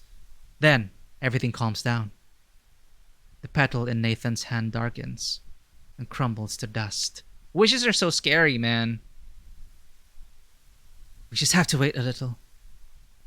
If the curse doesn't come back, then it worked. Wait. Gerda closes her tired eyes and waits. A minute passes, 2, and the human does not become a scarecrow. Good thing this flower of wishes isn't like a exploitative devil. Devils will always twist your wishes. This one understands the spirit of your wish. When the moon begins to lean towards the earth, Nathan looks at Gerda with a smile. Time is up, and I'm still human. That means... He laughs quietly. There are tears of happiness in his eyes.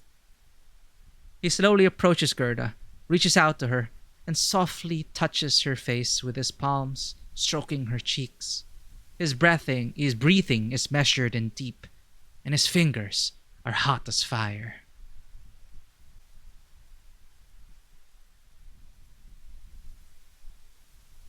Throw off his hands, pull back, don't move. Pull back.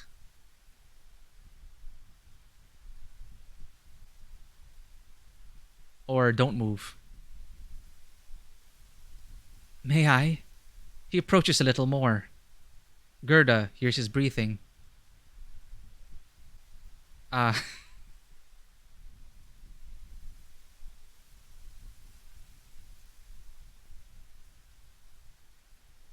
Is Gerda... No. Gerda might be into polyamory, but I don't know about Agnes. Agda.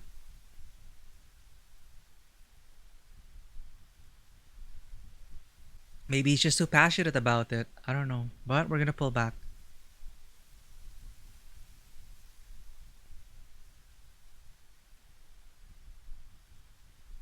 Blinking in dismay, Nathan steps back too and remains silent. He examines his bare feet, rolls from heel to toe, clenches and unclenches his fists as if he is trying to get used to the ordinary sensations again. I cannot believe it. You really lifted the curse.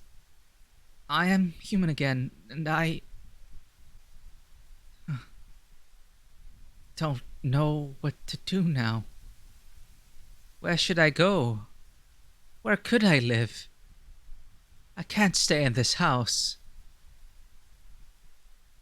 Show the road to the village on the map. This place. What awaits me there? Mimic a monster with your hands baring your teeth. That's so mean. Shrug. Point to him, then to yourself. I hope they will accept me. I memorized the road. Tomorrow I'll be on my way. Thank you. Now, it's time for bed. I haven't slept in hundreds of years. What dream do you think I'll have? Without waiting for an answer, Nathan spreads a blanket in another corner of the house, lies down with his face to the wall, and covers his head with a hat. Good dreams, stranger. I believe one day we will meet again. The house falls into silence. Gerda finishes her dinner and prepares for bed with a calm heart. Tomorrow, she has a long road north. Hello, beast.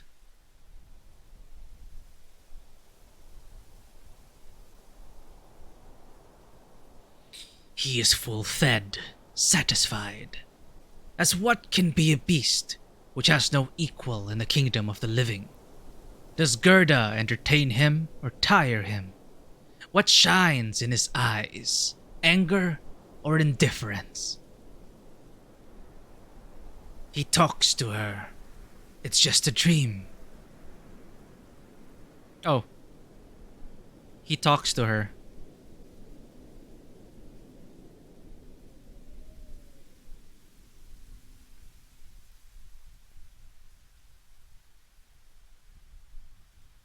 Chapter 4.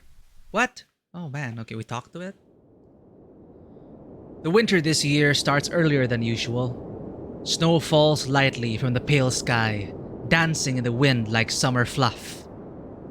On the way north, Gerda meets a traveling merchant who sells her a fur coat for a favor. She tracks down a wild hare and later, at an evening halt, they skin and roast it. No, poor bunny. They have nothing to take from each other, and human cities are not so far away, so they sleep safely in the same tent in the middle of a snowy field. Wait, 5 chapters? We're almost done? Days melt in a shroud of white snow. The mountain wind descends from the snow-capped peaks and walks along the valley, chasing snowflakes falling from the sky. Enough time passes before Gerda sees through the dense fog the top of Mount Three Teeth. Oh, we are almost at the mountain. Gerda had heard about the savages from the Mount Three Teeth before, about whom the hunter told her.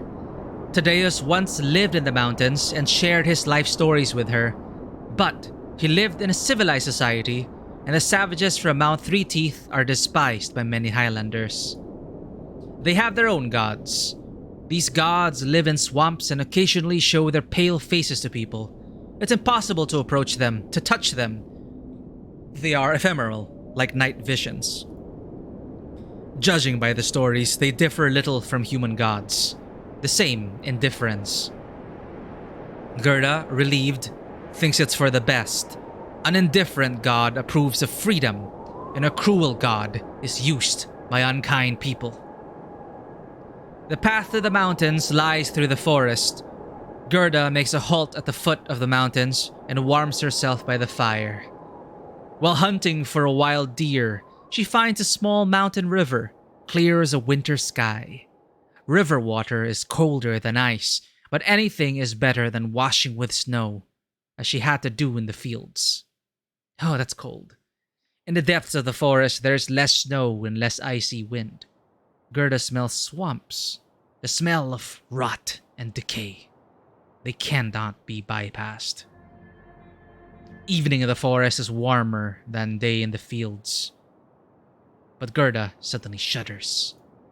She doesn't turn around, only tightly clenches the bow in her hands. The ghost. Hello, Huntress. A large blue light swirls around her and whispers in a sepulchral voice. Don't come here now if you don't want to die. Will-o-wisp, we're not supposed to follow the lights, right? Wait, this is a double. Don't come here now if you don't want to die. Okay, so we won't go there if we don't want to die. Sure. Gerda slowly lowers her bow. A weapon can't do anything to a ghost. Taddea said that when meeting with such a creature, all that remains is to run. But a human can never be faster than a ghost. Really? She needs to talk to him. The thing that Gerda can't do. Oh, yeah, she can't talk. We have this in our land, double negatives.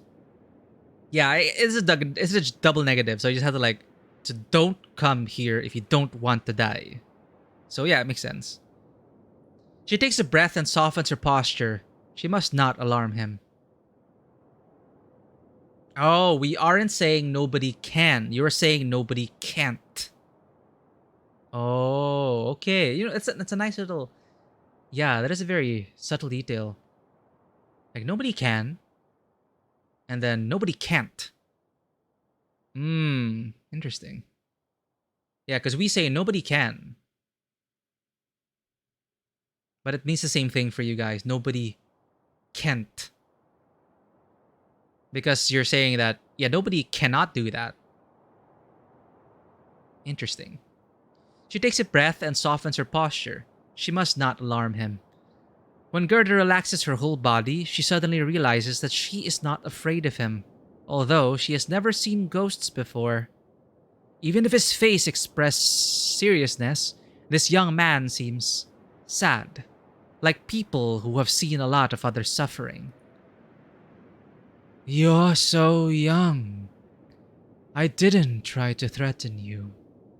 But if you go to the swamps now, you really will die. I do not want it. Is this a will-o-wisp that rebels against its kind? Because aren't will-o-wisps supposed to lure you into the swamps to kill you? Gerda smiles involuntarily. What does a ghost care about a human's life? Who is he?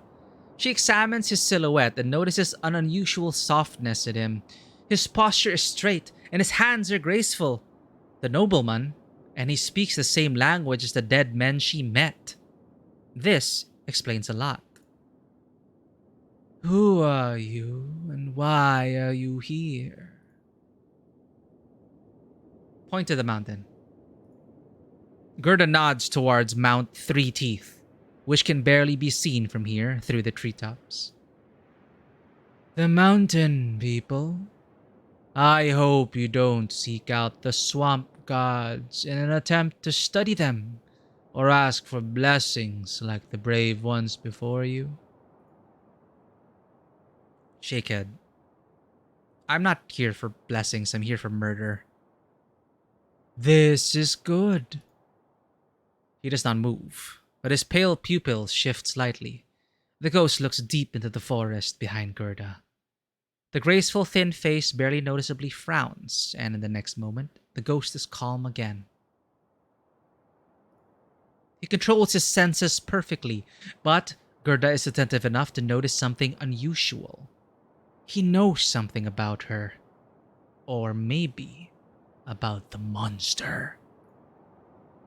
I feel like you've met the living dead men. I see it in you. The imprint of death frozen in your eyes. Or are you just a cold-blooded killer?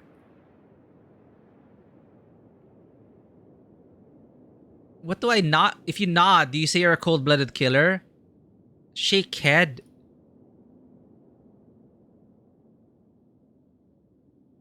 What is it in response? Or are you just a cold-blooded killer? Shake head negatively. I'm not a cold-blooded killer? Or is it... Or would it mean that we're denying that we met the living dead men? Probably the killer, right? Quick save. I shake head. I'm not a killer. I think. Am I a killer? Don't answer.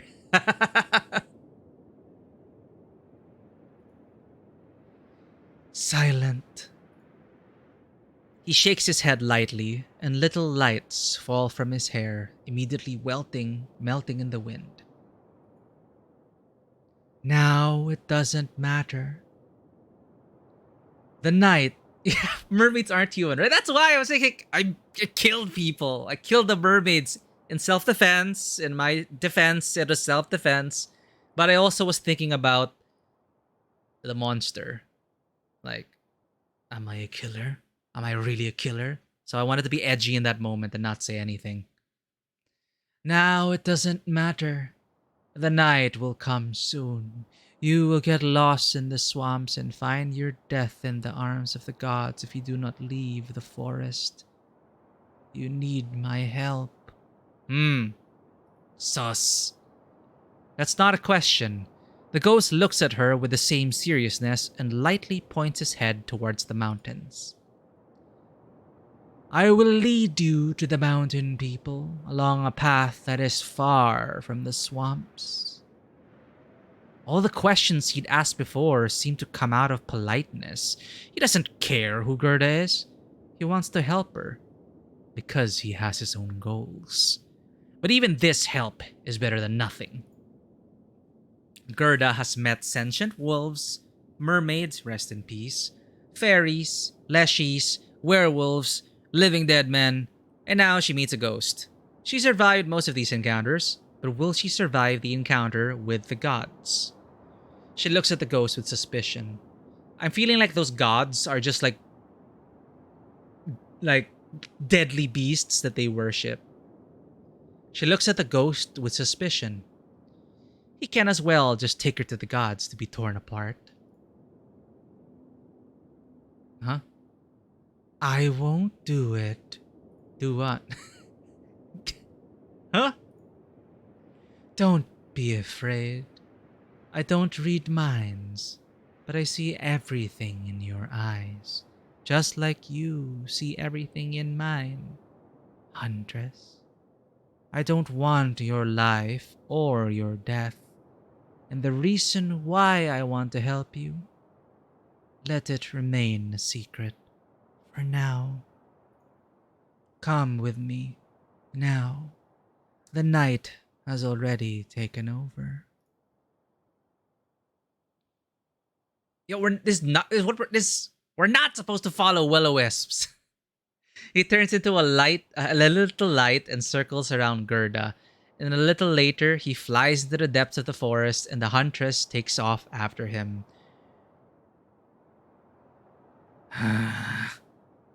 What do you call grandmother in Ukraine?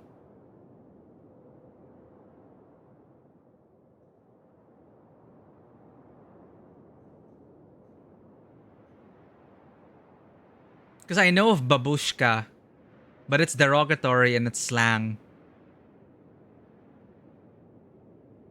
And it's what I know, it's mostly Russian. Babusha. Okay. Yeah. Didn't our grandmothers always tell us not to follow the lights? Babusha. He turns into a little light and circles around Gerda. And a little later, he flies into the depths of the forest and the Huntress takes off after him. We're gonna die. Gerda walks along the edge of the forest, climbing the steep slopes. The little light flies a few meters, waits for her by the tree, and flies further. Like that, they go half the night. The forest is full of wild sounds. The calls of night birds and the rustle of leaves of hunting animals. The ghost's light scares predators away from Gerda. With each part of the path he crosses, He tries to stay closer. Soon they begin to move at the same speed. The little light flies smoothly through the air, a couple of steps from Gerda, showing the way. Everyone here is ready to feast on you, Gerda hears as if in her head. And that won't change in the savages' village. Never let your guard down. They reach the foothills before dawn and stop in a small uninhabited cave. The ghost of a young man gently looks at Gerda. Sleep for a few hours. I will look after you. Scary. She does so. No choice.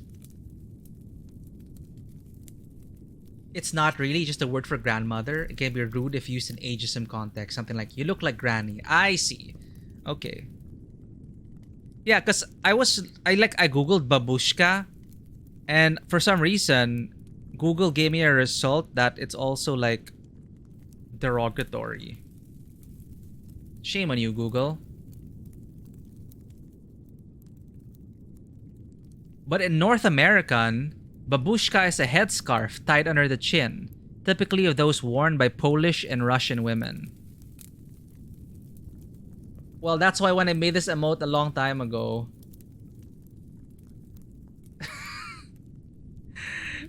I called Maple my late cat in the emoji. As you can see from the emote name, Babushkat.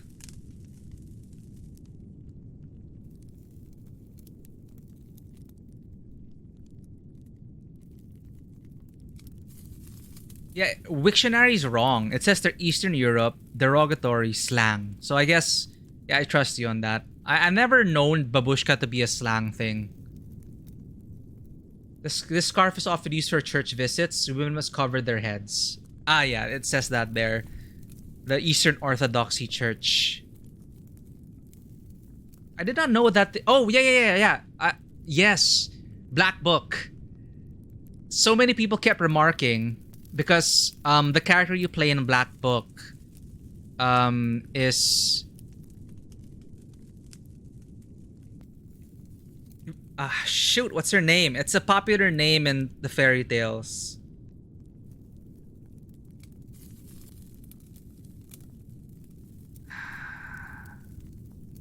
It's a name of the usually the innocent pure girl in the folk tales. How could I forget?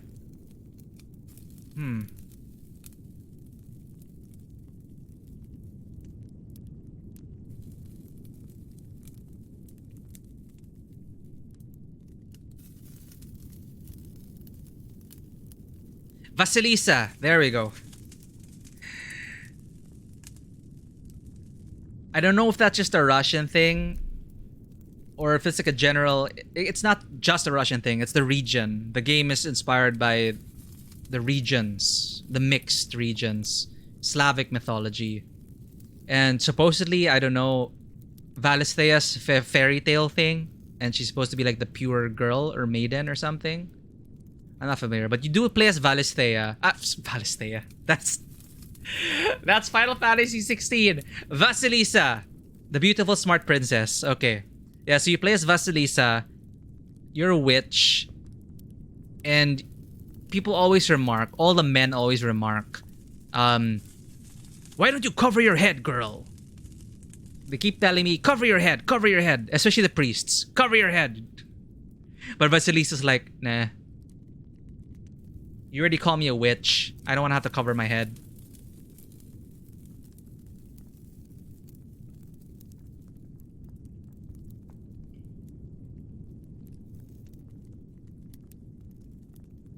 Gerda wakes up an hour before noon.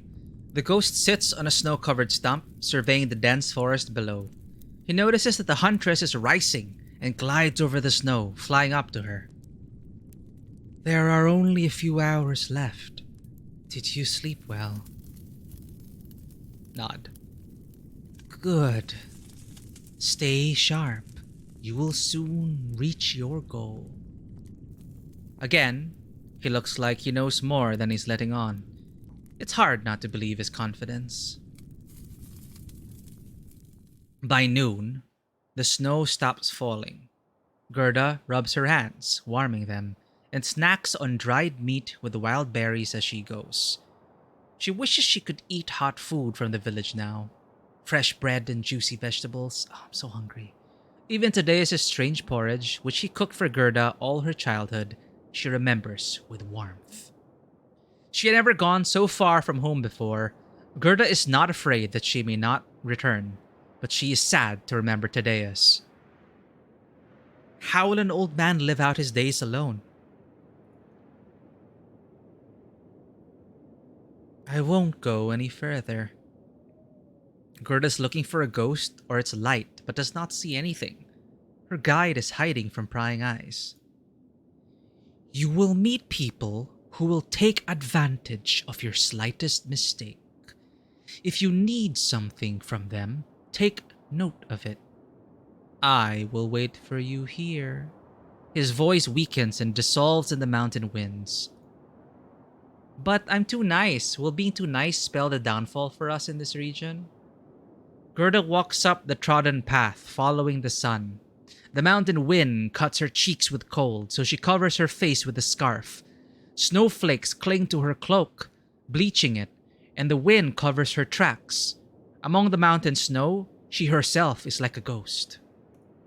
Hiding under a hanging rock, Gerda takes a minute to sketch the path's location.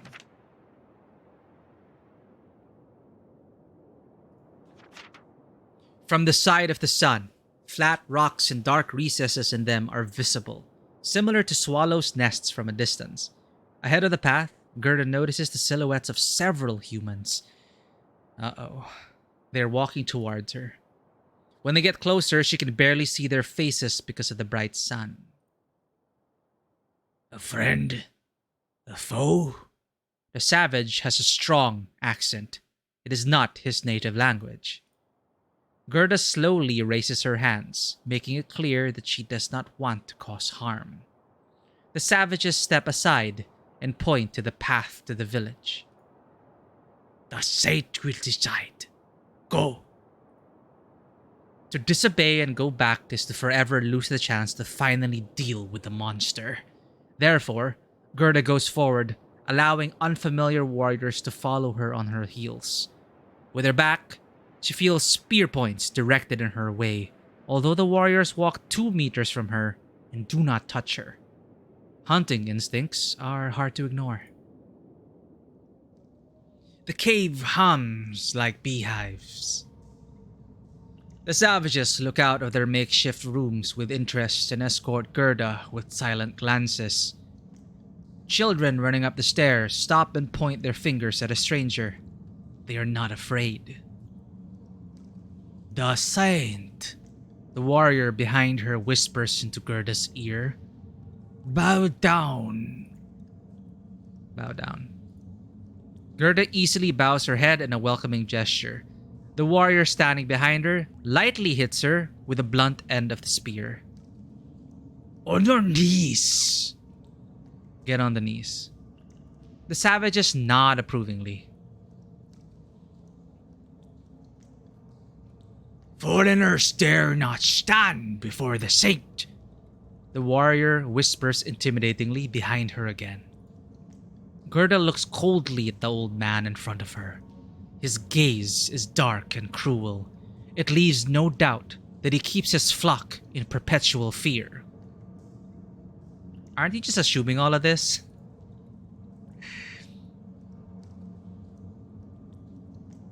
You have to pay for the blessing of the gods. You give gold to us. We are talking to the gods for you. Gold first. Is this a scam, sir?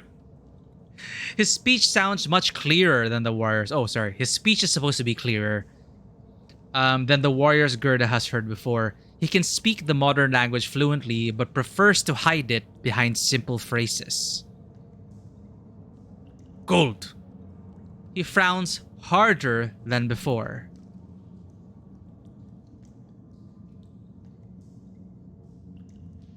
Huh.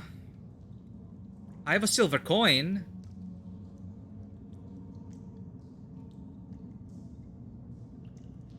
But why do I feel like this is just one big scam? Quick save. It's not gold, but it's all we have. Give a silver coin found in the Baron's castle. The saint pierces Gerda with a dark look. One can tell from his face that he thinks the Huntress is mocking him. Gold! Shakes head. I don't have gold. For a moment, rage flashes in the old man's eyes, but he immediately returns the mask of severity to his face. Away! He does not have time to finish, and the soldiers have already grabbed Gerda by the shoulders, dragging her into the dark tunnels. They throw her into a dungeon and close the passage with a huge boulder.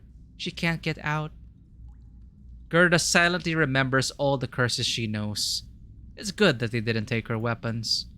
The ghost warned that the savages would take advantage of her slightest mistake, but said nothing about gold. Is she stuck here? Examine the windows. Hollowed out holes in thick stone, too small to get through. Gerda manages only to reach her hand out. She catches a few snowflakes with her fingertips. Examine the walls. Not a single crack. No hint of a possible escape route. Check the boulder. The stone blocked the exit from the dungeon, leaving only a thin gap above the ceiling, probably so that the captive could breathe easier. Gerda sits down on a pile of old blankets against the wall. If she was not killed on the spot, then someone will come to her sooner or later. It remains to prepare weapons and break through with battle. Wait.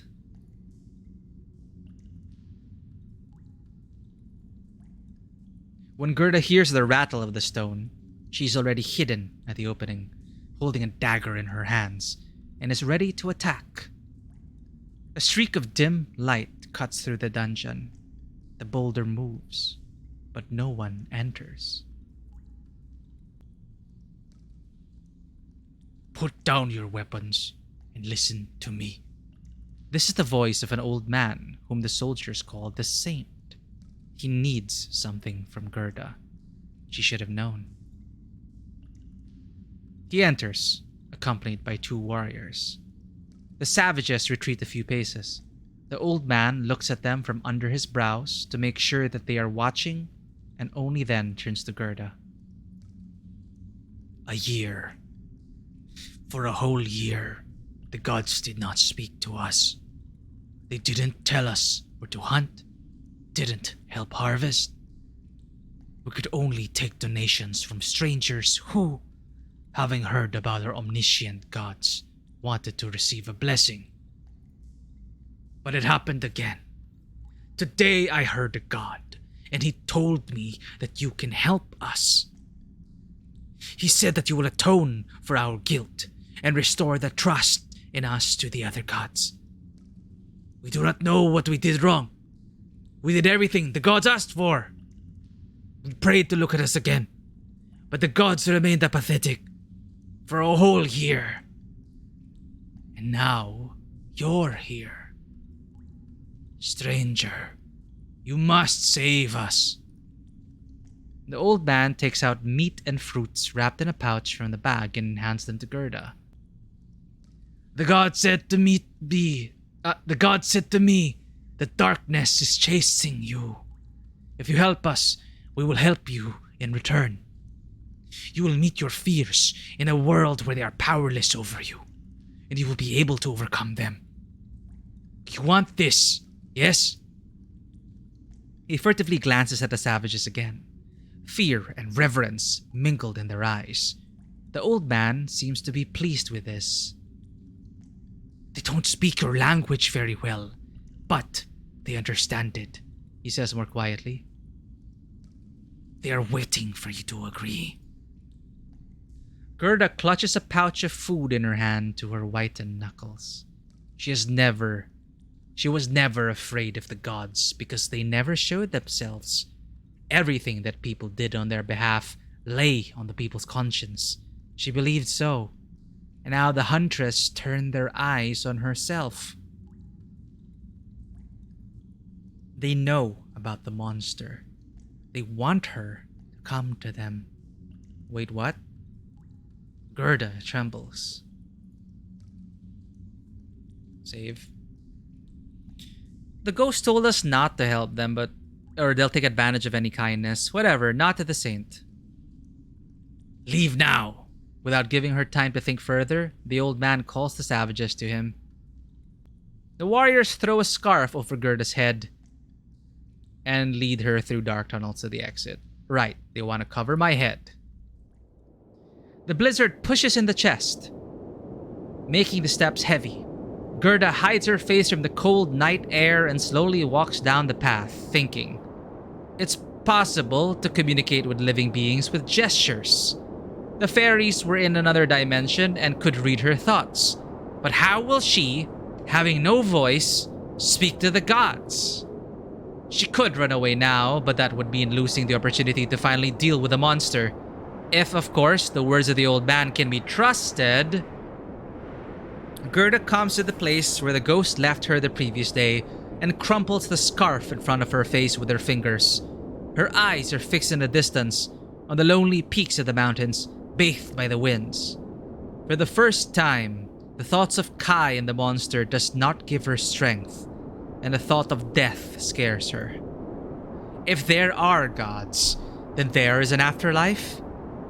It's not so scary to die, knowing that nothing awaits you. And if there, beyond the limit, is infinity in torment, madness, and a hunt millennium long? Learn something useful? Gerda instinctively jumps back a step. The ghost is too silent. Thank you for the lurk, Vano. Enjoy your food. Do not be afraid of anything. I'll protect you from the swamp gods, and later, you can face your beast. Huh? Are you wondering how I knew about the beast? It's not a secret. He is behind you. Huh? Gerda sighs and slowly turns around.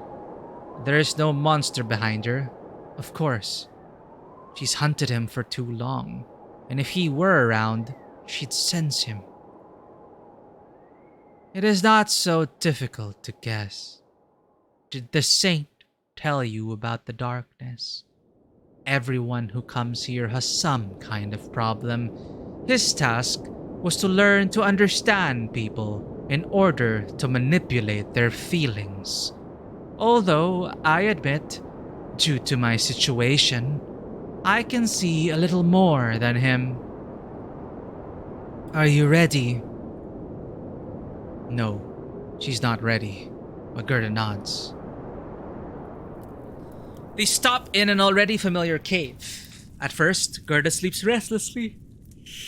It often wakes up with a heavy heart, but then she hears soft singing in a forgotten language. This is the ghost sitting next to her and murmurs under his breath. He sings about heroes and monsters, but his gentle song sounds like a lullaby. It puts Gerda to sleep, and she sleeps soundly until morning.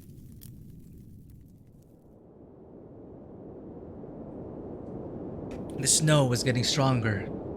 Snowflakes fly through the ghost and melt on Gerda's clothes. Have you figured out how you're going to talk to the gods?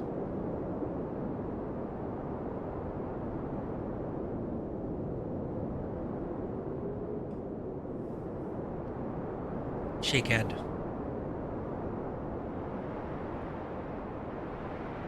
That's right. You couldn't. For many centuries, they have not perceived human speech. Yes, you heard right. They never spoke to savages. They only dragged their golden gifts into the swamps and killed everyone who dared to come too close to the forest's border. Once a mountain hunter saw one of the gods near the place where wild boars live.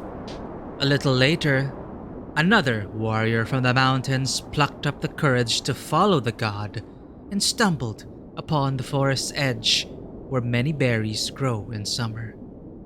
Thus was born the legend of the swamp gods who helped the savages from Mount Three Teeth. But no one intentionally helped anyone. Do you know what I mean? Nod. Another tried to help. One foolish child who hoped that people would find out about the cruelty of their gods and turn their backs on them. But things only got worse. Welcome back, Manoa. Along with gold, people began to make bloody sacrifices to the gods. Are you afraid? I promised that I would protect you. Seeing you next to me, the gods will take you for one of their own and will not attack. But you have to figure out how to get their attention. You can't restore their sanity, but to alleviate their pain, it is possible. I believe that you can do it because you have tamed the beast. What? Gerda tightens her fingers at her belt and gives the ghost a mistrustful look. Tamed? She cannot catch up with the monster, and he does not dare to approach her. This game has been going on since Kai's death, and all Gerda wants is to break that connection, to avenge her brother and finally live in peace with herself. And now the ghost is telling her that the monster likes it.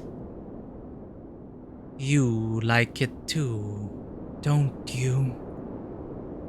The ghost smiles and a cold shiver runs through Gerda's body.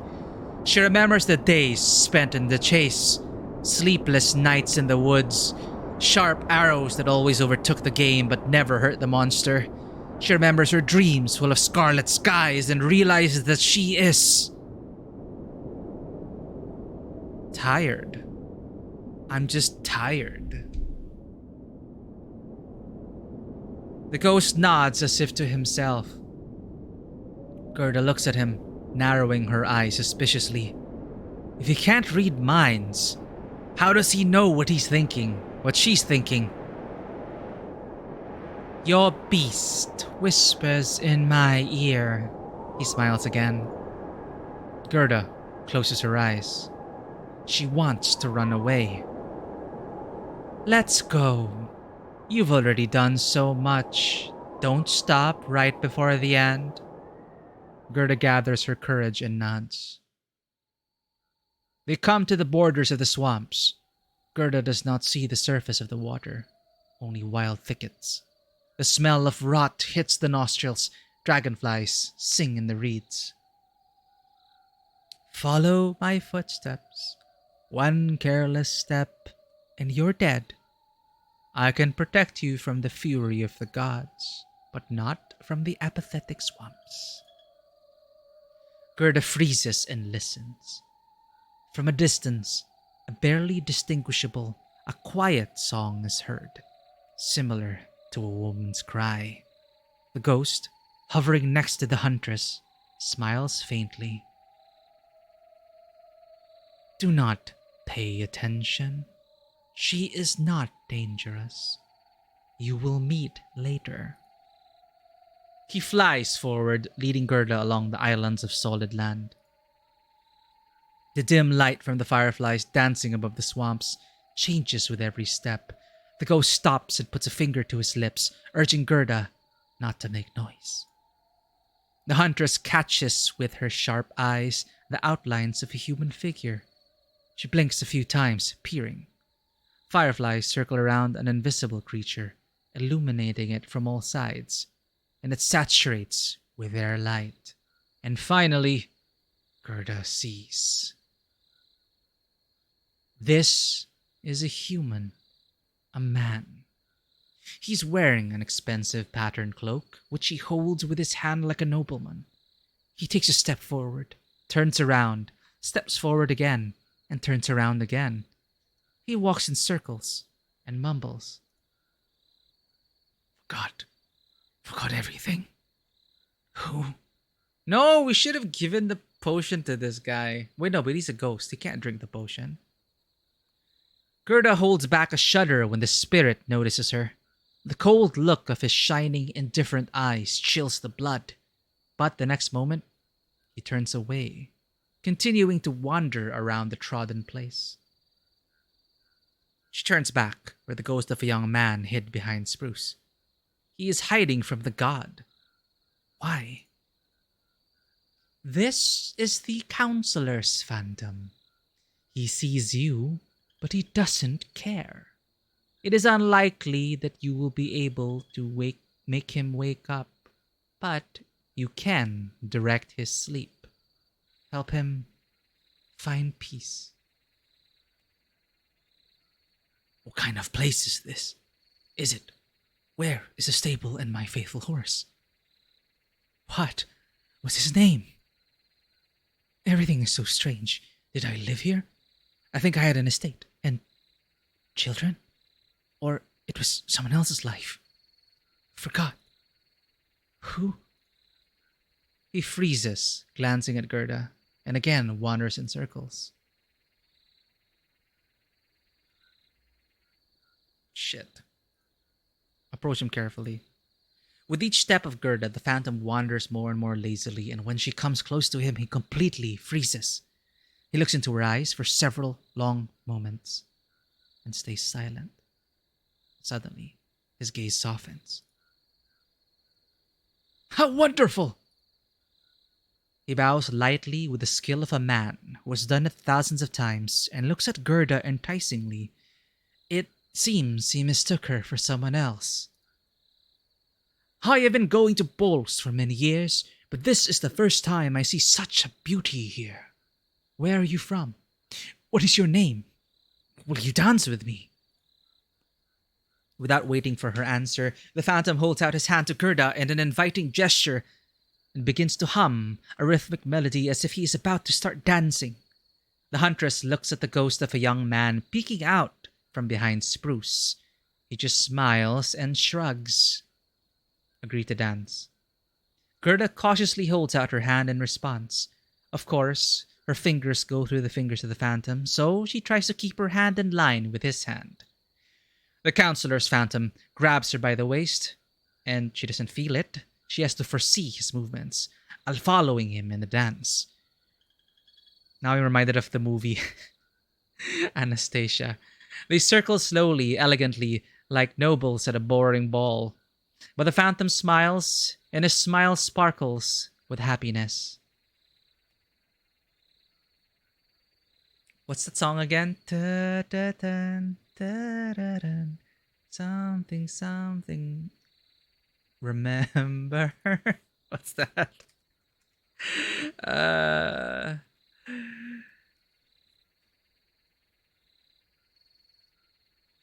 What's the most popular song from that?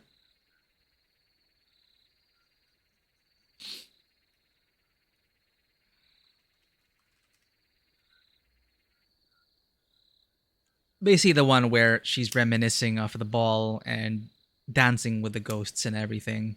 Once Upon a December. The counselor's phantom grabs her by the waist. She doesn't feel it. She has to foresee his movements. Following him in the dance, they circle slowly, elegantly, like nobles at a boring ball. Boring ball? But the phantom smiles, and his smile sparkles with happiness. Magdalene, lips like cherry.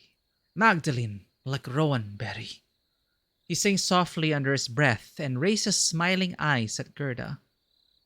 He sees not her, but his Magdalene, though his eyes, burning with a cold light, still makes the huntress shudder. Carried away by the dance, they reach the thickets of reeds, and Gerda stops, not to accidentally step into the swamp.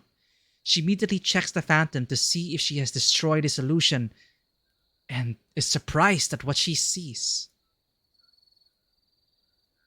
The phantom froze with wide eyes. Following his gaze, Gerda notices that he is looking at the ghost of a young man who carelessly leaned back against the spruce. Apparently, he was waiting for them to finish the dance. It's you. Seeing that he has been discovered, the ghost of a young man turns into a little light and flies away. The phantom looks at Gerda, and from his tormented expression, it becomes clear that he is aware of what is happening. His shoulders slumped. Looks like it's not the first time he's woken up from his endless sleep. Anastasia's top tier example of that weird pro-monarchy stance in the fantasy due to the fact that they used the real one. Yeah, right? I don't remember much of the movie, but the myth of Anastasia. Is she still alive? So many imposters, la la la la. I forget how it ends. So I'm not sure if it was like actually pro-monarchy or if it is just a young princess who just wants to find herself. The phantom looks at Gerda, and from his tormented expression, it becomes clear that he's aware of what is happening. Alright, it's endless sleep. Is it? I don't remember it anymore, though. I just remember loving that song. Above them, the wind whistles. And, like, what happens to her in the end? Doesn't she just become, like, a normal person? Or does she, like, reestablish the monarchy or something?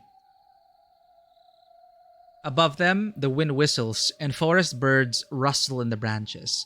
The phantom raises his head and listens as if he hadn't heard them in a long time.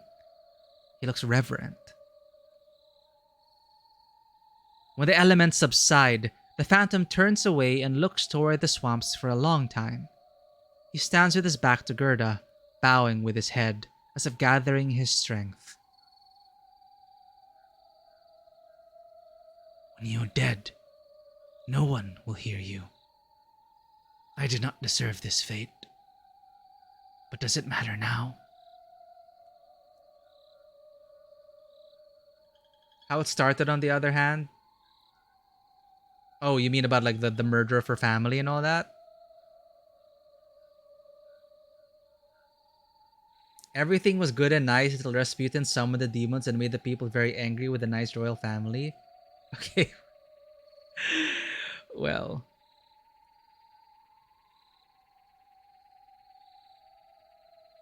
So they turn her into a victim.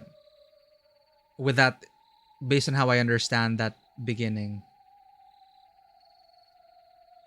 When you're dead, no one will hear you. I did not deserve this fate. But does it matter now? He sighs and smiles sadly at the gray sky. To hell with it. The phantom slowly enters the swamp. The surface of the water begins to shine, and this light follows him. When he is completely submerged underwater, he leaves behind only a faint circle of light that melts with every second. Did he move on? The counselor's phantoms let go of his past. Gerda looks fascinated to where the circles on the water have just diverged and doesn't immediately notice how the ghost of a young man approaches her from behind.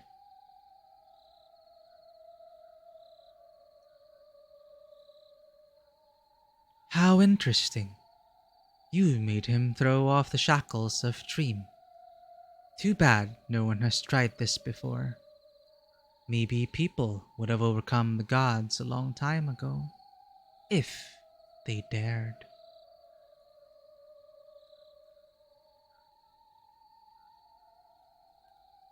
Put it mildly, it's very insensitive. Yeah, I don't know too much about like what happened and where people stand on the matter, because I'm not sure if it's as clear cut as, for example, for example, most people can agree that, Nazi bad. But what about like,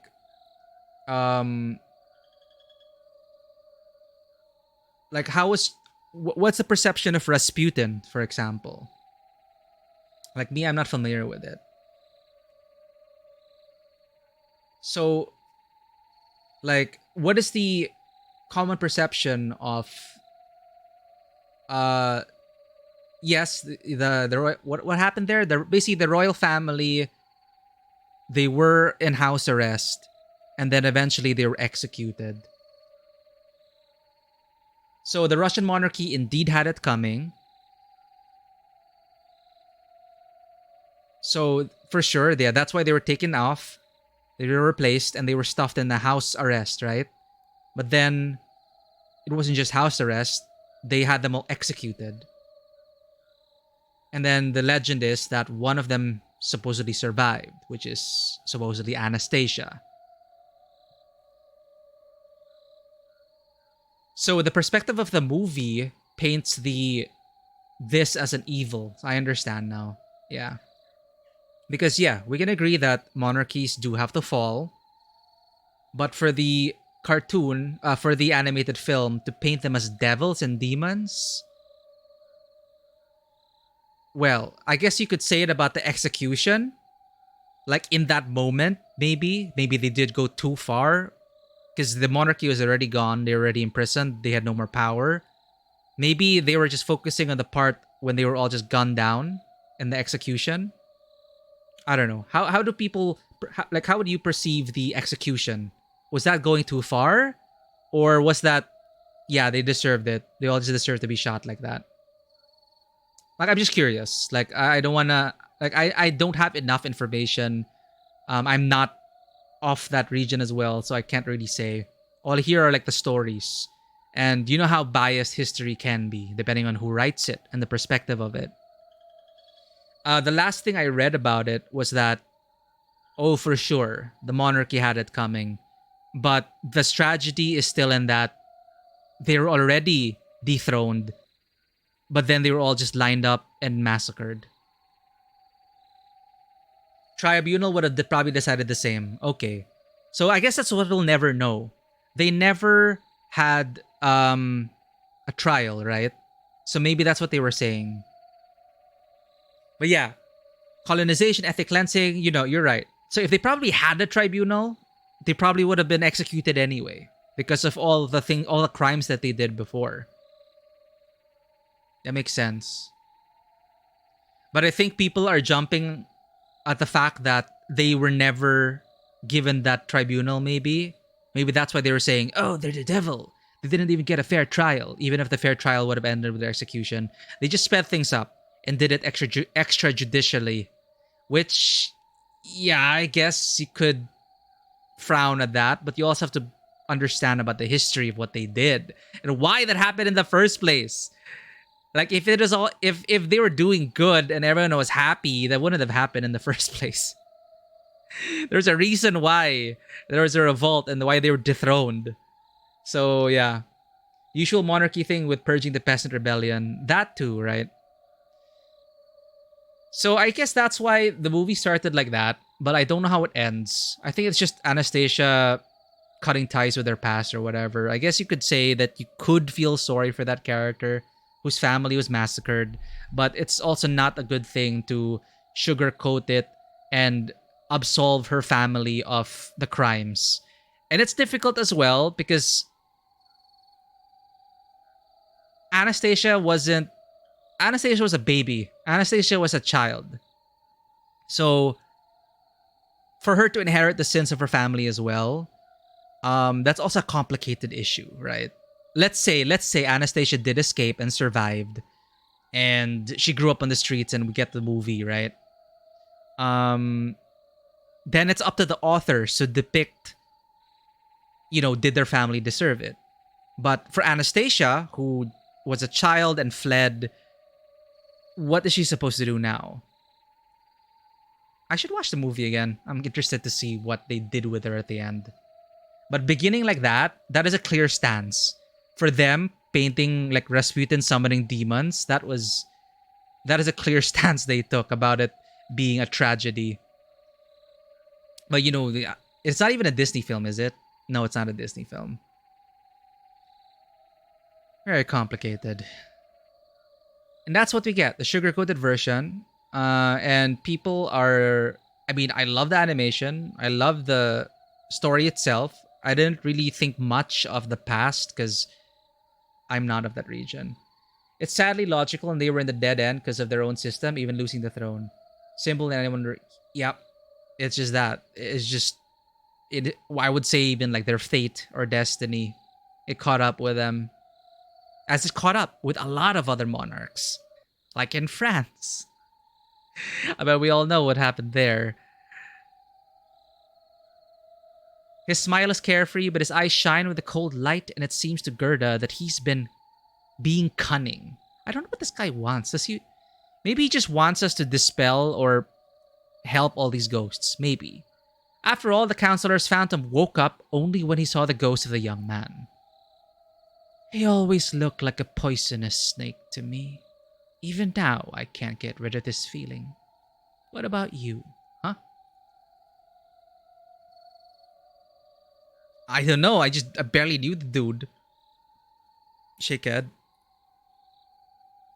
If you had spent more time with him, you would have started to think the same way. Well, I didn't know the guy, so let's go. I'll tell more. They slowly continue their way through the swamps. During his lifetime, he served as a princely advisor, and his name was Nastas Ulf. Oh, known as Honest. Nastas Ulf. He was the guy they talked about in the previous scene. Like, they damn you, Nastas Ulf. He wasn't the Baron, was he? But he was the one that launched the war for the flowers? I might be getting my facts mixed up. During his lifetime, he served as a princely advisor, and his name was Nastas Ulf, known as Honest. For what merits, even during his lifetime, no one remembered. He kowtowed before Prince George beyond the war, and during it, and in the end, he betrayed everyone. Guess what he did? Spied for Kirvale, let the enemy army in through the gates of Lorthemia. Oh, spied for Kirvale? Let the enemy army in through the gates of Lorthemia? Gerda ponders. He used Kirvalian magic to stir up internal conflicts throughout all Kirvale. Thus, the Prince of Kirvale realized that the power that had once belonged exclusively to him was now in the hands of Lorthemia. This aggravated the already difficult situation of both states. The war dragged on for years. Is this from the free game? The ghost speaks about the flowers of wishes, that's for sure. Maybe it wouldn't have ended so bloody if not for the necromancer. When Prince George unleashed this war, he clearly did not expect such an outcome. But they don't want to know this story. It is full of human stupidity. When is it not? Gerda replays what she heard in her head and thinks, can a god have an earthly life? And even if so, would it be that pathetic? She looks doubtfully at the ghost. I recognize this look. Don't you believe me? Gerda squints. She knows nothing about the savages from Mount Three Teeth, and she knows nothing about their gods and their life. It's too early to draw any conclusions, but what the ghost is talking about doesn't add up to her idea of the world. The ghost of a young man laughs softly. You want to know more about the gods, don't you? I would be surprised if you weren't confused by the fact that Nastas was a human. Nod to what? Confused? Nod. They were all once humans. Most have forgotten their past in human speech, but there are those who can still be brought to their senses. I'm taking you to the last ones. They sleep and dream about a life they can't let go. For the savages, they are gods. For me. The ghost is silent for a moment. The fog rises over the forest. It smells of dampness and old steel. The madmen who do not know peace. They all died in the war between Kirvale and Lorthemia. Even I do not know what turned them into phantoms, Perhaps these are also the tricks of the necromancer. Or maybe they themselves did not want to leave. But enough about that.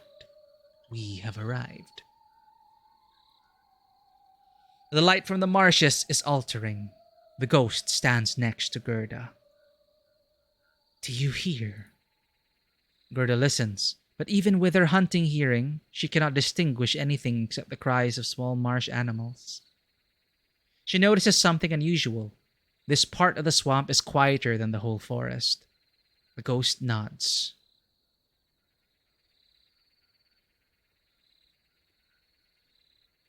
Just a few kilometers away, wild fields scorched by death magic begin.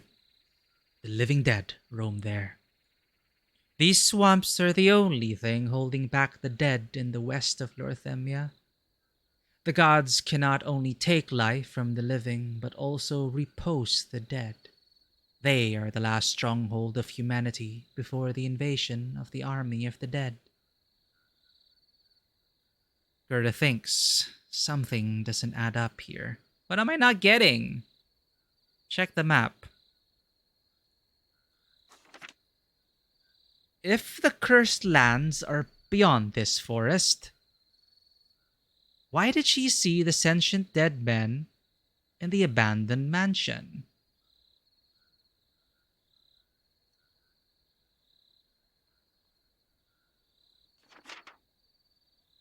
She shows the map to the ghost and points at her sketch of the mansion.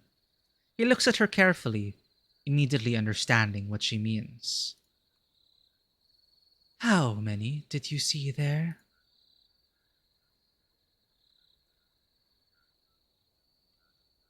3 fingers. Could they speak? Well, 2 of them could. Nod. All 3? Raises 2 fingers. Wait! No, he must... The third guy muttered something. He whispered something when he grabbed the flower roots. So I think he could speak.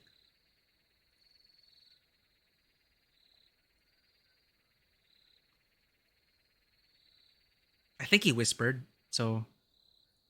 Nod. You're not sure it counts? But what if he was whispering his wish? Like... I don't know. Yeah, it might not count, but I'm going by the memory of him whispering and then falling silent.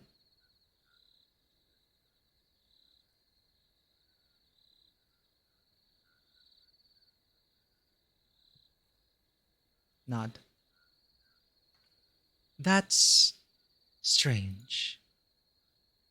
So, someone still managed to escape through the forest. The ghost sighs. Gerda hears him muttering something under his breath. Looks like he isn't doing his job that well. What's going on? The ghost turns into a little light.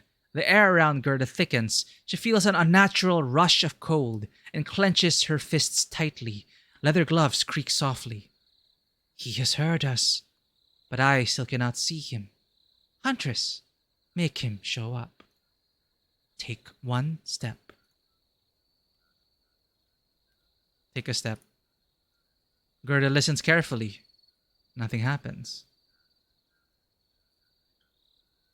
Wait.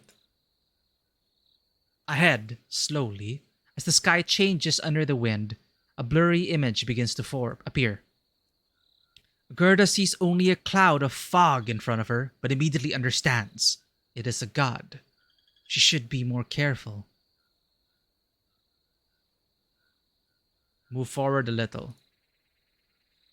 Gasp! The phantom appeared out of thin air, right in front of Gerda. Scarlet light pours from his helmet. He is furious at the approach of the Huntress. The path is closed. The ghost of a young man, hidden among the bare birches, whispers, "Psst. He doesn't understand who you are. His only task is to prevent you from passing through the forest." Gerda gives him a reproachful look. The ghost smiles. "Yes, I will always hide. They can't hear me, but they can see me. I wouldn't like it." The warrior's phantom awaits.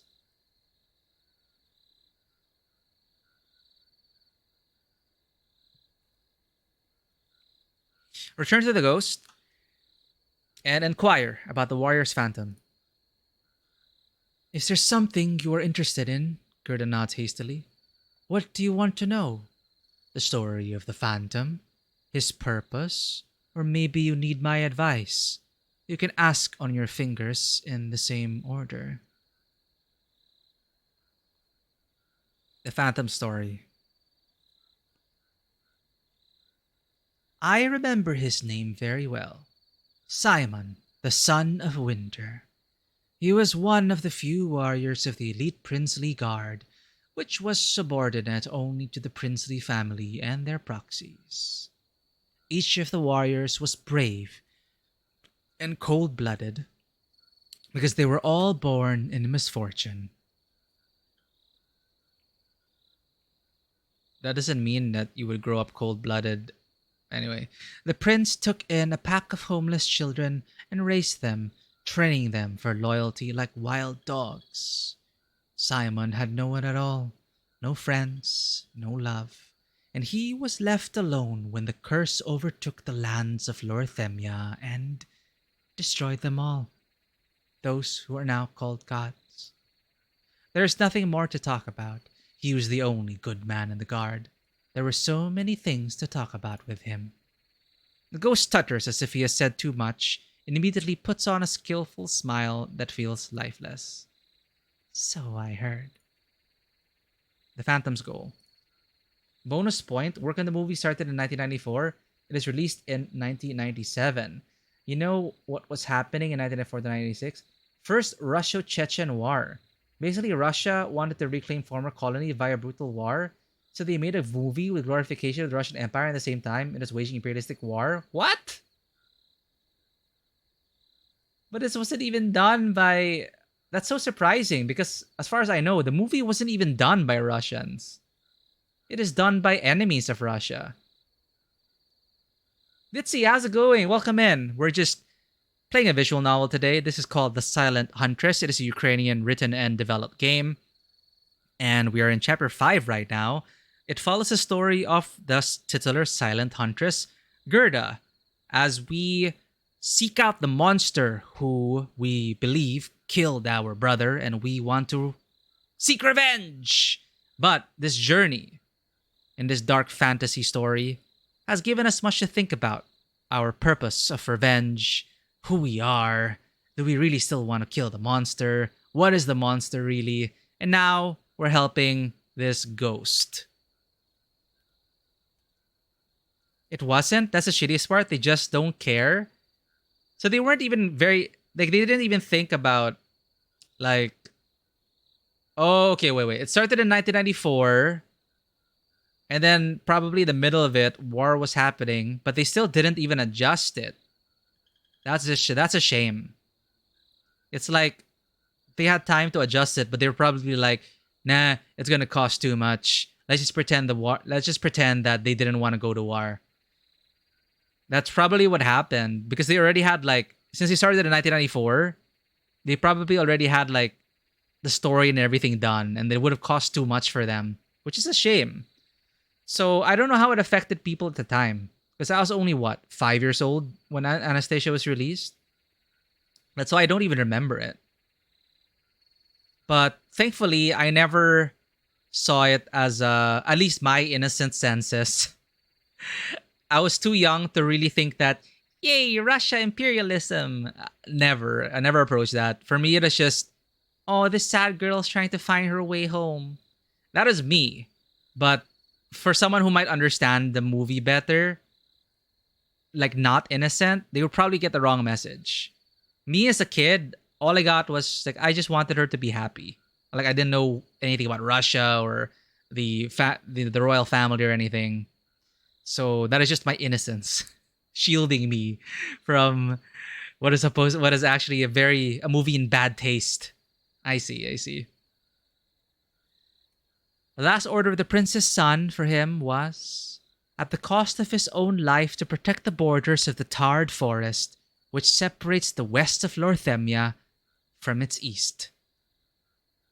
Our friend complied with this order, and he continues even after death. I'm kind of confused now with like the geography. With Lorthemia, we are in the west of Lorthemia then. We are in Lorthemia.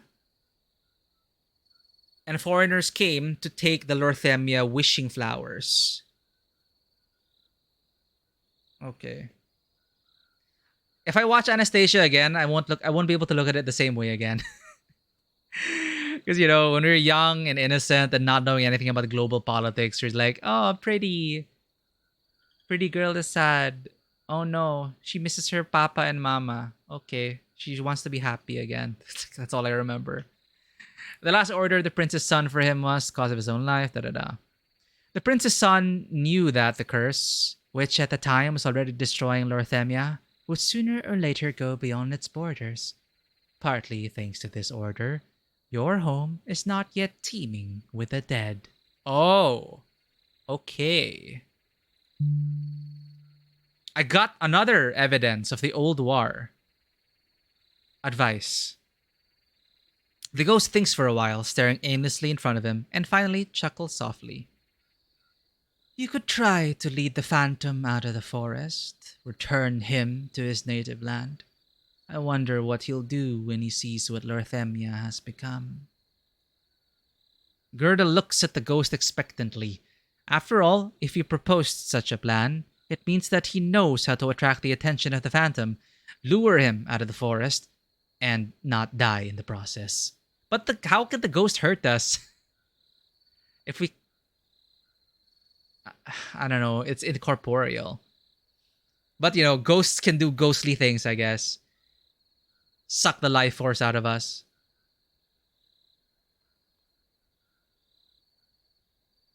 I guess what's more important is really you're more aware of it now and you can be very critical about it. You can still enjoy the music, the art, the creations, but, you ought not to get the wrong message out of it. Because a lot of bias gets pushed into creations, whether the creators intend for it or not. And in this case, they just really didn't care about what is going on. So it's very unfortunate how they painted things in the beginning. But, just always come in with critical thoughts. We're more aware now of it was kind of like glorifying the royal family in the beginning. I don't remember how the movie was like in the middle and the end. And I don't know what its main thrust was. If it was about Anastasia trying to restore the royal family, which I don't think it was, that would definitely be a movie in very, very terrible taste. But if it's just a story about, her family was shitty, and she's trying to survive on her own, I don't know. It depends what you get out of it. If you get out the wrong message, then yeah, it's problematic. But I don't believe you guys are like that. You don't watch this movie and say, hell yeah, Russian monarchy. That's not who we are. So that's good for us. Yeah, it is really poorly timed and the creators didn't care. So it's a shame. It was very beautiful. But we know about it critically. But just don't get the wrong message from it. The ghost of a young man hesitantly, for example, it's just a quick thing as an aside, to close off the topic. We have a lot of problematic creators, and I've had to grapple with this for a long time. I'm still grappling with it. It's still a challenge, especially, it's a good thing that people have become more aware of the creators themselves and what they may have poured into the work. But it just rubbed me the wrong way when people started to say, oh, this creator is problematic, Therefore, you must boycott everything that this person created. Yes, if the person is still alive and causing harm, you do not want to support them monetarily. But when it comes to an author that is dead, literally dead, um, for me, it's like you look at the work critically. You understand that it is a product of the time and the creator. And I'm more referencing like H.P. Lovecraft. We all kind of know, we all know he was very racist, and his depictions of Asia and the rest, they were very terrible in a lot of the stories that I've heard of. But the mythos, the horror that he was able to inspire in a lot of other creators, they were more, they became aware of this, and they took the mythos, the good parts of it, into their own hands and started to develop their own horrors. And they began to think about critically, what is this horror about? Was it about the horror of the other? Was it steeped in his racism? And that's the important part. You look at these critically.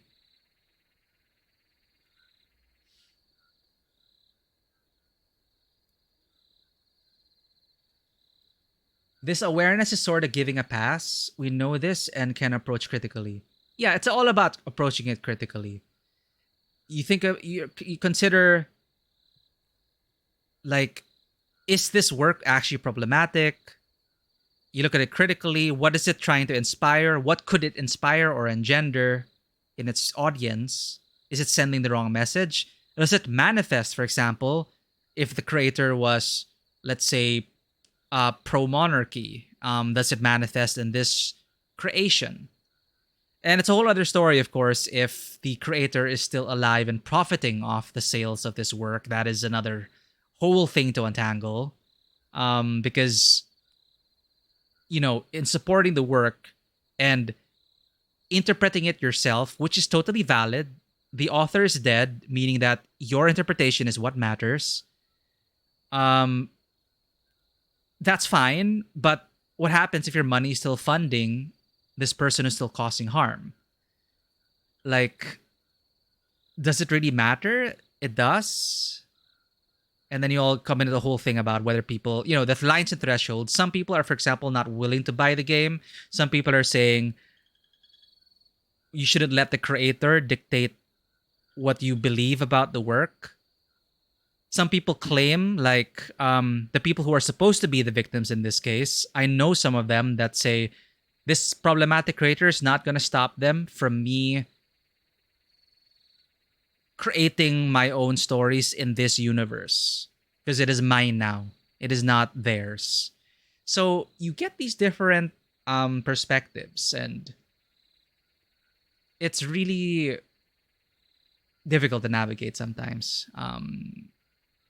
And I'm still struggling about it. I'm still struggling through, for example, coming up with a world.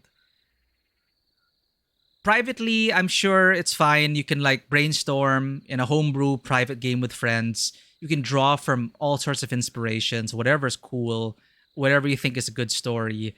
But then once you start to, if you make it a professional work, if you try to profit off this, if you then turn this story into a book or a movie to sell, then you have to consider, where did your inspirations come from? Did you appropriate certain cultures? When does it become appropriation in terms of you're not representing this real culture, but you may have been inspired by it, and people will see their cultures reflected in your works. So where does that leave the authority in terms of writing certain stories? How, consultation, I believe, and research is very important. There are camps of people saying that, for example, if you're not black, do not write a black story. But there are also camps saying that you can work with these people, and for some reason or another, if you're like, why are you telling this story in the first place? So, that's a terrible example, actually. But the point is, it's like, I myself don't even know much about my own culture. A foreigner would be able to write what I would believe would be a more informed story about my own country's mythology than me, because that is my lived experience. And I post this question to a board about creative authority and creative authenticity, and it got a lot of people questioning it as well. Like, who is allowed to write certain stories? And someone was saying about, you can write a story that is not your own.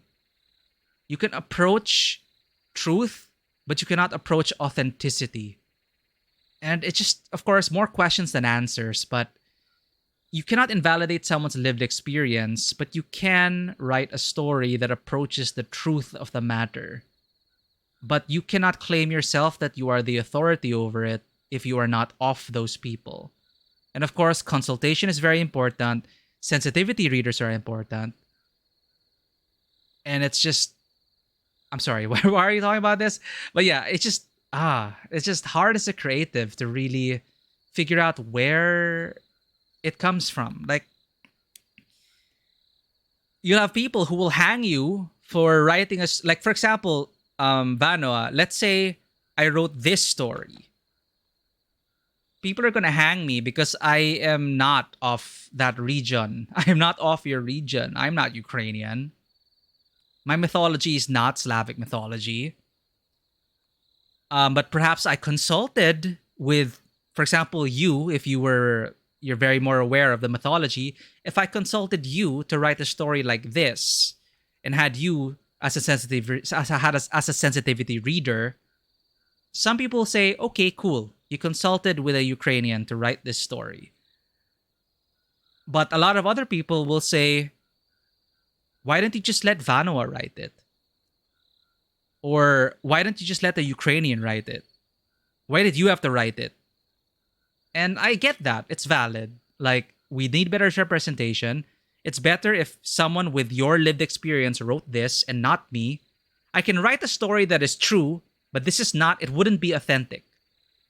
Because if I were to write the story, it would just be from secondhand information from you. So it's not authentic, and I cannot claim that it is an authentic Ukrainian story.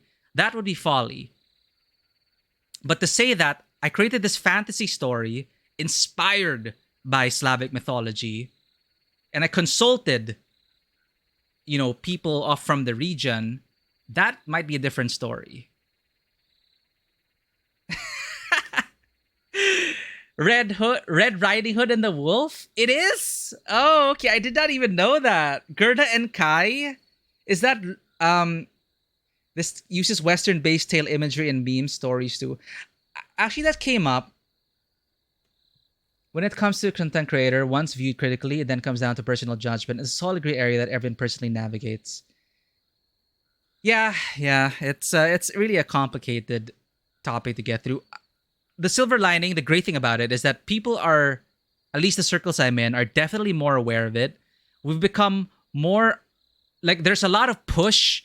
For one of the movements I'm most happy about is actually, there has been a great push that I saw in my circles to decolonize narratives. And I think that's a very important thing. That it's an international push to have, to decolonize the thinking of a lot of people. Because it'll change the very dynamics of the way people appreciate their own culture and build their own stories. Once you begin decolonizing narratives and being more aware of, for example, where our stories come from. And interesting thing you mentioned about Red Riding Hood, the wolf, the Snow Queen. And Lichcast pointed out, I was musing about how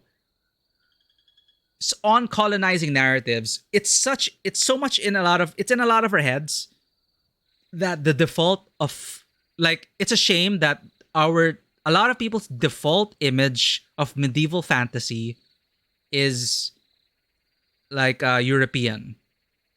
But so are we then appropriating their culture? And Lichcast was saying, no, not exactly, because this is what we were sold.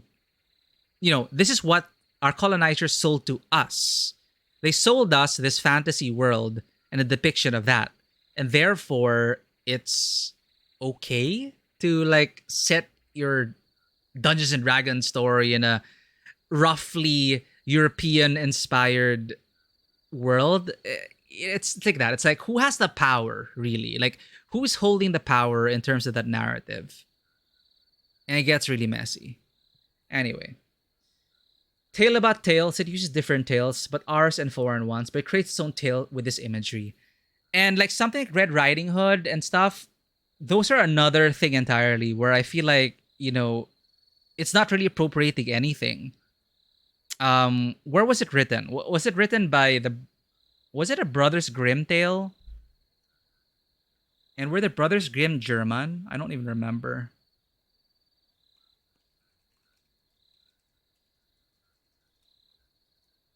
Yeah, they're German. See, like that. So they write all these fairy tales, and then it's okay to use those fairy tales because of what? Because they sold it as these fairy tales in these books. They deliberately spread it to people in the world. So then maybe it's okay to appropriate these and take it. But it still kind of feels, yeah, I don't know. But definitely, if you don't have permission, don't. Which is why consultation is important and sensitivity reading is important, because a lot of our own biases go in. And especially when you're inspired by real world cultures to develop your fantasy worlds, I think you can develop it in private freely. But you should also be aware that if you're going to put this out into public, you need to have a sensitivity reader and you need to ask for permission if you drew from other cultures. But privately, for your private game, I don't think you should really, you should care in terms of what am I promoting in my own private friend spaces. Because, you can be with your friends and still promote terrible ideals among your friends. Let's be real, that can happen. So, of course, you have to be aware of what your friends are consuming. But, privately, if you're creating your own worlds and you're not profiting off of it, and that's another story. To have our default for fantasy be European is not of our choosing, but what we were taught it would look like from day one. I think that's what Lichcast was saying. It was our colonizers, for if you are from a colonized country, it was what was sold to us. But the thing is, it's also like Tolkien admitted that he drew from other mythologies. He took from Nordic mythology. He took from Celtic mythology, and he mashed it all up himself. So I don't know, where does authority begin and end? That's just the thing. It's just my random thoughts. I still don't really have an answer totally. Context is of course important. It is on a case by case basis. But it's just become difficult to really tell. Like, I was in a crisis at one point, wondering what stories am I even allowed to write? Because I am personally divorced from my own culture. I feel like a foreigner in my own country. That I would let some foreigner actually write a Filipino story for me. Because they would, a foreign scholar who studied our mythology would probably know more than I do. If you ask me to write a story, I can write something that's my lived experience, but I cannot tell you anything about my own lore and mythology. So, if they were to say, hey, can you write a Filipino story? Okay, I can write a Filipino story which would be authentic based on my lived experience as someone who is trapped in between worlds, dealing with a post-colonial mentality, and stuff like that, which I guess is an authentic and true story. But I cannot admit that I am aware of my own culture. So, do I even have the authority to write that story then? I grew up in Hollywood and European fairy tales, and that is what my base is growing up. I know more about that than my own country. But I'm not allowed to write stories like that because I am not of their culture. I don't know. It's hard.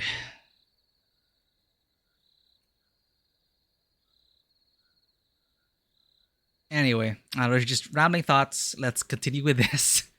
I did want to try and finish this today. I think we have one more chapter left, but I am quite interested in this. And Vanua did say it is a tale among tales.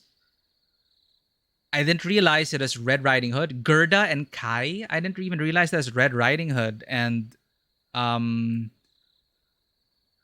big bad wolf and like the Snow Queen and everything. Interesting.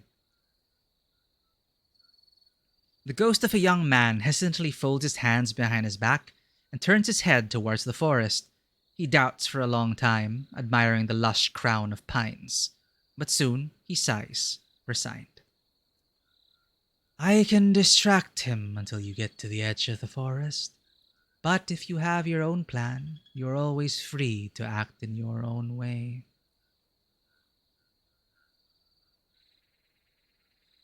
Follow the ghost's plan. Remaining in his human form, the ghost approaches the warrior's phantom. Gerda barely manages to hear what he is saying. Time for you to head out.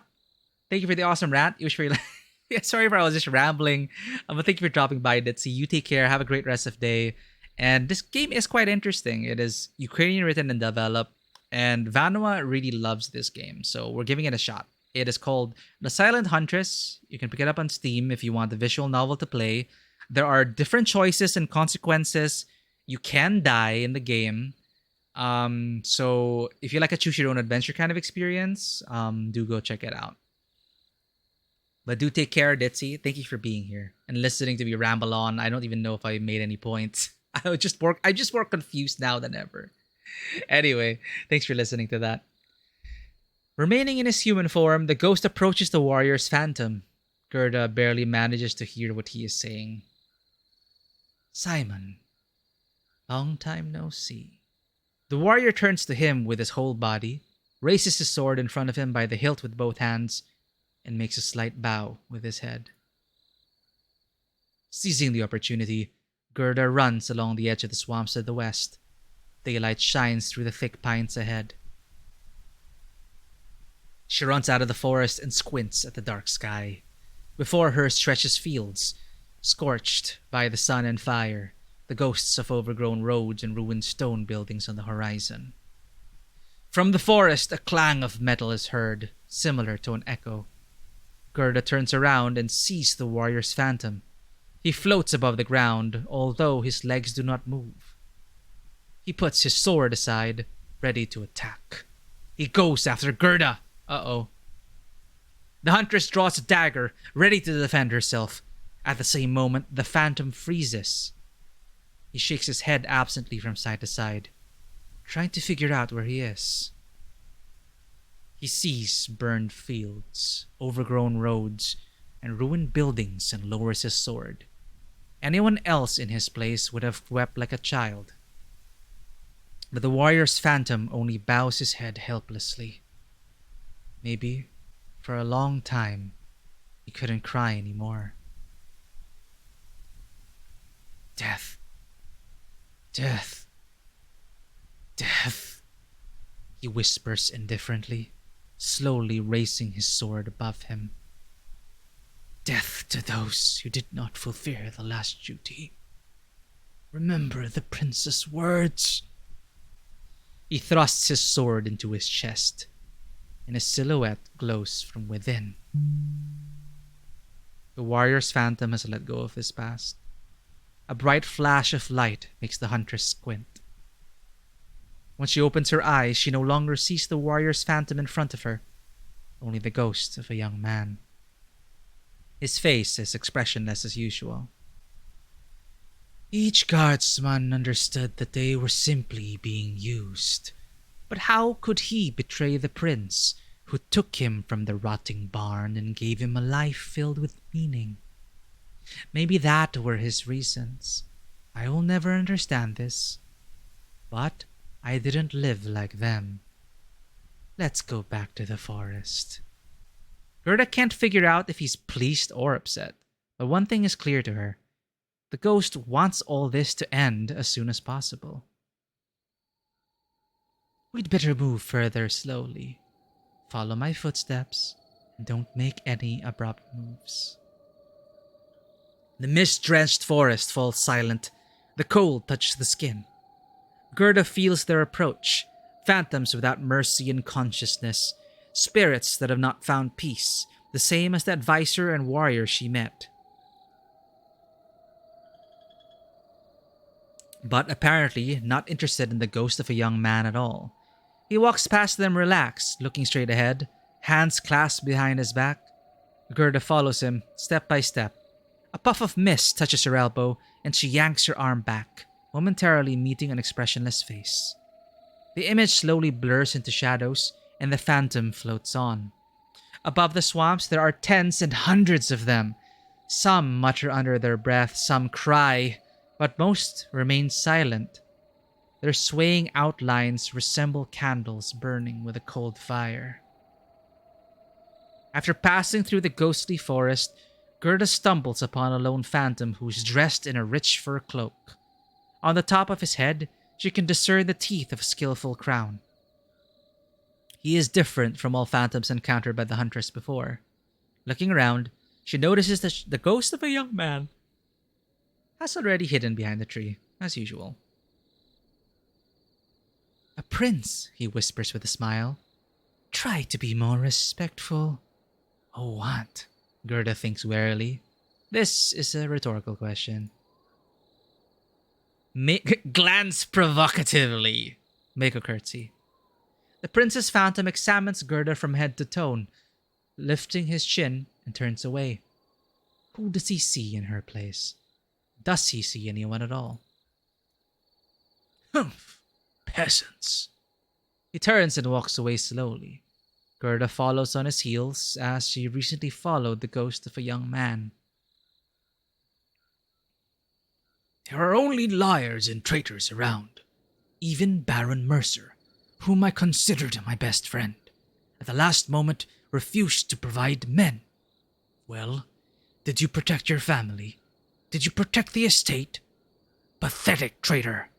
He looks away. Nastas, you won't betray me, right? I gave you my beautiful niece, and you promised to take care of her after my brother's death. Magdalene is still so young. Wait, Magdalene? His head drops helplessly. You won't break my spirit, traitors. You will see how a prince can fight for his homeland. The phantom clenches his fingers around the spear planted in the ground but does not raise it. Instead, the same spear appears in his hands, shining with the pale blue light. He's preparing for battle. He stops, turns around, and stretches out his hand demandingly towards Gerda. The blue circles of his eyes are like small burning stars imprisoned in deep orbit caves. At first, the Huntress does not understand what he wants from her, but the prince points with a crooked, wrinkled finger at the bow behind her, and then again holds out his palm. "Welcome back, Vanua. Hope you had a good shower." Give him the bow. The phantom does not take the real bow from Gerda, but as soon as he touches it, the same one appears in his hands, shining with a ghostly light. Gerda wonders, is he capable of killing a human with such a weapon? So he mentioned Magdalene, and I'm reminded of the story of the brother, the sister, Magdalene, being given to someone and not being happy. It is that same story, right? Anyway. They go to the lights amidst the swamps, where the whispers of reeds echoes the gusts of wind.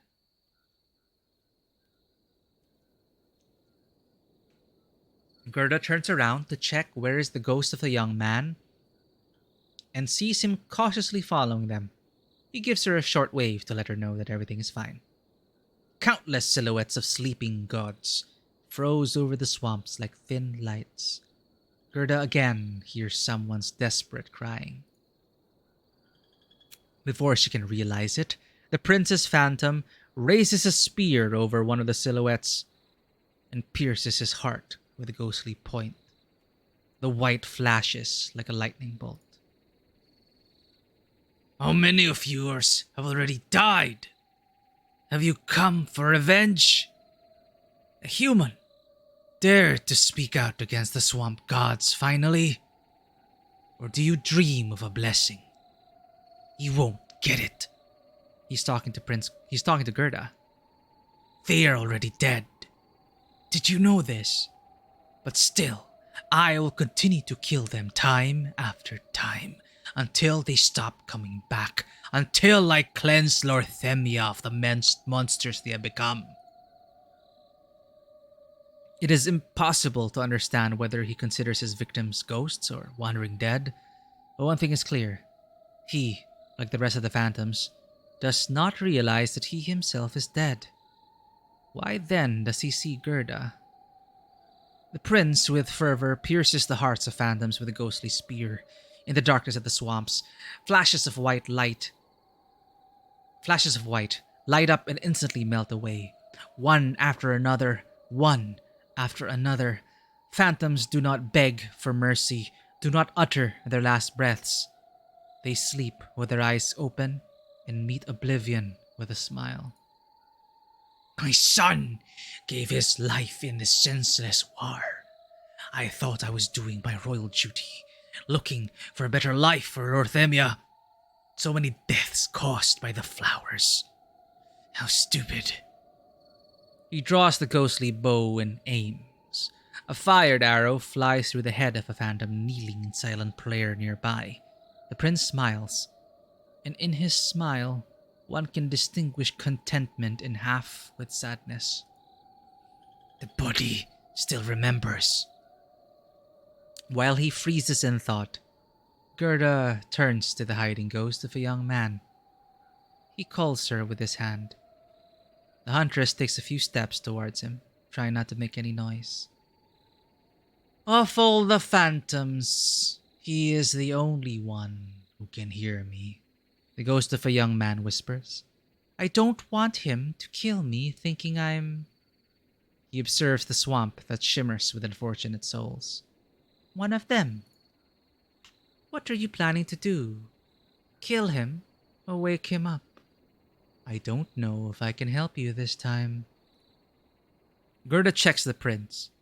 He is still standing over the swamp, looking thoughtfully into the distance. What is he looking at? Are you trying to guess what he's doing? I never understood. He always looks into the void and seems to be waiting for something. But no matter how much I watched him, I never noticed anything unusual. Gerda looks at the prince's phantom again. He moves his head weakly, barely perceptibly, and freezes again, piercing the tree crown with his gaze. The huntress slowly approaches him from behind, avoiding stepping on branches and leaves, which noise could disturb the phantom, and listens. She had to get pretty close. Gerda cranes her neck, almost touching the fur on his ghostly cloak with her nose, and hears... Legend of Zelda? The prince is singing. This doesn't look like a song. He mostly misses the notes, but he definitely sings. And the melody that he's trying to follow is the same song that Gerda heard from the moment she entered the forest. Get up here. Help me. The phantom points to a fallen tree above the swamp and freezes like a menacing illustration in children's fairy tale books. He doesn't seem to notice that Gerda was eavesdropping.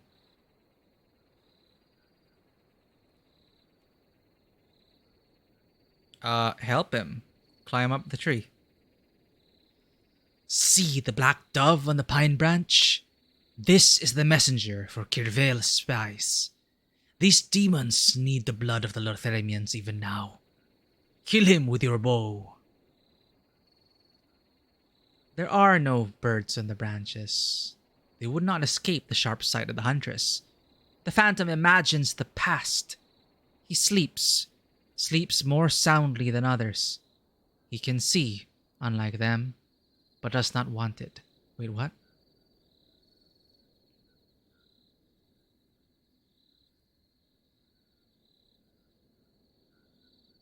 What should we do? If we keep doing this, it's just like perpetuating his dream. Refuse. Gerda jumps to the ground, and under her weight, the stalks of the reeds break. The phantom growls softly and fires an arrow from the ghostly bow. It does not reach the pine branch, falls into the swamp, and dissolves in a flash of light over the water. Disappointed in himself, the prince gloomily shakes his head. Are you a Kirvalis spy too? Maybe that's why you refuse to help. I knew it. I'm surrounded by traitors. The phantom grunts in a relaxed manner. There is no mania in his voice that Gerda had heard before. He does not seriously consider her a spy. He sticks a ghostly spear into the ground and stretches his shoulders, closing his eyes. At the same instant, the ghost of a young man looks out from behind an old pine tree and calls the Huntress to him. She takes a few steps back and leans her back against the hard bark, continuing to watch the prince. Did you figure out what he's doing? Gerda hears from behind. She turns her head slightly, peeking out from behind the tree, and pretends to sing. The ghost is silent for a few seconds, and when he speaks to her again, his voice sounds confident. I have an idea. Call the prince to follow you, and you follow my light. I want him to meet someone. Gerda looks at the prince's phantom, who is rubbing his neck with his eyes closed, as if he needs to stretch his muscles, and her gaze falls on the ghostly spear. She could take the opportunity and test if a human can wield such a weapon. Trust the ghost. Gerda approaches the prince's phantom and claps her hands once to get his attention. The phantom watches warily as she curtsies and points behind her back in an inviting gesture. Do you want me to follow you? Gerda nods. I would never trust anyone like you, but you were nice to me. I forgot how much I missed company while living in this gloomy forest for so many years. I don't even know how many years have passed. Oh, never mind. Let's go. I guess giving him our bow made up for us refusing to shoot the bird. But he was getting a bit manic, so I didn't want to perpetuate that madness. Hopefully we did the right thing. I don't know yet. Gerda does not take her eyes off the azure light above her head. He leads her through thick fog, helping her not get lost among the swamps. The wind in this part of the forest pours like sea waves, washing her face with cold, then warms with a wall of heart.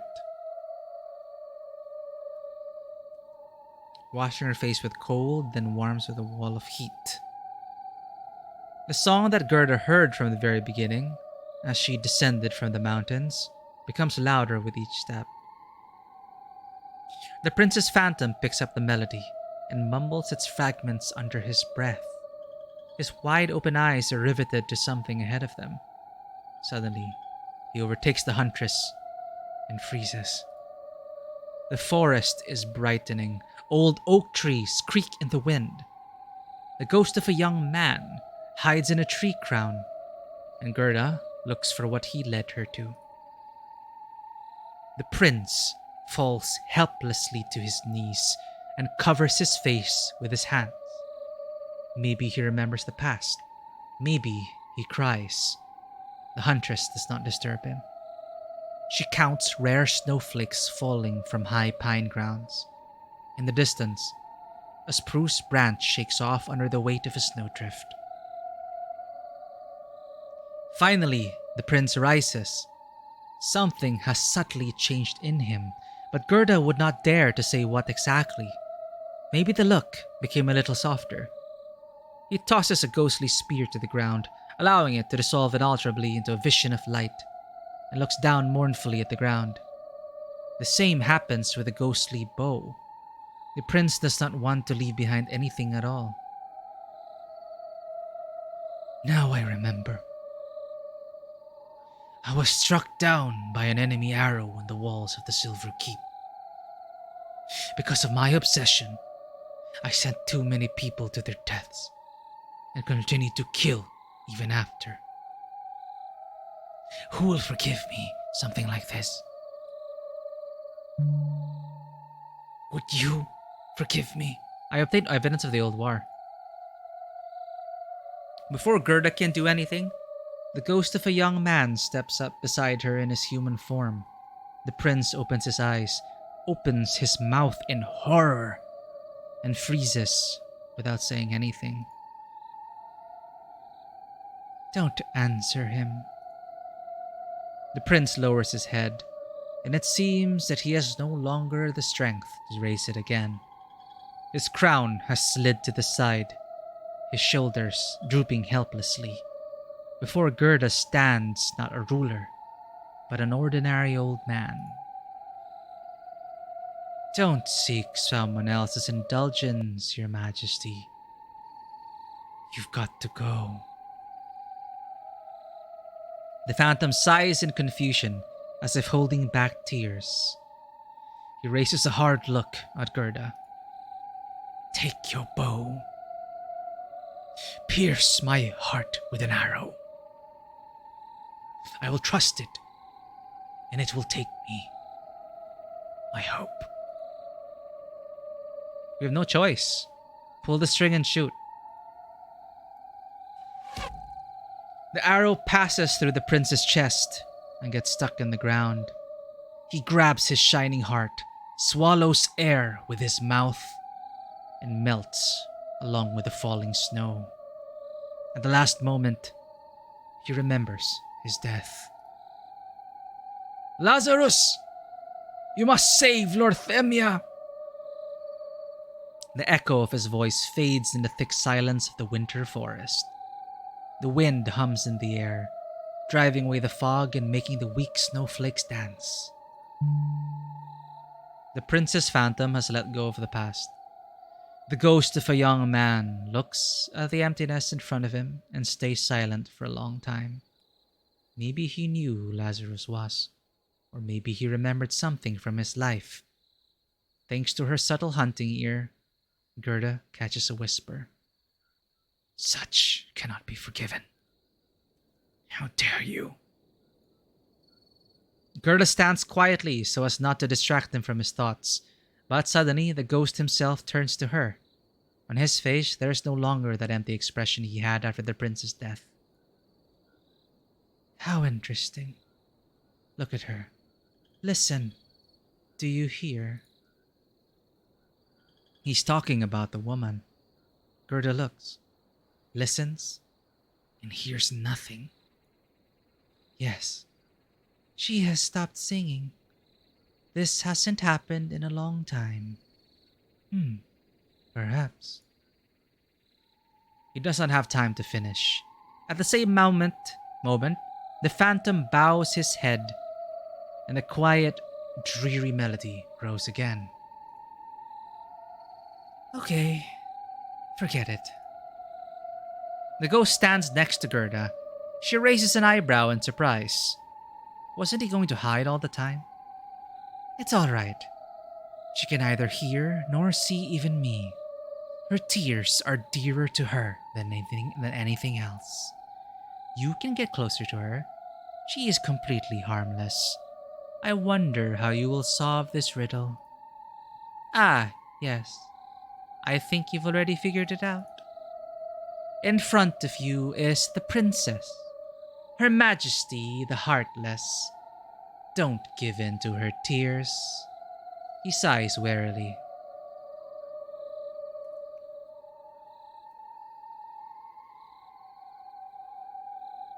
Snap your fingers in front of her face. No. Turn to the ghost, touching your ear. What is this song? Touch her shoulder. Turn to the ghost, touching your ear. What is this song? An old lullaby. This is an unimportant detail. Don't think about it.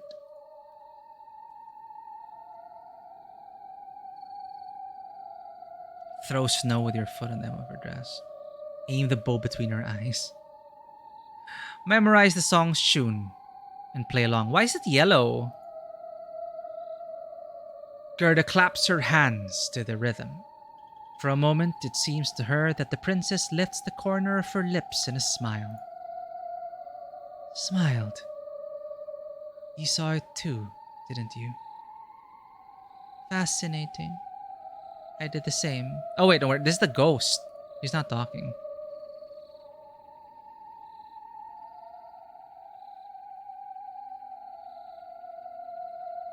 Smiled.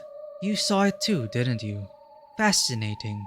I did the same, but she always only cried harder. Try again. Gerda again claps her hands in rhythm, but this time nothing happens.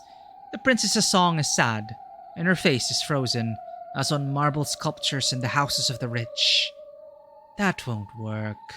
Let's think of something else. Give me a minute. The ghost rubs his chin like he needs it, and snaps his fingers. The first full year since the birth of her son.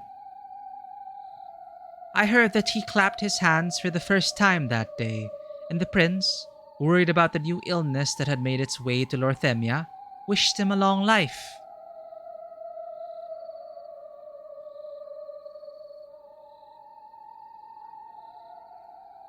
The ghost's enthusiasm is slowly fading away.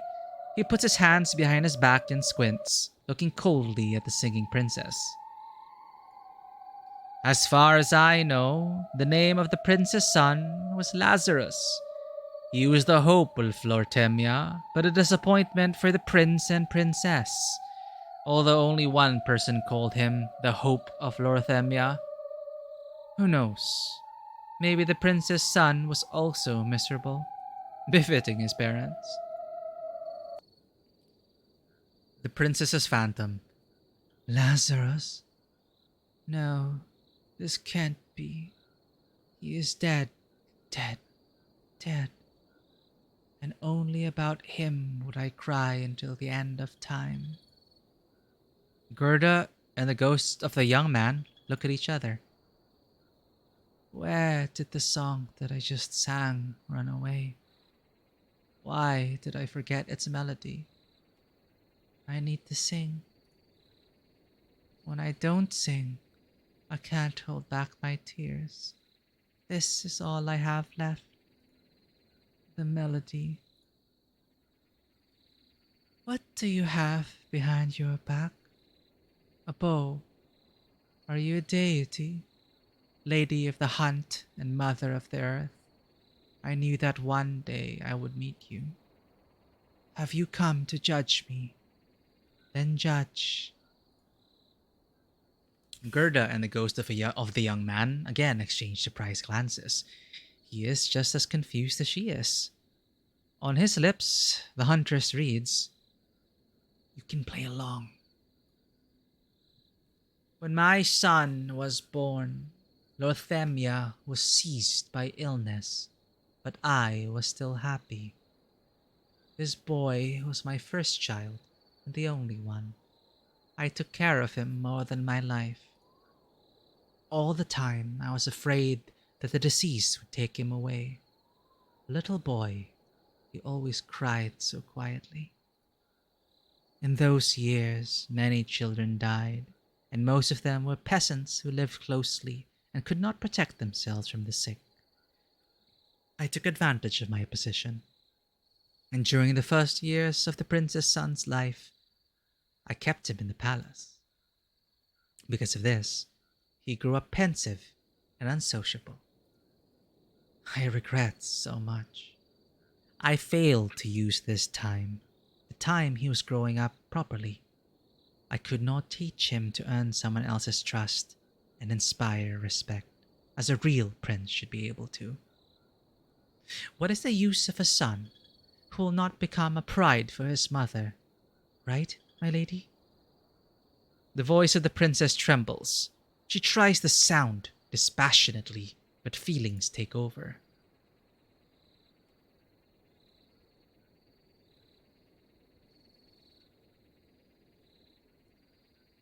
So, do we agree with? Is this about agreeing with her? Like, what is the use of a son who will not become a pride for his mother? Like, I don't believe that. Quick save. Shake head. The princess comes to her senses. Huh? Why?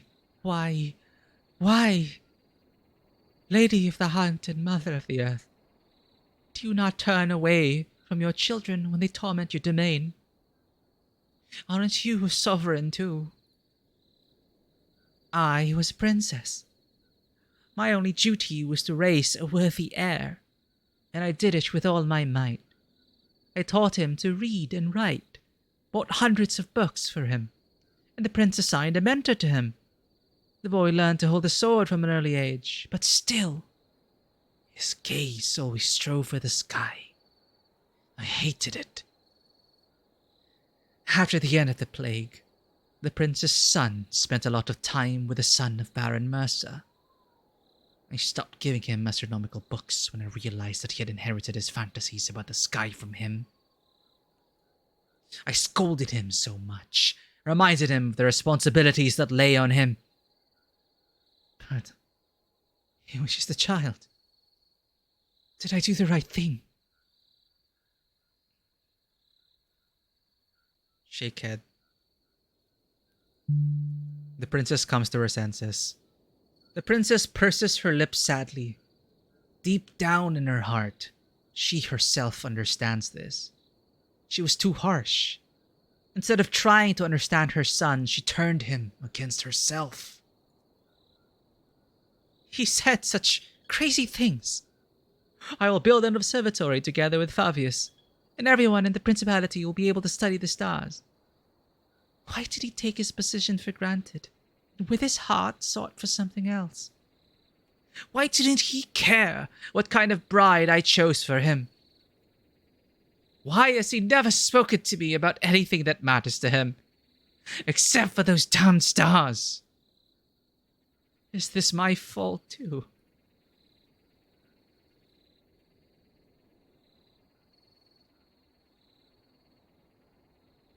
Do we nod now? Wait, no, I think we're doing well. Wait. Save.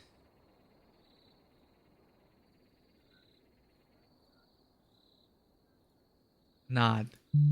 The princess comes to her senses. The princess catches her breath in an attempt to hold back her tears.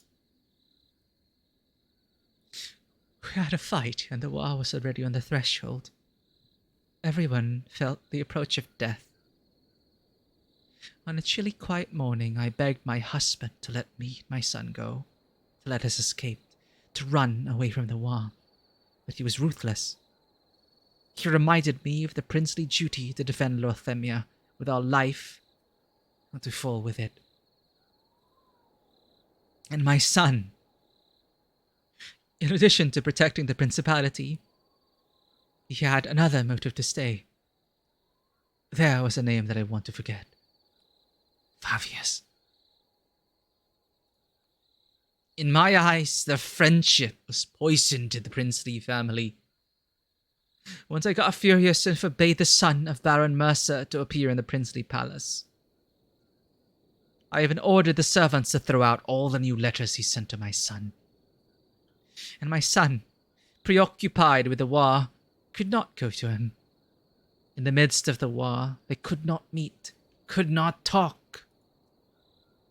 Lazarus, I am so sorry. If he knew where Fabius was and what happened to him, at least the last hours of his life would not have been so sad. I will never forget his look when dead men destroyed the palace gates and filled the courtyard like locusts. My son's face was impassive, but there were tears in his eyes. It's all my fault.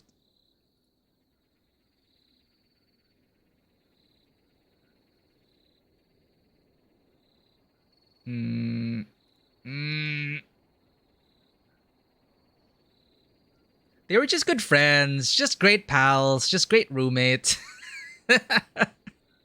Totally two bachelors, always hanging out with each other. Obviously, it's more than that. Fabius is probably the ghost of the boy, or the one who's helping us. At this point, though, do we rub it in? Like, yeah, it's all your fault, or maybe this time with a war. Well, she threw out all the letters. She did all that, so it's her fault. But should she realize that herself? Let's let it...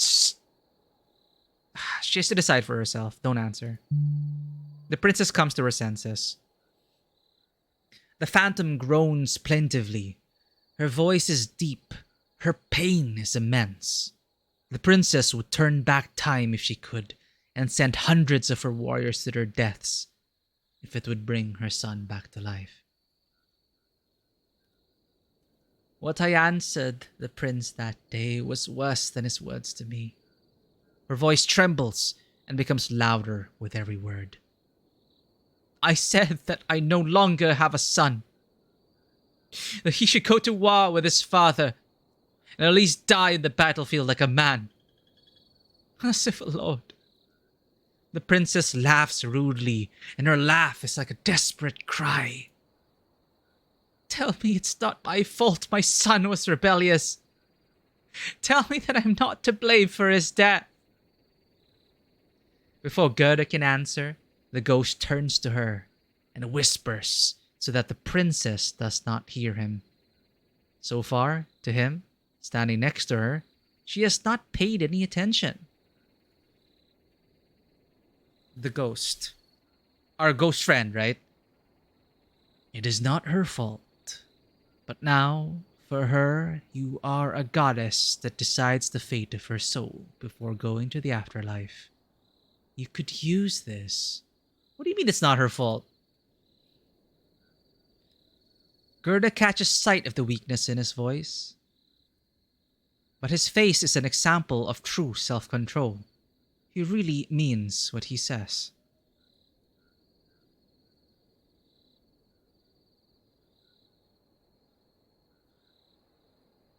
Blaming the princess for the death of her son.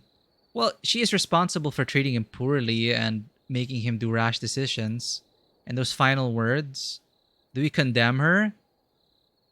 If you don't answer, I don't want to not answer. I think I have to answer. I blame the princess for the death of her son. She is partly responsible. The princess's eyes lose all expressiveness. They turn pale, and the eyelids droop warily. Her voice is melodic, but lifeless, like she could have saved them. The trial is over. The verdict has been passed. Death came to visit Lorthemia. Ah, look. Enemy infantrymen there raise their swords. Sharp arrows there fly in the sky. Kervale has come to destroy us all. It will all be over soon. Where are you? Where are you, my salvation? A small vial appears in her hands, as transparent and sparkling as the hem of her dress. The princess tosses her head warily, as if listening to something. Stop. Stop thinking about your son. He must have died already.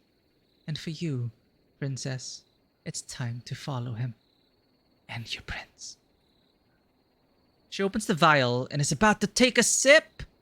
But the ghost of the young man holds out his hand to her, covering the poison with his palm. Wait. I would like to talk to you.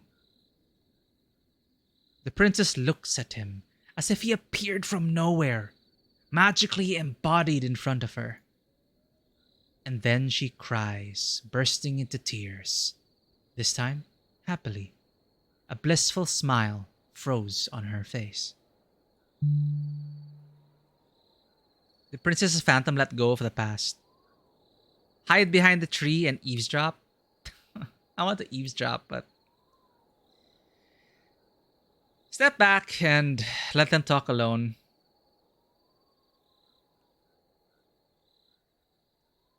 It's probably Lazarus. Gerda moves away to the dense forests, to the edge of the swamps, and peers into the lights in the darkness.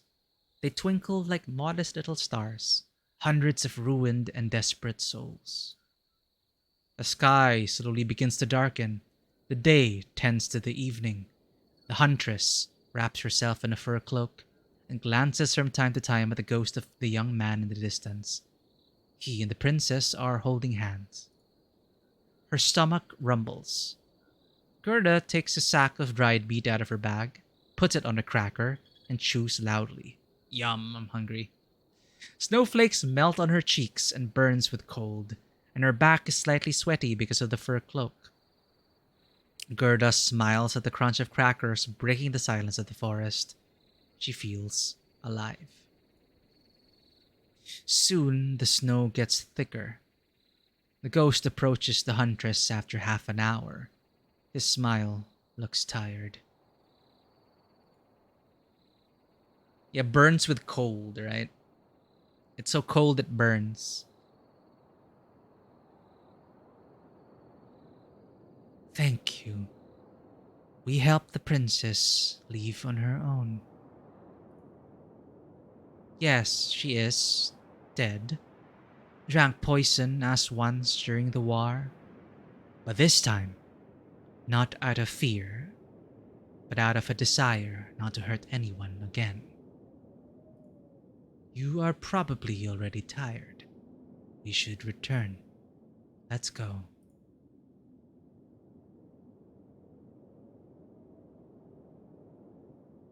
Look at him interestedly, waiting for the story. The ghost is pleased by her attention. He smiles with unusual openness. You have already guessed who I am, don't you?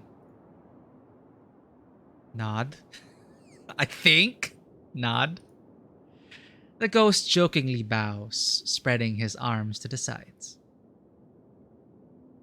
What are you interested in? Do you want to know what the princess missed in her story?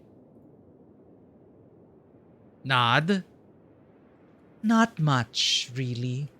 Speaking about my childhood at a young age, I was not really interested in anything, so I always listened and studied hard. A lot changed when I met the son of Baron Mercer. Fabius was my first friend. It is true that I became interested in astronomy because of him, but for me, our dreams have never been above the princely duty. Mother didn't believe it. No matter what I did, I always turned out to be not who she wanted to see in the role of her son. I had never been angry with her. To be honest, I could even understand her. She was the daughter of an old noble family, and she was raised worse than me. And despite the way she treated me, I was grateful to her for giving me life. The ghost stammers and looks at Gerda uncertainly. He is embarrassed by how easily he fell into the memories. So, enough of the old stories? Or should I tell more? Listen further. What I remember about the war. Lorthemia came to Kirvale as an invader and left already fighting the dead. And these dead wore our armor. The tricks of a nameless necromancer whose motives no one knows to this day. Okay, Lorthemia came to Kirvale, and then Kirvale grew as a necromancer army and went to Lorthemia for the flowers? Most of all, I remember the last week of my life. I persuaded my father to return to the palace so that he would find a way to prevent the dead from leaving Lorthemia. Okay, Lorthemia went for the flowers. And then Kirvale was raised as a necromancer army. Okay. Most of all, I remember the last week of my life. I persuaded my father to return to the palace so that he would find a way to prevent the dead from leaving Lorthemia, while I myself remained at the front. I wanted to buy him time, but even then, the prince was overcome by paranoia. The betrayal of Nastas broke him. I saw it, but I did not expect that the situation was so bad. He raised all of Lorthemia to war against the dead. Only one guardsman responded to my request to protect Tarred Forest before it was too late. You know the result yourself. The dead in the south is only a matter of time. Obtain evidence of the old war. I often wondered why, of all the dead, I was the only one who was aware of my disembodied position. Is this an accident or someone's trick? I have never found an answer. Anyway, I had enough time to regret my narrow-mindedness. All my life I've valued my intelligence, but still, I let the nefarious Wolf family fool me so easily. When the necromancer first came to my father, I felt what was coming. My goal was to prevent the war by any means necessary. Ulf took advantage of this. They convinced me that our first danger is the necromancer, so we need to find his hiding place and stop him. I chased him around the world for years, following the gossip and not realizing he was already around. He came to both Kirvale and Lorthemia, and both princes agreed to conclude that fatal agreement with him. I returned to Lorthemia when the war had already engulfed it all. There were only the dead. I could only protect those who still remained. It was then that I entered the battlefield, and there I found my death. Then, almost nothing has changed. I no longer had a sword in my hands, but I still remained in my land and was obliged to fulfill my princely duty. I lured all the ghosts to the tarred forest, hoping that people, frightened of them, would stay away from the borders of Lorthemia. So far, the plan is working. They are afraid of us, so the north is still almost uninhabited. But when people face the dead, there will be many more deaths. I am chained by my own will to this forest and mountains, forced to watch the phantoms, but I am glad. Today, you and I had let rest in peace the most dangerous of them. The others I can handle. Gerda sees that the ghost is worried about something else. His gaze now and then descends to the ground, rises to the sky, and again he examines the snowdrifts that cover the foothills. Look interestedly. The ghost of the young man is glad of her attention. Gerda feels that he trusts her, at least in his small confession. I suppose you guessed why the princess hated Fabius? Not only because of the stars and my dreams of building an observatory. On that day, the last day of my life, during the quarrel that became mine and my mother's last words to each other, she asked me, "Is Fabius more important to me than my own life?"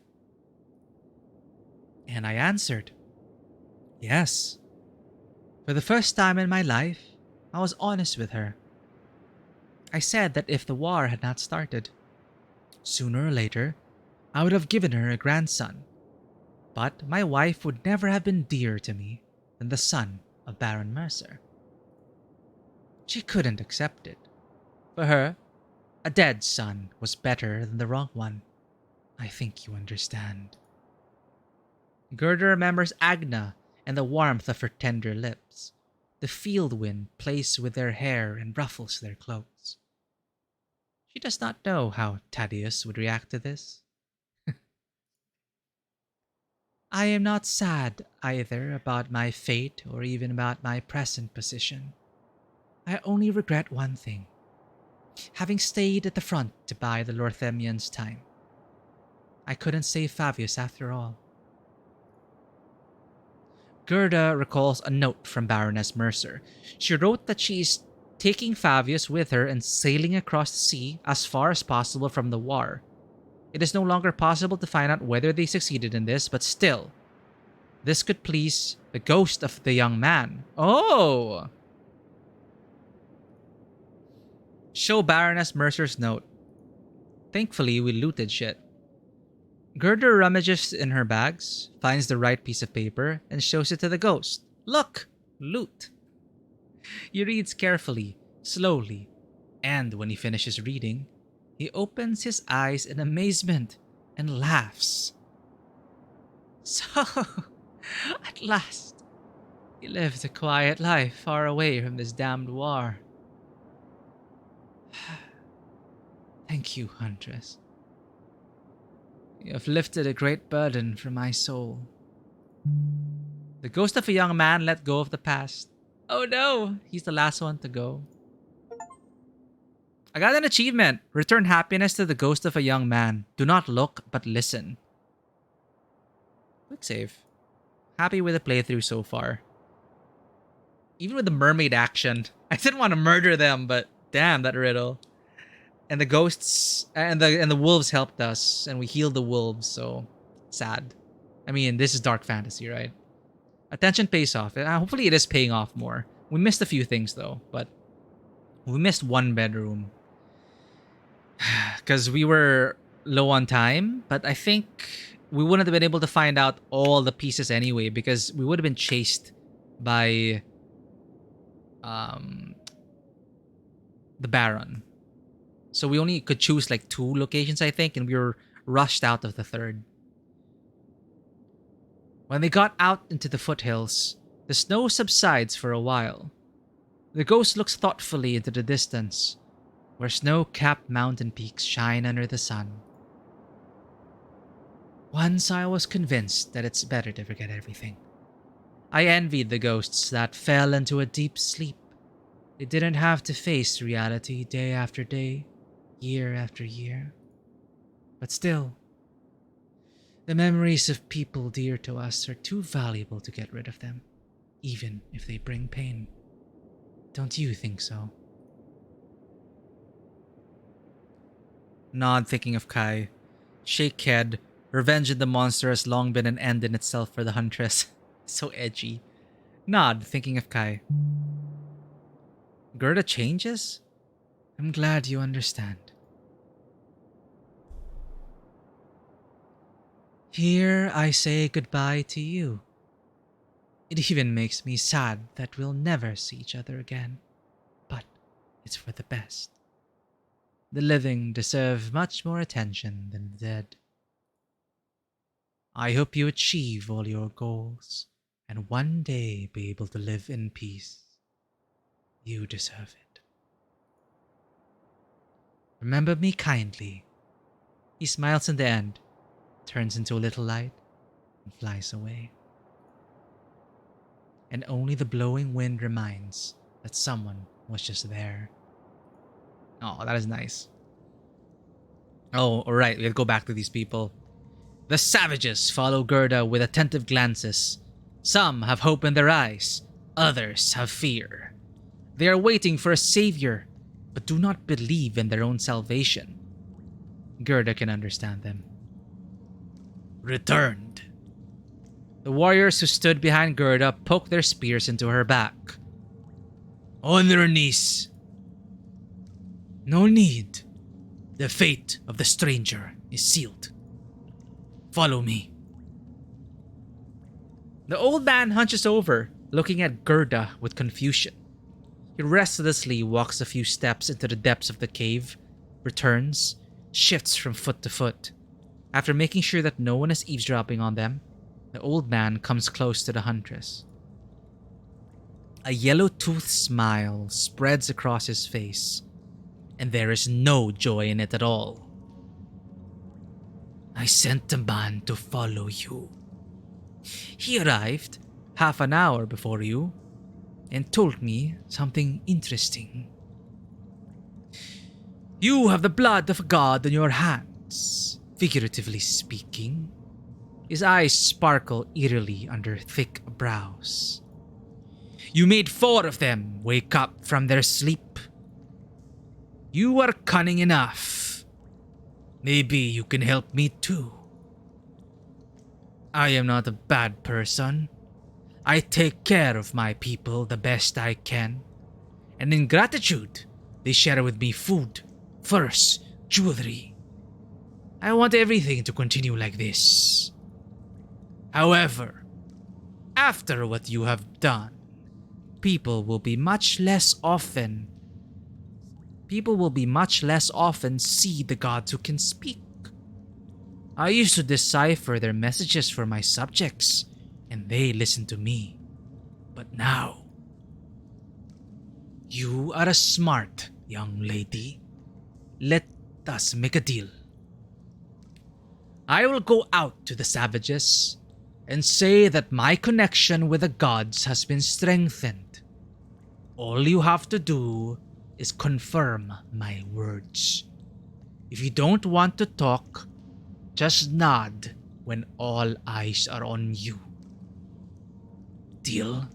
Ooh, exciting. Nod, bluff. Right decision. The saint rises to a pedestal, but I'm gonna get skewered by all of them because they follow him, not me. The saint rises to a pedestal next to the bloody altar, surrounded by light, but I don't want his farce to continue. Cannot have any of that. The saint rises to a pedestal next to the bloody altar, surrounded by light, and repeatedly strikes the stone cave floor with a stick. The savages pour out of their dwellings, gather in a large heaped crowd, and stare wide-eyed at their leader, their false prophet. Listen to me, O mountain people, sons of snowdrifts and daughters of blizzards. Today the gods spoke to me again. I heard them all. The father of the winds, the mother of the earth, the protector warrior. We atone for our sin with fervent prayers, and the gods changed their wrath for mercy. What was our fault, you ask? We stopped believing. The young hunted without guidance from the elders. The elders made work hard to make the children believe. The elders worked hard to make the children believe. But this cannot continue if we want the help of the gods. From now on, I am the voice of God. The father of the winds himself entrusted this duty to me. An outlander who has seen the gods with her own eyes and heard them speak can attest to this. The old man looks at Gerda with burning eyes. Following him, dozens of pairs of the same excited looks turn to her. They are waiting. What proof do I have? Save.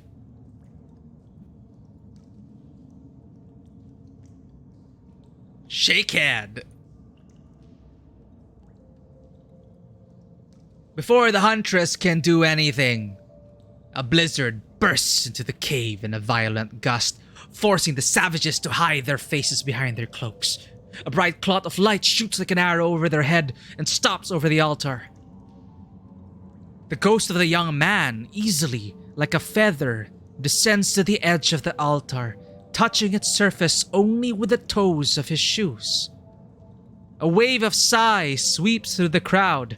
Someone throws himself on the ground in a bow. Someone begins to pray, while others freeze like statues. Even the saint clenched his whole body in his butthole, clinging tightly to the staff and cautiously looking at his god. Alright, let's do this. You were the chosen one for them? Oh, did he say that earlier when he sent us on a mission? Okay, so he gave us that authority. Our beautiful farewell was ruined. It's a pity, says the phantom quietly, turning to Gerda. When he turns to the savages, there is no longer a smile on his face, only an icy calmness. Soon we will be silent. Gods no longer need humans, and humans no longer need gods. Do not believe those who say otherwise. Do not bow to those who cannot hear you.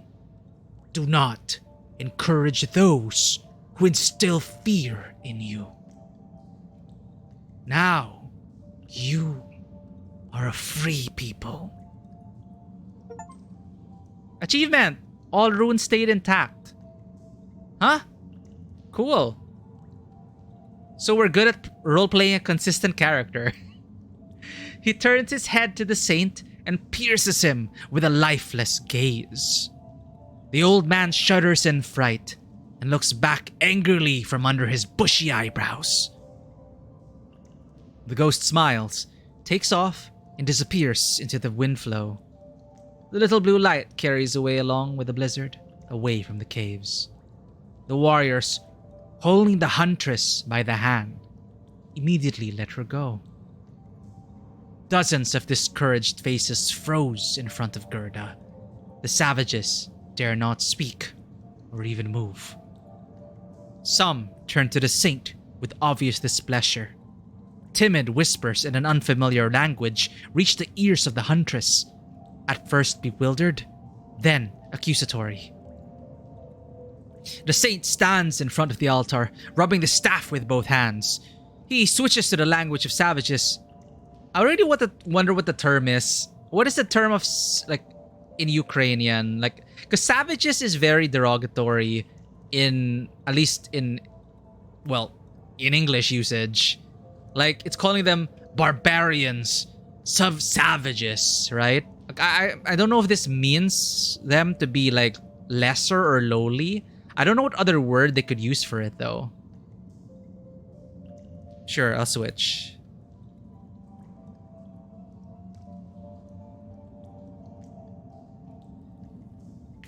Like, what's the word that they keep using savages? Because it's like calling, you know, like the beast tribes beasts.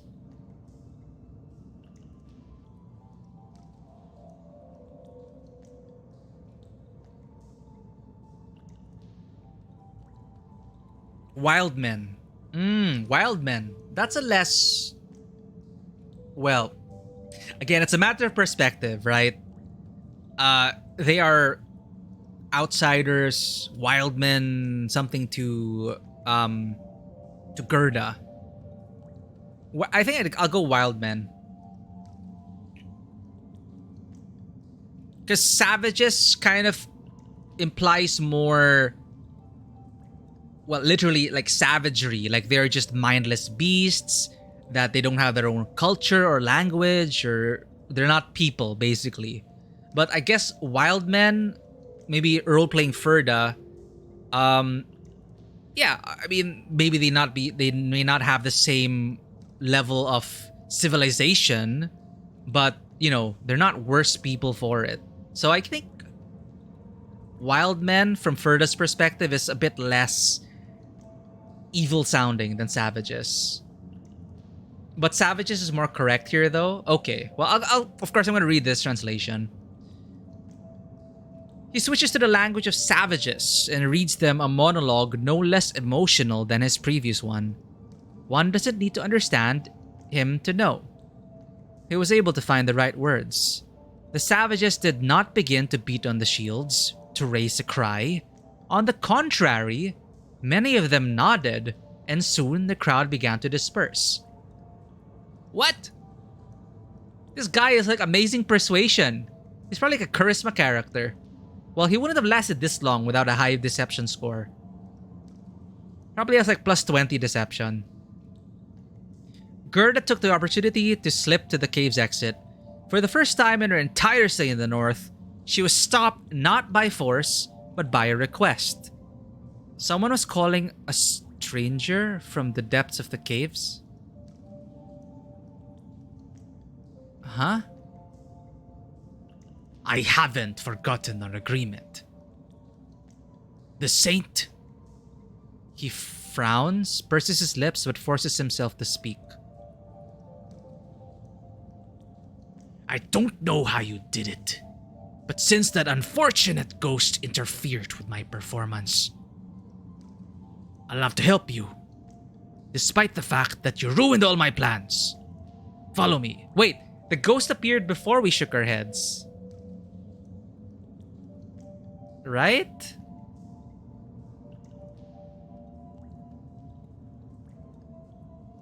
Gerda has nothing to lose. After meeting with the gods, she is not surprised by the compliance of the power-hungry old man. Yeah, because we nodded to him, even though we were lying. So that's his last impression of us. We were supposed to nod. But since we bluffed, internally, that didn't allow one of our seals to break. And we got Lazarus to help us out and get us this deal without getting stabbed in the heart or something. Like, it's good. It's all, you know, it's almost always good to speak the truth, but you also have to understand when you want to reveal the truth. Because at that moment, I was wondering, yeah, sure. He told me that I would talk to the gods, but he could easily say with his Deception 20, she lies! Kill her! And we die. So we were kind of outmatched there by his influence and charisma. So at least by sticking to our principles, we were saved by our friend who was watching out for us, Lazarus. Yes, yeah, there. He felt our intention. I don't know. Come to think of it, savagery, ferociousness. So savages is this. Okay. Literally just savagery, ferociousness. Which I guess to an outsider, they are. She looks around and sees the savages. Because, you know, it's just... savages is the word that is used a lot by the colonizers in our stories, right? They call us savages, like civilize these savages and stuff like that. It's a typical colonizer villain trope. Not even trope, it's a typical colonizer line. These savages must be tamed, right? Several children run up to... Wait, she looks around and sees the savages watching her from behind the rocks. Several children run up to her, surround her, say something in their language, and freeze. Several pairs of wide-open eyes gleam in the semi-darkness of the cave. They ask you for something to remember, says the saint from behind her. What? Give the children the book on celestial bodies and endless darkness? Well, it's our only option. What will they do with the book? Better teach them how to read, Saint.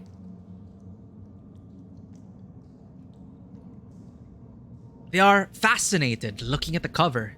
Did I just give them the Bible? Are they gonna treat this like the Bible now? What have we done? They are fascinated looking at the cover, decorated with gilding. Even this drawing cannot compare with the starry sky and the mountains, but the children are happy. They look at Gerda and smile, repeating only one word. The Huntress guesses what it should mean. Thanks. We just created a star cult.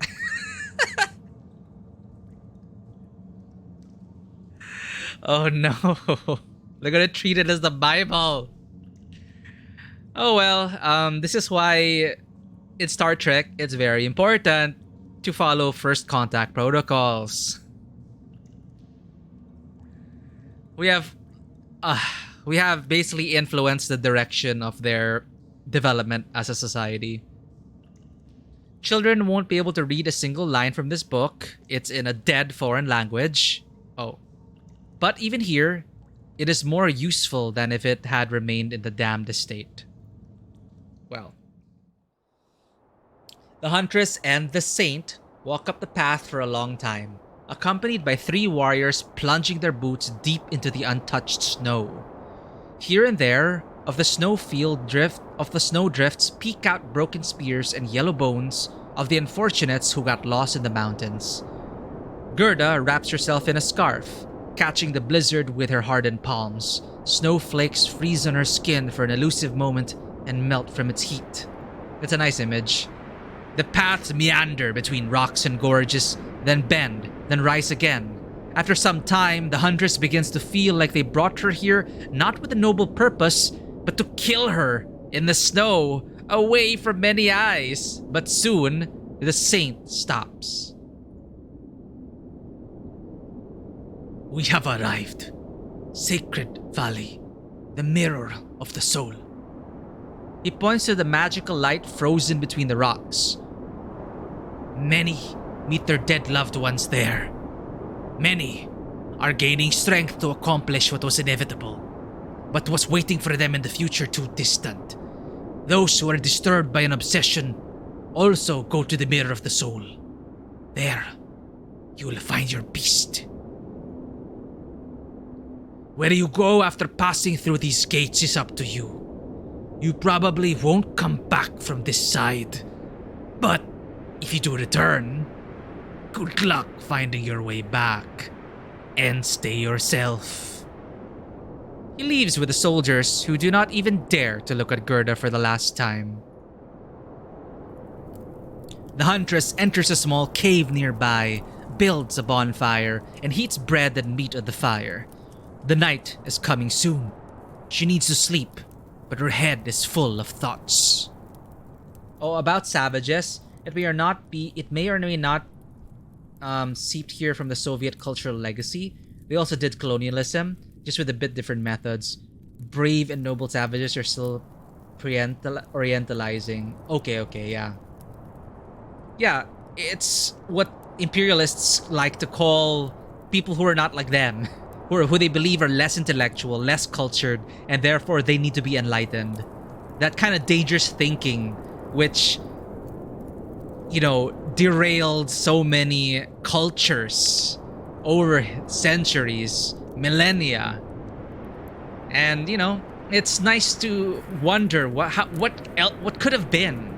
Which is why I like to push the decolonized narratives and to explore other aspects of what they used to call savage. What was their life like? What was their culture like? And I'm liking that we're getting more of the representation in media. We still have a long way to go, but compared to before, there is really a more decolonization of narratives, more representation, and more exposure. And you just gotta keep fighting the good fight. As creators, or as a creator myself, have to be cognizant of that fact. Like, what way of thinking are you either reinforcing or deconstructing, right? The power of media is it's not underrated. It is overlooked by a lot of people. They're not aware how they're affected by the stuff we play, consume, watch, read. But there are people in power who are making these things that are totally aware of what they're peddling. Those are the true evil ones.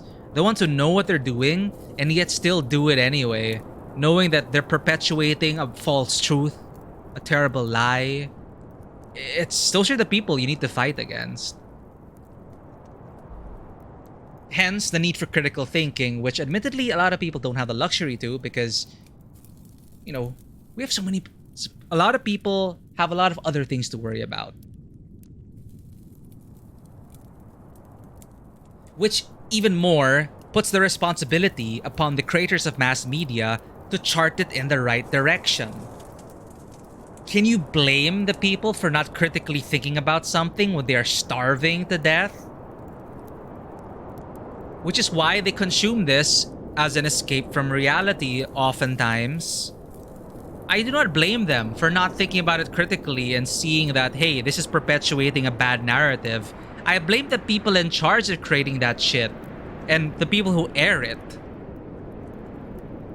Because you can shape entire public perceptions by what you show on TV. It's terrifying reality. So yeah, and then people say, they blame the audience. But me, it's like, nah.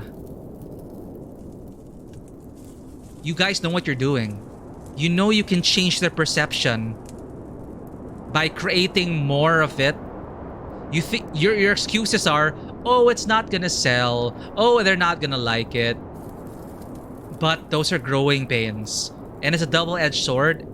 speaking from the context here locally, for me, I what actually encouraged me to continue on this path, whatever this path is leading me to, is the time one of my former professors, she told us a story about how I don't know if I already talked about this before. I probably did.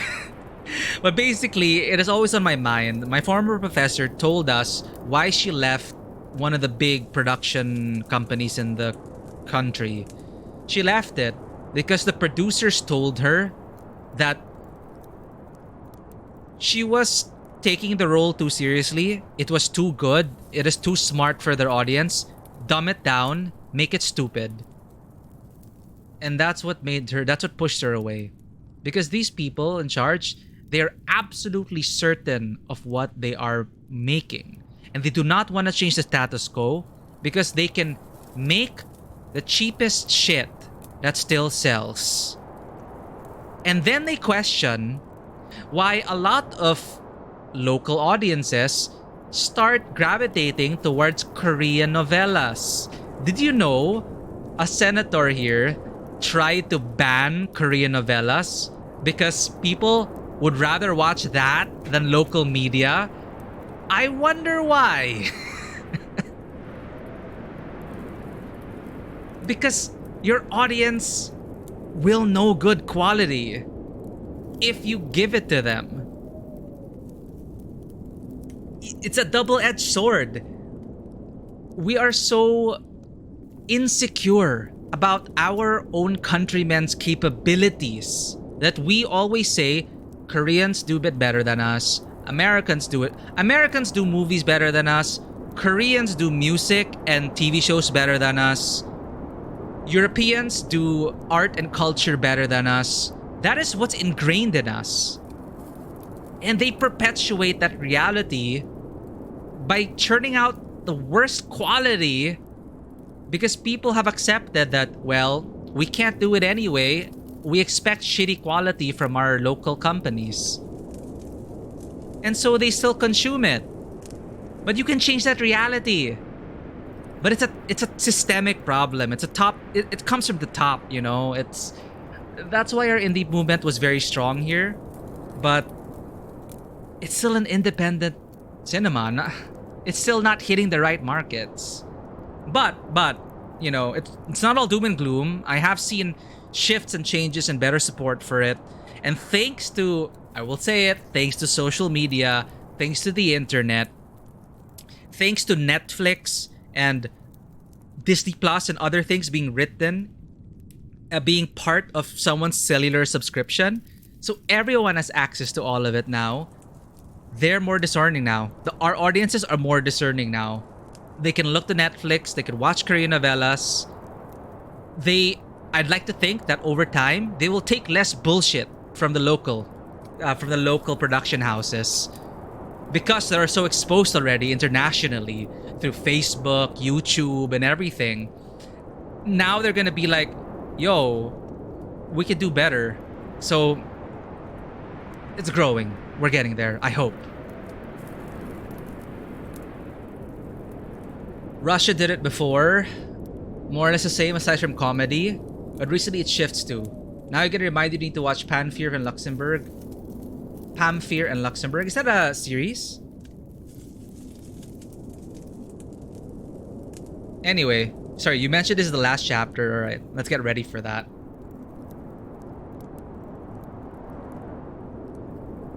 Oh, movies. Okay. Sorry, are these Ukrainian movies? I've never heard of these. Pamphir and Luxembourg. Ooh, okay. You know what? I don't even remember. I don't think I've ever watched a Ukrainian movie. Are these like independent films? Forgive my ignorance. Does Ukraine also have an active film industry? I'm pretty sure you guys do, right? Like your own version of Hollywood, Bollywood. Yeah, of course. That is a stupid question. But are these like independent films or are these from the big houses? There, that's a better way to put it. Are these from the big houses or are these from independent creators?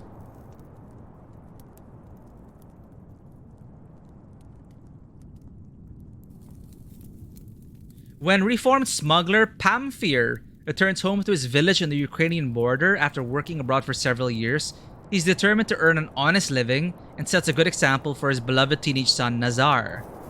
But in a town where corruption runs deep and crime and religion are inextricably linked, his plan is quickly thwarted when Nazar sets fire to the local church in a misguided effort to keep his father at home. Oh, this sounds very interesting. Part drama, part thriller, part noir-inflected fairy tale? Interesting. It is Luxembourg. Toronto International Film Fest. Yeah, these look like independent films. Cool, cool. Yeah, I don't think I've ever watched a Ukrainian film.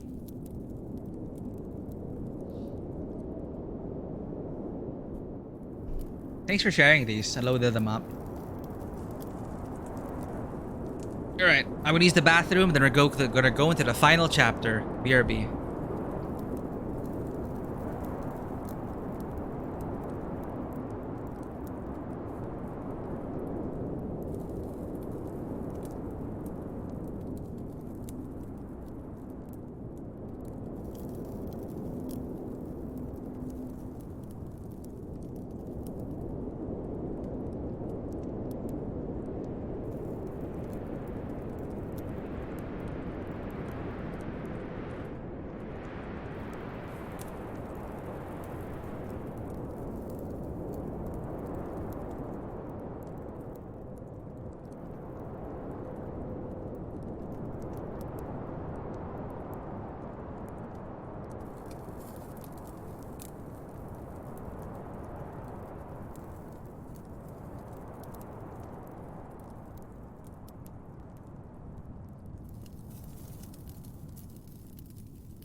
Okay, we're back.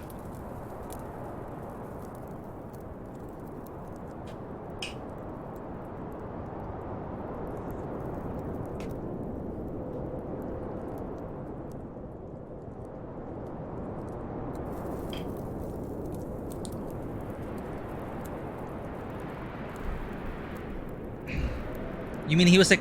You mean people like to make fun of him?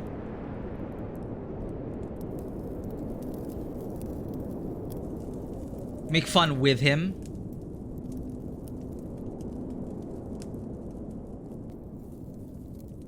Good comedic actor. Okay, yeah. That's cool. I did not know that. I did not know he was a comedic actor.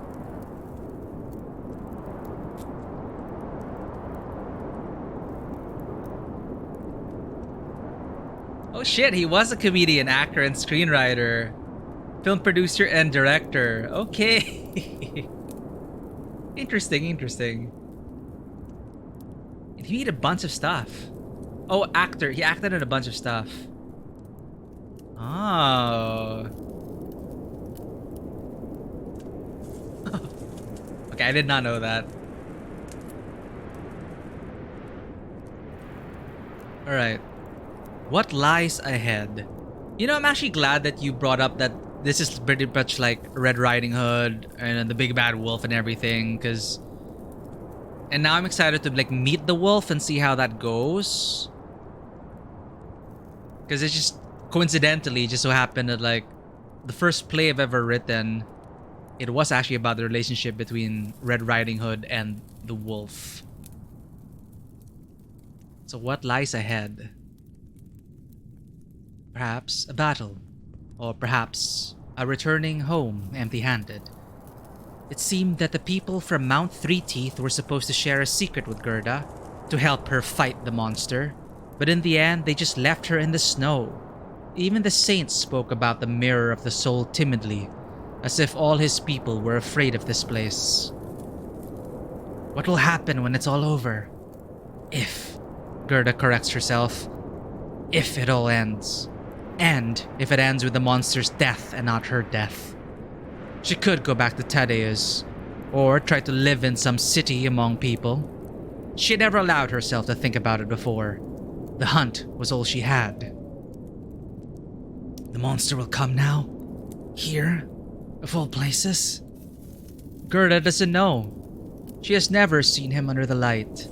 She only remembers footprints in the woods and the fire of golden eyes in her dreams. The monster is elusive. One would think that he does not exist at all. Plot twist, the monster is within you all along. The wind plays with flames on a weak fire. Gerda puts her heavy head on the bag, lying down facing the fire, and her eyes close by themselves. She doesn't notice how she falls asleep.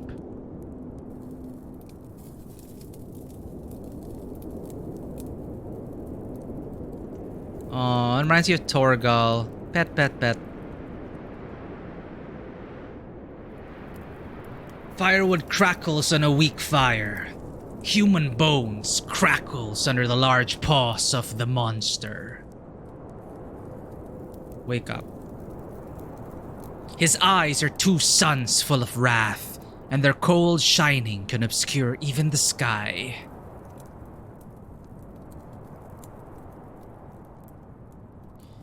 Before the final encounter, make a save, and if you choose a different path, try one you did afterwards. You just wanted to share this particular ending as it's something else, and I'm not sure different one. Okay. Yeah, we'll fit. Thankfully, I think we have it. Yeah, we have a save, so we're fine. No problem. I'd love to see the ending. I don't even know if we're eligible for your ending though. I don't know how this works, but I'd like to see that ending as well. If not, there's always YouTube. But yeah, let's go with it. His eyes are two suns full of wrath, and their cold shining can obscure even the sky. Wake up! He's almost here.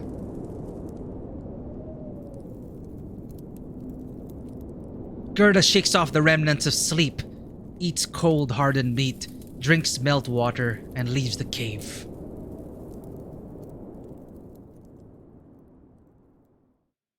Enter the mirror of the soul.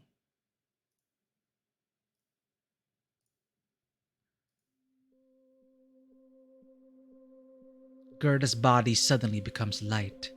The boots, a moment ago buried in deep snow, bend white flowers. The boundless field under the starry sky breathes with a wild wind. What's this? Summer in the middle of winter? Delusion? Gerda bends down to touch the flowers with her fingers. Gusts of wind sway their delicate petals.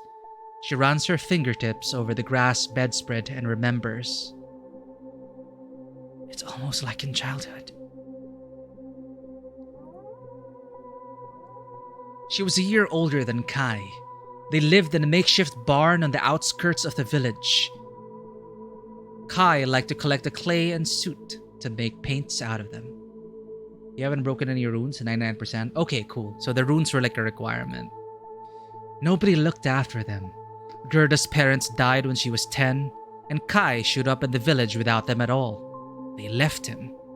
When Gerda saw his small, frail body cuddled against a signpost in the middle of a snowy road, she hugged him and promised to take care of him like an older sister. I'm reminded of Bloodborne all of a sudden. It wasn't enough. They were just kids. Gerda helped the seamstress in the village, working from an early age, and Kai was constantly picking berries in the forest. They barely had enough money to feed themselves. If not for Tadeus, who gave them names, knowledge about life and hope, they would not have survived. Their childhood was difficult, but happy while they were together. Gerda remembers night dances around the fire, weaving baskets, and someone's wedding. Roses on the balconies of Elsa's house. She dreamed that one day she would also sit on the roof, surrounded by flowers, and admire the people walking in the square. But once summer ended, there was something else. It winds through the body with anxiety, penetrating to the very bones. There was something that Gerda does not want to remember. A fear, a pain, a despair. Gerda closes her eyes and sees blurry images under her eyelids. Monotonous, like illustrations from children's book. A monster drags Kai into the darkness. These images are cold and lifeless, like the surface of a frozen lake. They are calm, like death and oblivion. Gerda plucks white flowers and throws them into the wind. Petals rise to the sky and scatter in all directions. That's right. She saw this place a few years ago. Kai plucked flowers, threw petals into the wind, and smiled. Their home. It was heaven on earth, even though they were poor. Why are these pictures so heartbreaking? Why do they hurt her chest more than the memories of the monster in the dark forest on that fateful night? Why do they seem so real? Well, the monster doesn't.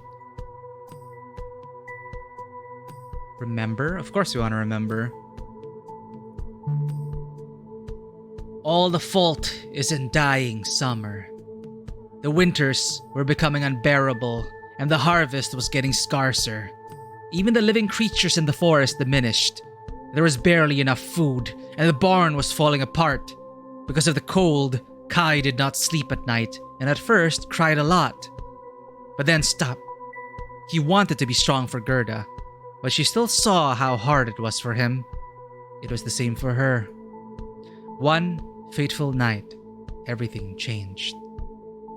A small detachment of soldiers came to their village. They were accompanied by priests singing mournful prayers. The incense from the censer was suffocating with its sweetness. A rider in a black dress embroidered with gold threads announced that the war was coming. This is what God wants.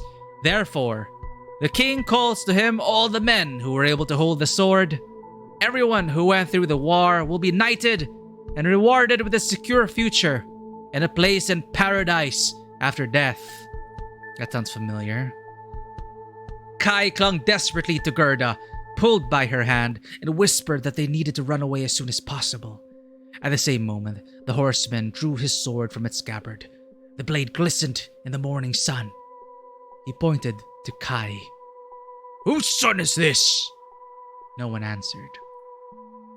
The knights grabbed Kai and were about to drag him to the cart where the children from another village were sitting, but Gerda suddenly said, "He's my little brother. I can't let him go to the war. He's all I have left." Whoa, we used to be able to speak before? Maybe it's a trauma that's why we can't speak. Hearing this, the horseman in black smiled and replied, "Don't worry about him. The king does not forget those who serve him. Your brother will live better than you can even imagine. But even if such grown-up youths like him are afraid of war, no one in the kingdom will see happiness." What? War is good for everyone. If your brother doesn't understand it now, he will understand later. Fighting in the name of our Lord will make a man out of him. Kai was only 15 then. Gerda was 16, and the winter seemed to them angrier than the upcoming war.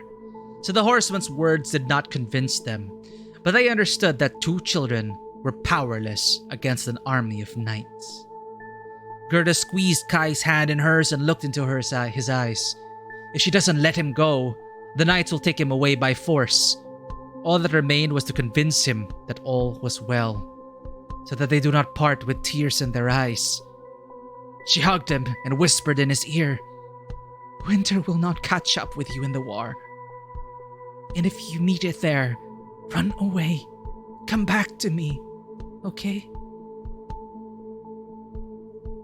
Kai nodded. They stood for a long time, looking into each other's eyes.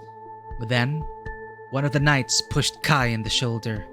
He went to the wagon. Several more young ones followed. When the knights were about to leave, Gerda saw them off on the road. The horses neighed. The wagon moved off. Kai jumped up from his seat and reached out towards Gerda. He wasn't about to jump out of the wagon, but the knight sitting next to him still grabbed his shoulder. Kai shouted, "Gerda, I've changed my mind. I don't want to leave. I'd rather stay with you. It'll be hard for us, but we will be together." Gerda ran after him without answering. Tears streamed down her cheeks and turned to ice in the gusts of winter wind. All words stuck in her throat. Kai reached out to her, called her by name, and she was silent. So it was the trauma. Only when the wagon disappeared into the snowstorm did Gerda stop. She fell into the snow and screamed helplessly. Now she's all alone. From that day on, she didn't say a word. She couldn't. Kai returned just a year later, but not for long, and not alone. He was wearing armor, like the real knights who accompanied him, warm boots, which Gerda had never seen before, and an expensive red shirt with silver cufflinks. Thanks to the uniform and broad shoulders, he looked courageous even for his little age. He had changed so much that he and Gerda did not immediately recognize each other. He didn't speak to her when she smiled at him. Didn't even stop to listen to her. He had come to collect tribute. His eyes were cold and lifeless, and his speeches were short. He went from house to house doing his jobs. When one of the old men refused to pay because his family would have nothing left for the winter, Kai silently went into his house and took away some of the jewels. Nobody dared to stop him. And then Gerda realized winter caught up with him. Winter settled in his eyes, in his heart. He didn't run away. He turned into a monster. That day, Gerda came to Thaddeus, wiped half the night in his arms, and in the morning, she forgot about everything. Only one thing remained unchanged. She could not speak. He is here, finally. Not real. The shadow of her fear and her weakness. Gerda met her obsession in the mirror of the soul. Everything is as the saint said. He was sure that Gerda would not return from here alive, but that is not for him to decide. Gerda sighs uneasily. The memories cut the heart with thin pieces of ice, and now it will always be so. The pain will not go away even after decades. It will only barely subside. Is Gerda able to withstand this? This place helped her remember. It will help her forget, if she so desires.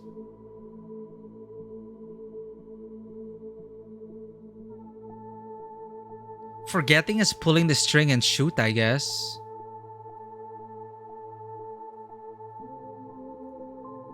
Remember, embrace the monster.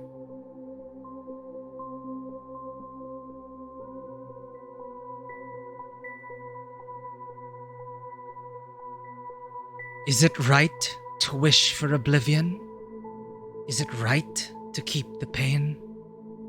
Gerda wants to cry to remain herself, to remain the person who survived all these sorrows, the one who overcame their grief.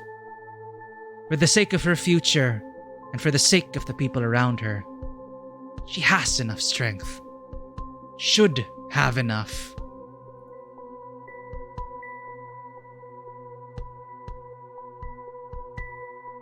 The monster will no longer be.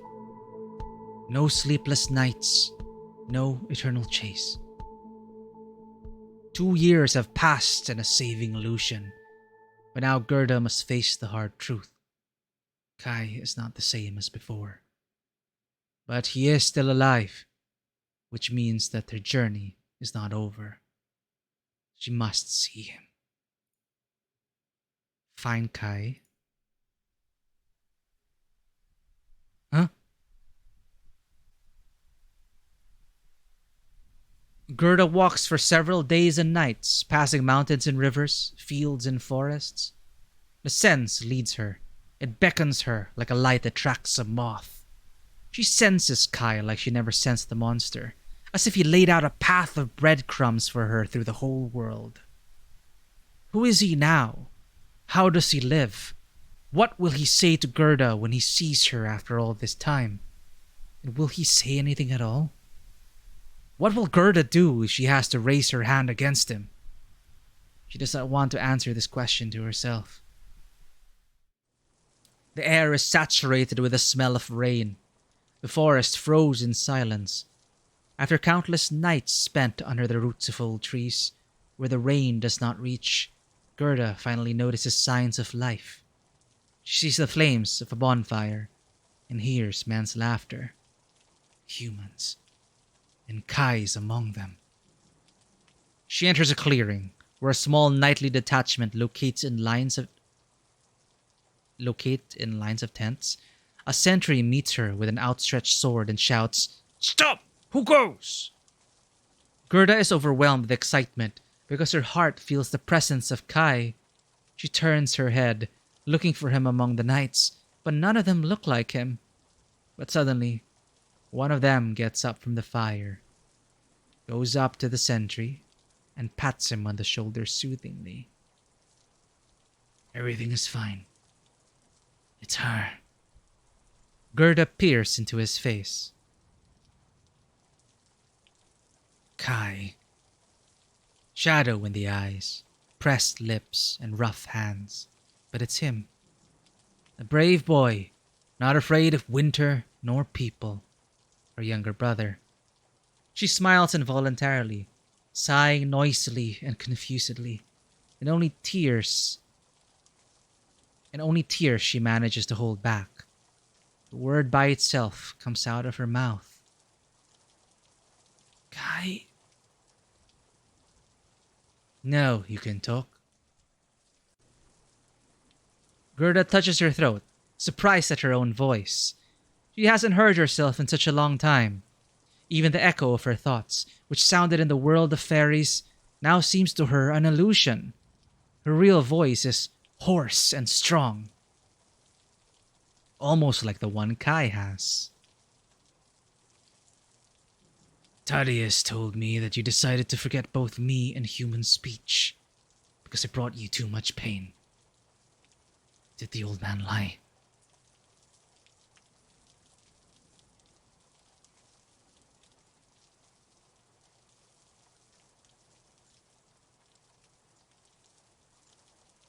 He misunderstood my silence. So that's how it is. I was waiting for you. I felt you were following in my footsteps. The magic of Thaddeus still binds us. The sense. I hope you haven't forgotten that Thaddeus gave it to us.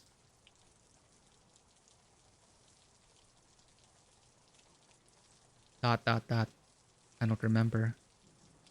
Well, now you know. Why are you here?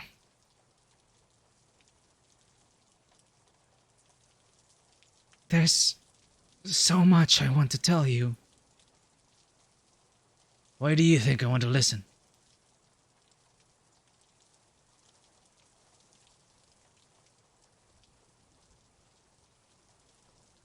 I want to get to know you again. Nothing has changed since the last time we saw each other. I am no longer the child who constantly cried at night because of the cold.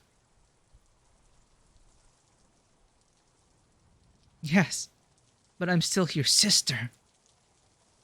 Kai barely noticeably narrows his eyes and tightens his thin lips, chapped in the cold. His voice becomes quieter. Somehow your desire to be faithful does not surprise me. Our lives have taken different paths. Do you really believe this can be changed?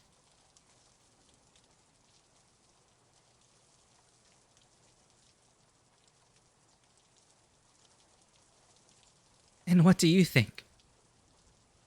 I think it's time for you to forget the person who brought you so much pain.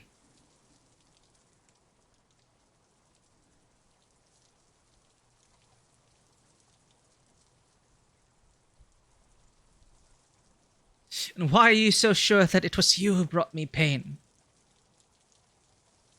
Who then? Kai stealthily looks around at the knights. Gerda does the same and notices that they are being overheard. My campaign will be over soon. I am bringing the king the heads of his enemies. He has been waiting for this for a very long time, and I cannot let him down. And your attempts to make me remember my childhood only distract me from the goal. Enough, Gerda. Don't get in my way.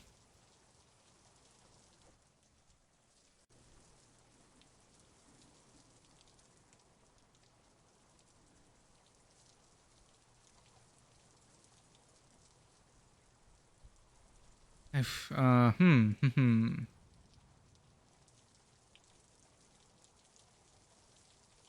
won't get in your way. I just want to know what you've become. A knight.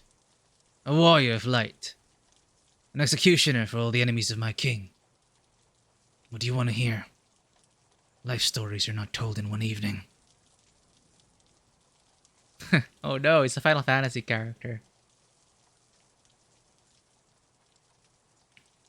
Who are your enemies? Nations conquered in your king's name. Name the time and place. We will meet and you will tell me everything.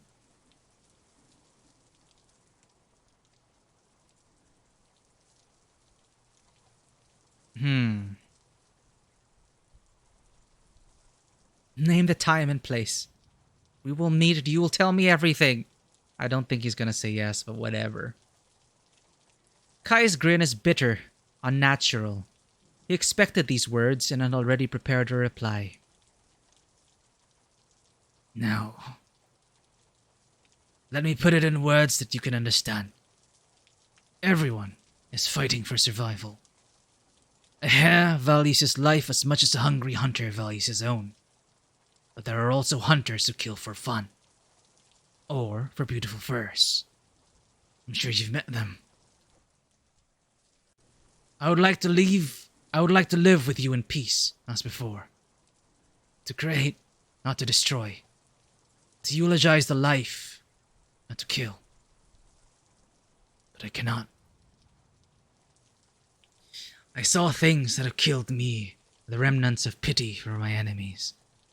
I did things for which many would call me a monster. But my actions are always justified. It doesn't matter if you can accept it or not. We have different lives now. And I don't want you to see my life after everything you've been through. Therefore, it is better for us not to know each other.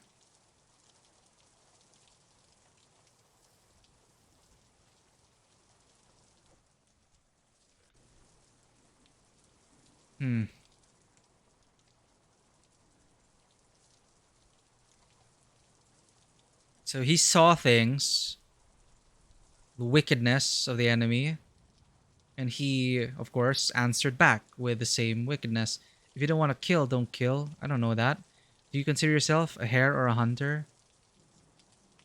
Maybe you want to hear my story? I don't know. That sounds awkward at this point.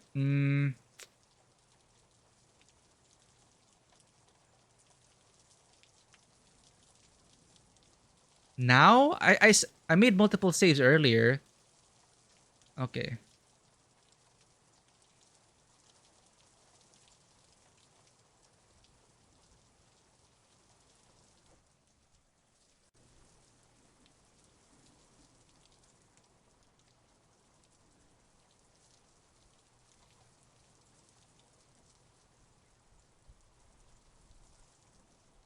Maybe you want to hear my story? I don't know. Well, let's try it. We saved. Only if during your travels you manage to learn something about the world that I don't know. There is wariness in his voice. He seems to believe he knows everything he needs. Well, you know, war changes people.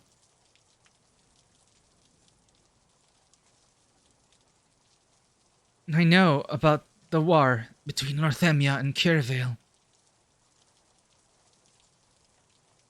Are you talking about Tadeus' fairy tales?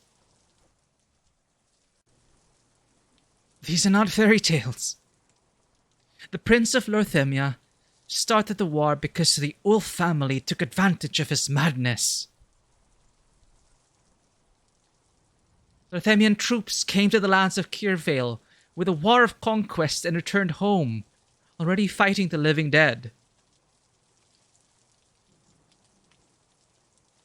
Lorthemian troops came to the lands of Kirvale with a war of conquest and returned home, already fighting. Okay. Both principalities and their inhabitants perished in that war. The necromancer left no one alive. You know about that? Kai squints at his... He looks like Robert Pattinson. Kai squints at his knights again. Some are rattling their pots as they finish their dinner, and others have already hidden in the tents, getting ready for bed. Trying to maintain ease, he comes closer to Gerda and stands with his back to the knights, shielding her from them with his body. You've been to the north. Nod. You've seen the scorched Lothamia.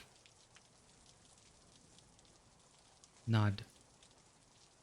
You spoke to the dead too. ...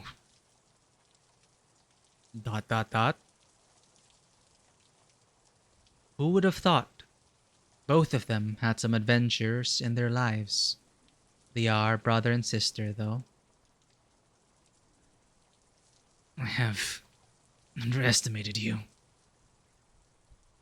He looks thoughtful. He chooses his next words. The war between Lorthemia and Kirvale was a complicated one.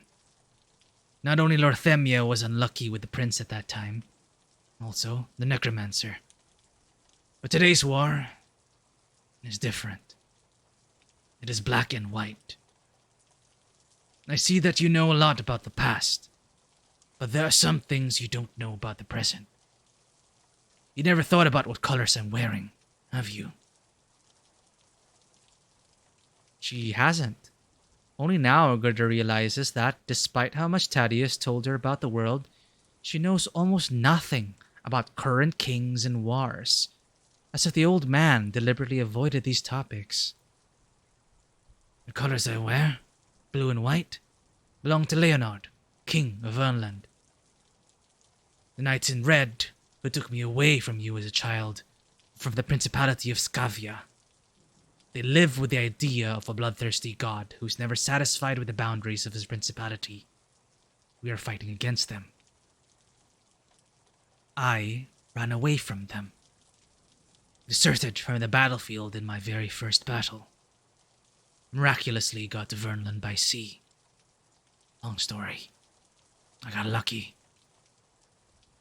Kai changes almost imperceptibly. His voice warms up, and his shoulders relax. He looks softly, and even though his glance is covered with an icy veil after dozens of battles, his face is different. I'm sorry, I was rude to you at first.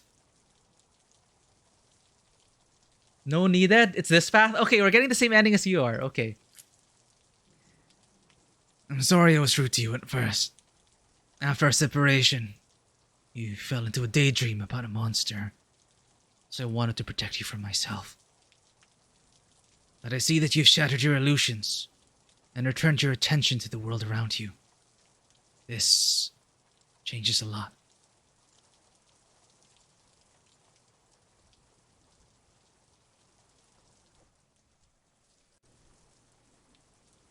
I'm not mad. When did the war start? Okay, enough about that. There are more important questions. When did the war start? 3 years ago. Before that, Skavia was busy with our home. Do you still remember the name of our village? It's very beautiful. Quiescent of Felds. It probably sounds so much better in your native tongue, but I guess this is the translation. Quiescent of Felds. Quiet fields? It no longer exists. And our principality, Vedan, too. Looks like the cursed Lothemia. Quiet inanimate, conquered. What is Vernland fighting for? Now, for not being conquered by Scavia. Then, we'll see. Some royal councillors are trying to convince Leonard to plan a long war. Some want to take Verdun, but it won't be soon. One thing is clear. We will not see our home the same as before. I had a hard time accepting it. But our people can still be saved from the fate of slavery under the scourge of Scavia. At least the few who are still left. What are you fighting for? There are many reasons. In revenge for Verdun, in memory of our childhood, because this is the right thing to do. I have seen with my own eyes so much evil done by the warriors of Scavia. I still don't dare to tell you everything. Quiet Fields was lucky enough. People there were just dying of hunger. Quiescent of Felds was lucky enough. People there were just dying of hunger. Just... I understand what it sounds like. But that's the way it is. The territories of Verdun bordering Scavia experienced something worse than the hell described by Chechmen. And our village was indifferent and submissive. Now Vernlanders are fighting for freedom. Among them, that many refugees from Verdun who, for years, have shared with them what they have seen. Nobody fought for us. We grew up already unfree. Don't you remember? Gerda doesn't remember. She doesn't remember any of her native landscapes, or even the names of the kingdoms and principalities that Kai mentioned in the last few minutes. Seeing her deep confusion, Kai gently pats her on the shoulder. Sorry. So many things at once. You must have buried in yourself everything related to the sadness. In time, it will return if you want it. Okay. Enough about that. There are more important questions. I'm listening.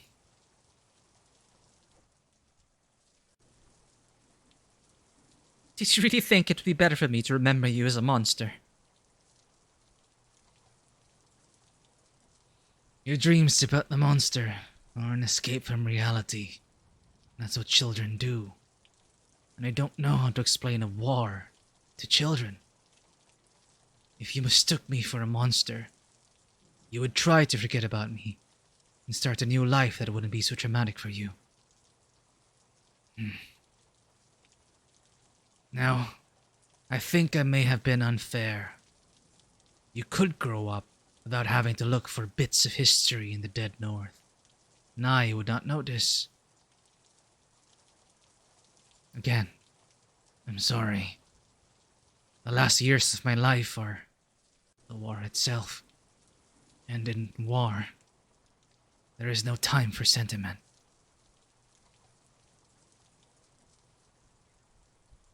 What about us? Can we still be brother and sister? Of course. All these years, the memories of you have given me strength.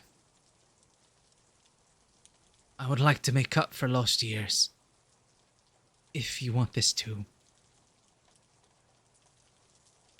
I do. Let's do this then. How?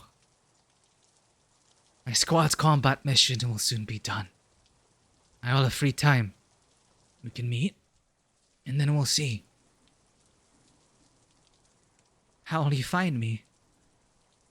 Just like you found me today. With the help of today's gift. Kai looks back at the knights.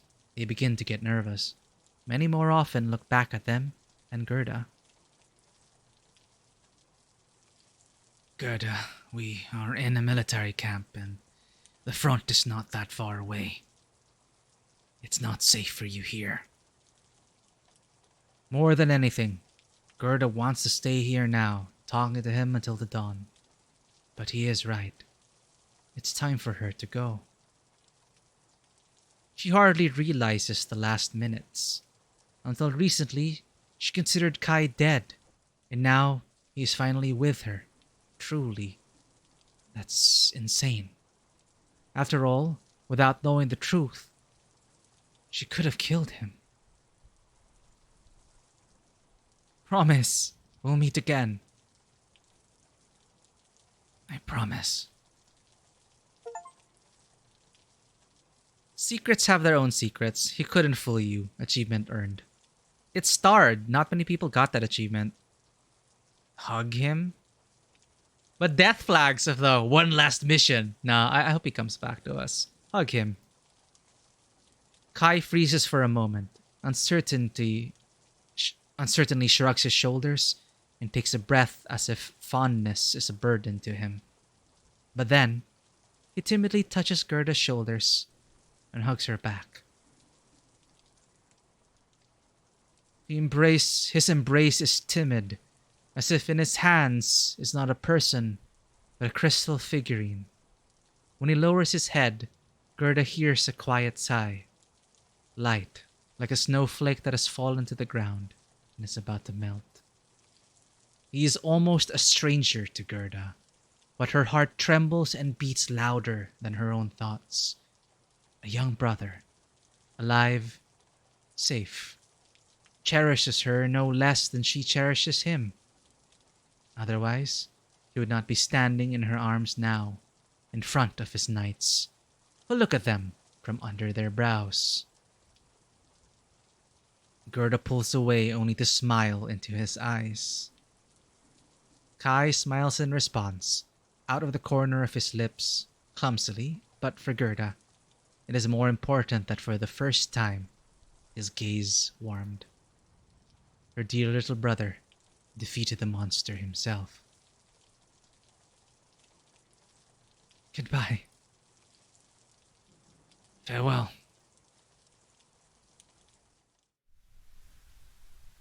Damn. Now imagine not getting all of this and just go away. Oh yeah. Okay, wait, the story's not done yet.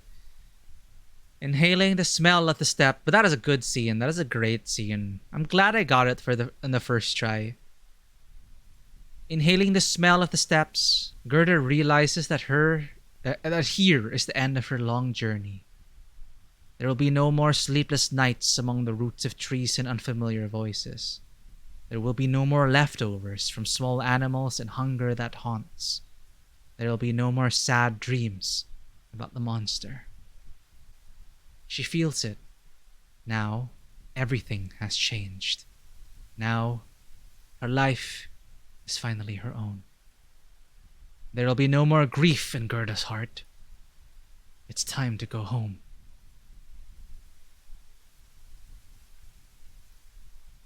Return to the village. Return to the house under the hill. Wait, what? The village is the non-human's place, right? What's the house under the hill? Is that... Well, I promised to return to the village, so...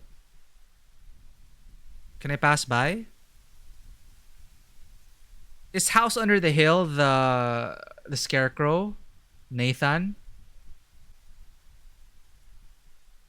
Or Thaddeus?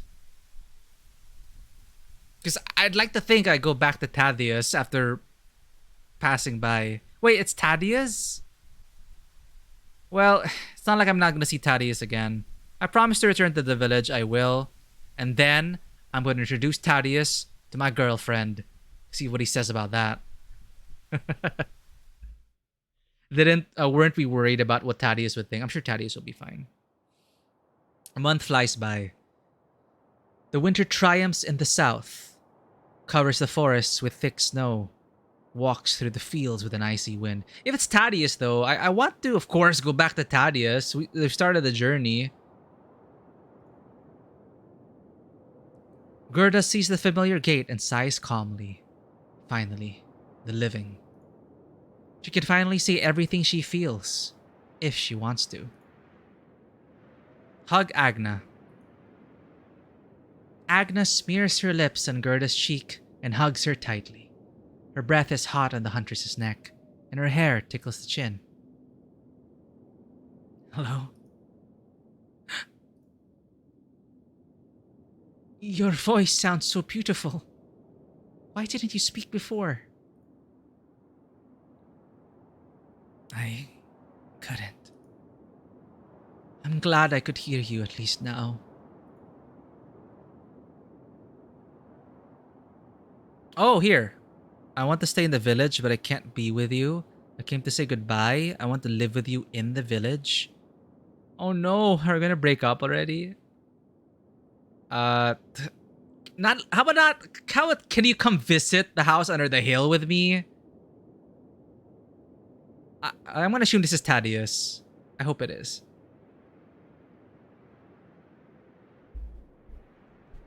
But I like living. I like the vibe of the village. It doesn't seem right to go back to.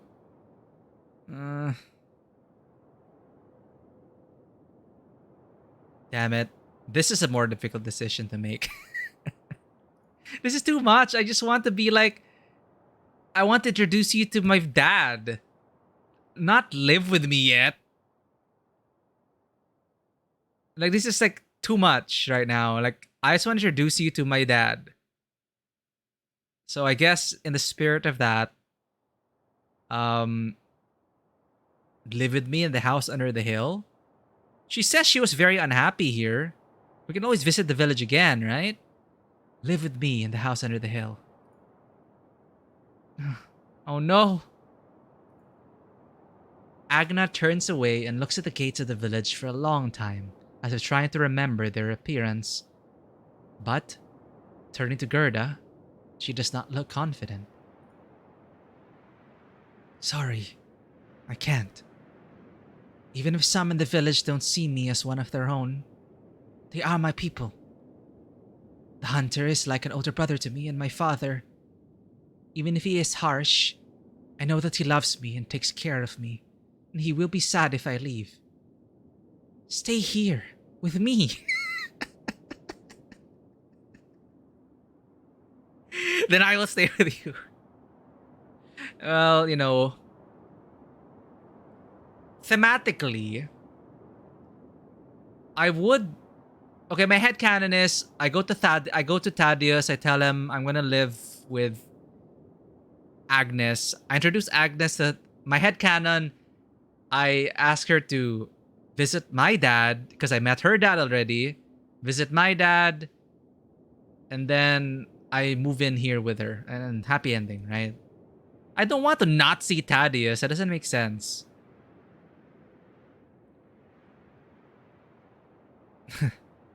Then I will stay with you. Agna holds out her hand and smiles. Let's go home. Take her by the hand. Tenderness of the loners. Share a life with another. That's an achievement earned.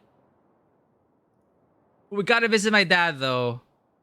That's non-negotiable. The village. Open the village ending. Thaddeus. How did the story of Rory and Jocelyn end? Throughout the centuries, each storyteller had his own version of this tale. Whether Rory, Jocelyn, and the evil sorcerer really existed, no one even remembers this anymore. I can read to you what is written in this book. Rory broke his heart, which turned into an ember. Into small pieces, they rolled around the sorcerer's castle, scattering sparks, and a fire started. Seeing the blazing tapestries that looked like villager bonfires, Jocelyn remembered her childhood. Then she remembered Rory too. Oh, okay. So it's kind of like a parallel story to us.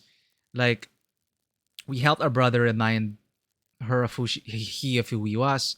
Similar, Jocelyn remembered of who he was. Grabbing a dinner knife lying on the table, she plunged it into the sorcerer's heart. After which she and Rory fled the castle. It didn't bring back Rory's heart, and Jocelyn's soul because some wounds can't be healed. But now they were free. After all, freedom is the most important thing. Rory danced around the fires again, and Jocelyn took a dip in the river every day. They had friends, their own homes, and fertile lands. They learned to live life anew. A few years later, Rory's heart grew again from the little ember that remained in his chest, and light returned to Jocelyn's eyes. She gathered it from the sun glares on the river's furnace. On the river surface, sorry. This is probably the best ending for their story. At least I liked it the most. And what about you? Are you happy now, Gerda? The end. Yay, happy ending. See, I think we visited Tadeus. So maybe like today, I'm pretty sure like I stay here, I live here, that's a choice. But then I brought my girlfriend to see Thaddeus. Thaddeus was happy, tells us the story, and it's all good. One, I loved our playthrough. I was very happy we got that ending. You're right. I cannot imagine not getting the reunited ending. I'm gonna call it a reunited ending. Because that was solid. Like the like it was all about building up to the monster, right? And I was already expecting, the monster is just some spiritual, it's not a real thing kind of thing. And obviously it was a spiritual block, an emotional block for a trauma for Gerda, and we were working through that. But the final confrontation, remembering, which is the important part, because we sometimes forget ourselves. And I just love it is so tense. I was on the edge of my seat, like seeing Kai and then wondering if I was like screwing things up, and understanding where he was coming from, how war can change you, how, you might cling on to the wrong. It's just a lot. Very, like, I like it. It is emotional in the very right ways. It is a great fairy tale. And even us failing the riddle, I feel like that added a bit of spice into, yeah, we don't always win. But, I liked all of the chapters. They were like fairy tales in themselves, but they all serve the purpose. You're right. It is a tale of tales, right? Like each chapter was kind of, it could be its own standalone thing. But Gerda, as the one going through all these stories, she takes a piece of a tale with her. And I felt that.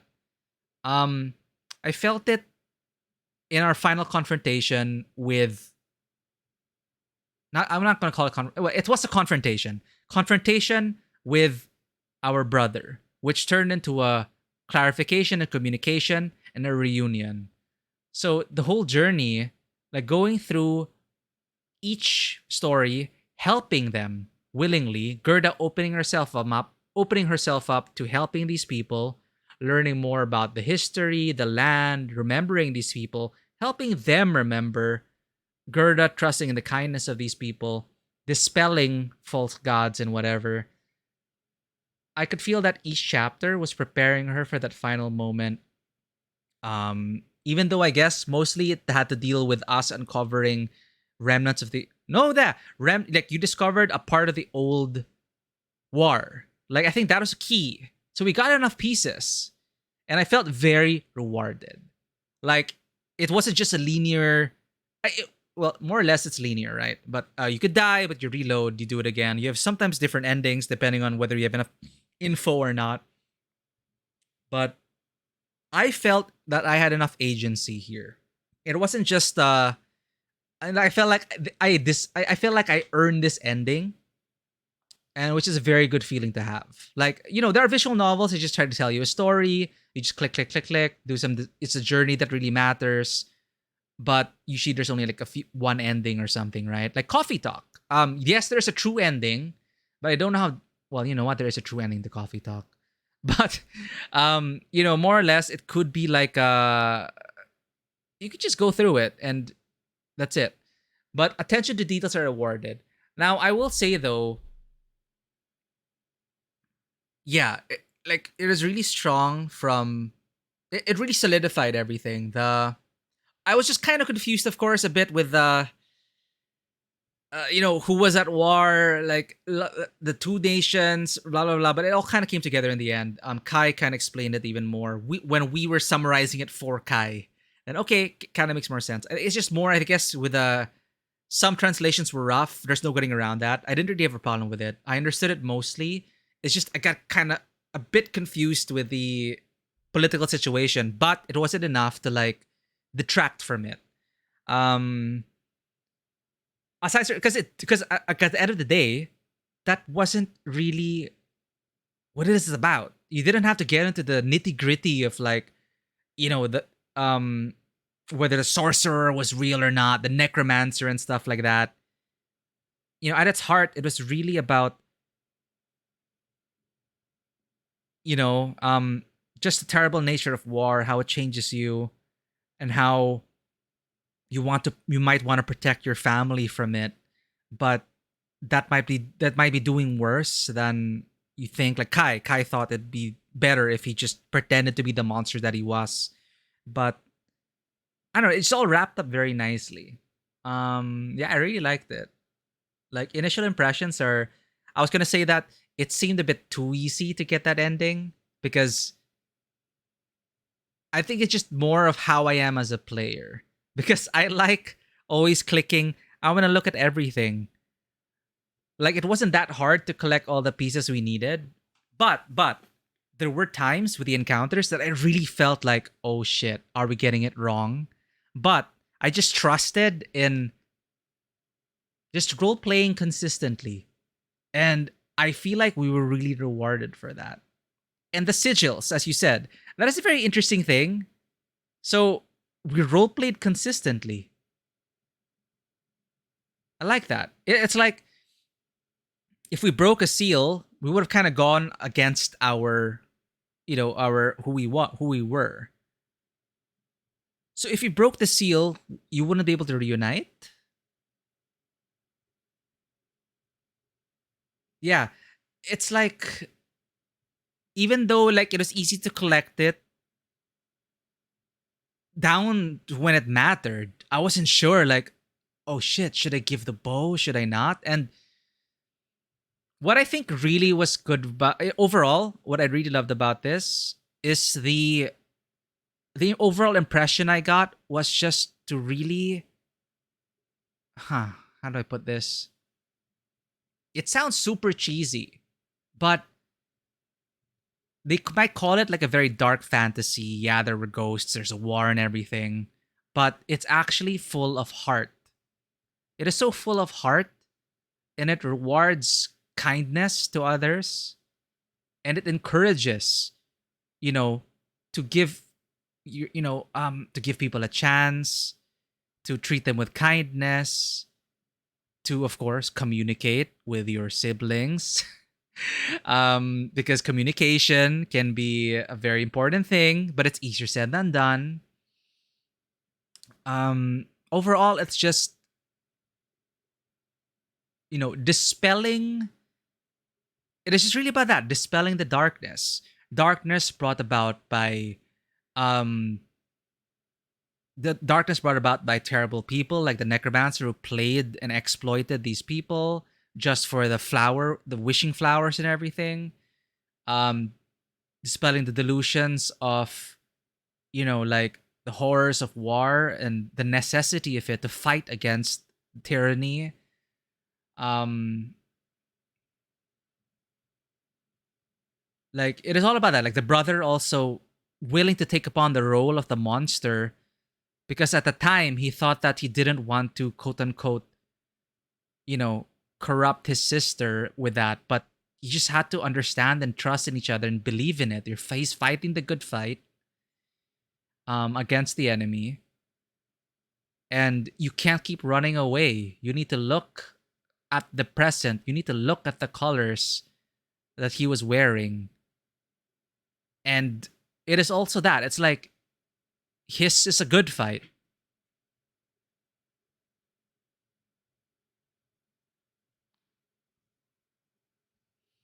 You won't get punished for kindness, only for failing to understand and empathize with others. Yeah, yeah. Whereas, like, I was kind of expecting, like, in The Witcher, The Witcher's a different breed. What I like about that is, sometimes being too kind, people will exploit that, which is part of the theme, which is what I was expecting to happen to me when I was being too kind to the saint. But we were rewarded for sticking true to our principles because honor is not just what it is externally, it is also you internally. It is, can you stand by your ideals to the very end? And our ghost friend Lazarus, recognized that and helped us get out of that spot because he knew that if we were gonna shake our head, we were gonna get stabbed, right? So Lazarus helped us out because he knew in the trueness and honor of our heart in a way. And I like that as well. Because doing the here, like doing the good thing is often more difficult. And I'm just used to it with like, oh shoot, Bonebreaker. Look at that. You're seeing it with the end. You come at the end of all things. We were just talking about the Silent Huntress. I will not spoil it for the people who've just come in. I would highly recommend playing it as well.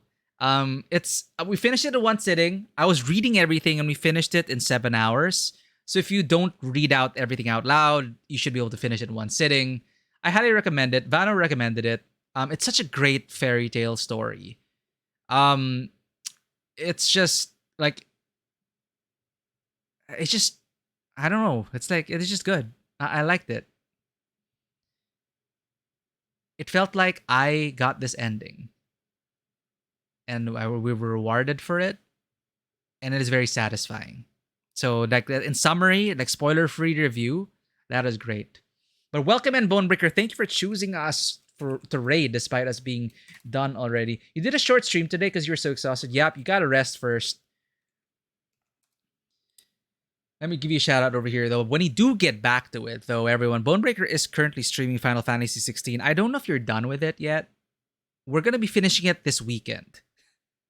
I think we're pretty sure we're gonna be finishing Final Fantasy 16 this weekend. So I don't know if you're done yet, but do get check out Bonebreaker, super chill streamer from Germany, and a great member of the community. Just a great person to hang out with. Time zones permitting. There's also Unroaded. Okay, what is Unroaded? Anyway, this is Silent Huntress. We just finished it. Recommended for Vanua. Thank you so much for pestering us about this, Vanua. Don't worry, I was not annoyed. I always felt guilty that you had to keep reminding me about the Silent Huntress. But we finally found a great opportunity to play it. And it is a story that I feel, especially with what's going on in the world, it's a good story to tell.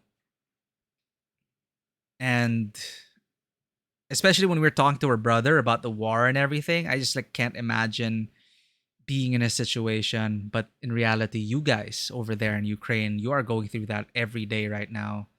And it's just, yeah, you got to keep up the good fight. And we got dispel we cannot run away from reality. And the game really encourages us to reach out, understand each other, and more importantly, support each other for a better future. It's super cheesy as hell, but I love it. It's good old that's a good fairy tale. Fairy tales can be super cheesy, but it's nice to have. We got a happy ending at least. You might play this game and end up with a shitty ending. I don't know how it's gonna be, but I like the ending we got, and I think we got the quote unquote best ending. So, congratulations to us. Hell yeah. But thank you for recommending this game. And the thing is, like this game was released. When was it released? Uh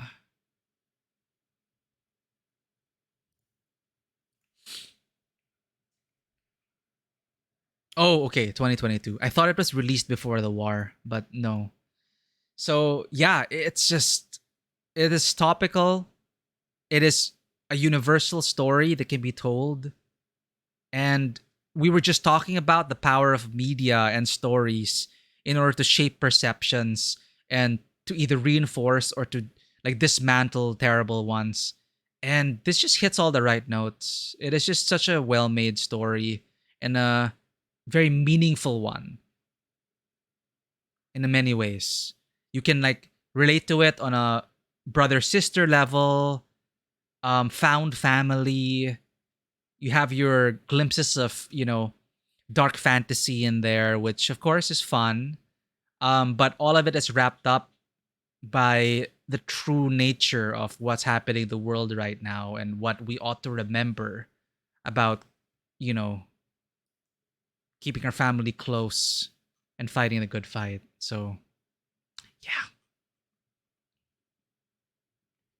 War started in 2014, became bigger in 2022. Devs should consider to put a lactose intolerance disclaimer on booting the game if it's that cheesy. It's a good cheesiness. It's a good cheesy. If it's written well, okay, not cheesy because cheesy kind of connotes subpar writing. No, this was wholesome and full of heart. There, that's a better way to put it. But yeah, thank you for sharing this. It is a great experience to have. So I would recommend it. It's like, how much is it? Come on, it's like for us here, our regional price is like $3. Okay, like that's barely anything. It deserves more. And I think Vano, you were saying this is just one guy or a few people, a small team. It is a small team. And the fact that they even localize it for us who speak English to be able to understand it, that is great. But it is good. I liked it. €4 for you. Okay. Sorry, anyway, where are my manners? If this is your first time on the channel, welcome in to Tabletop Cinema. We do play story-focused games here. As you see, we just finished The Silent Huntress, a really great visual novel I do recommend. But what we have for this weekend is we are going to be completing Final Fantasy 16. Thank you so much for being here and joining Bonebreaker on the raid.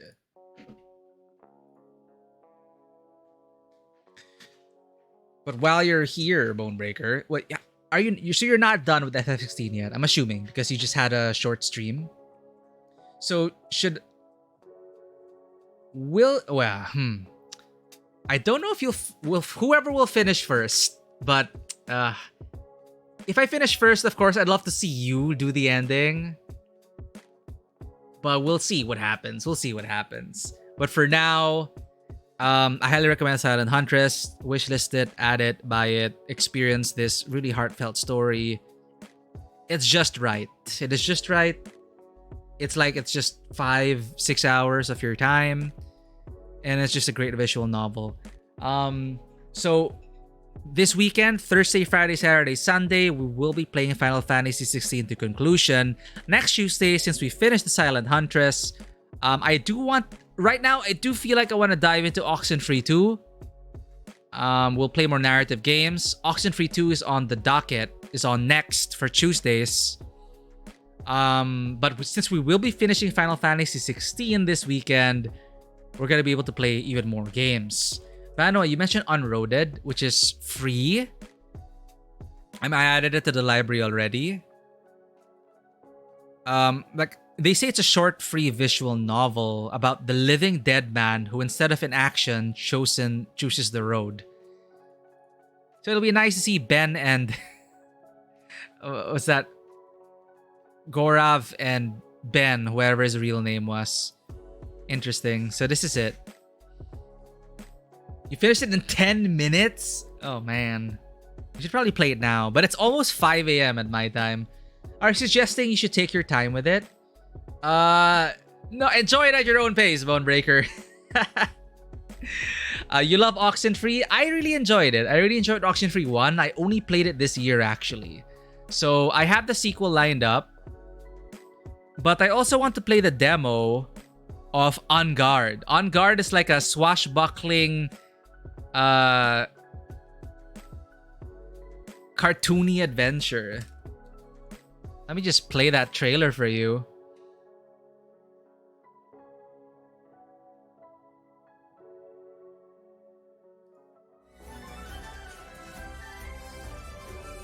Wait, is this it? Is this the trailer?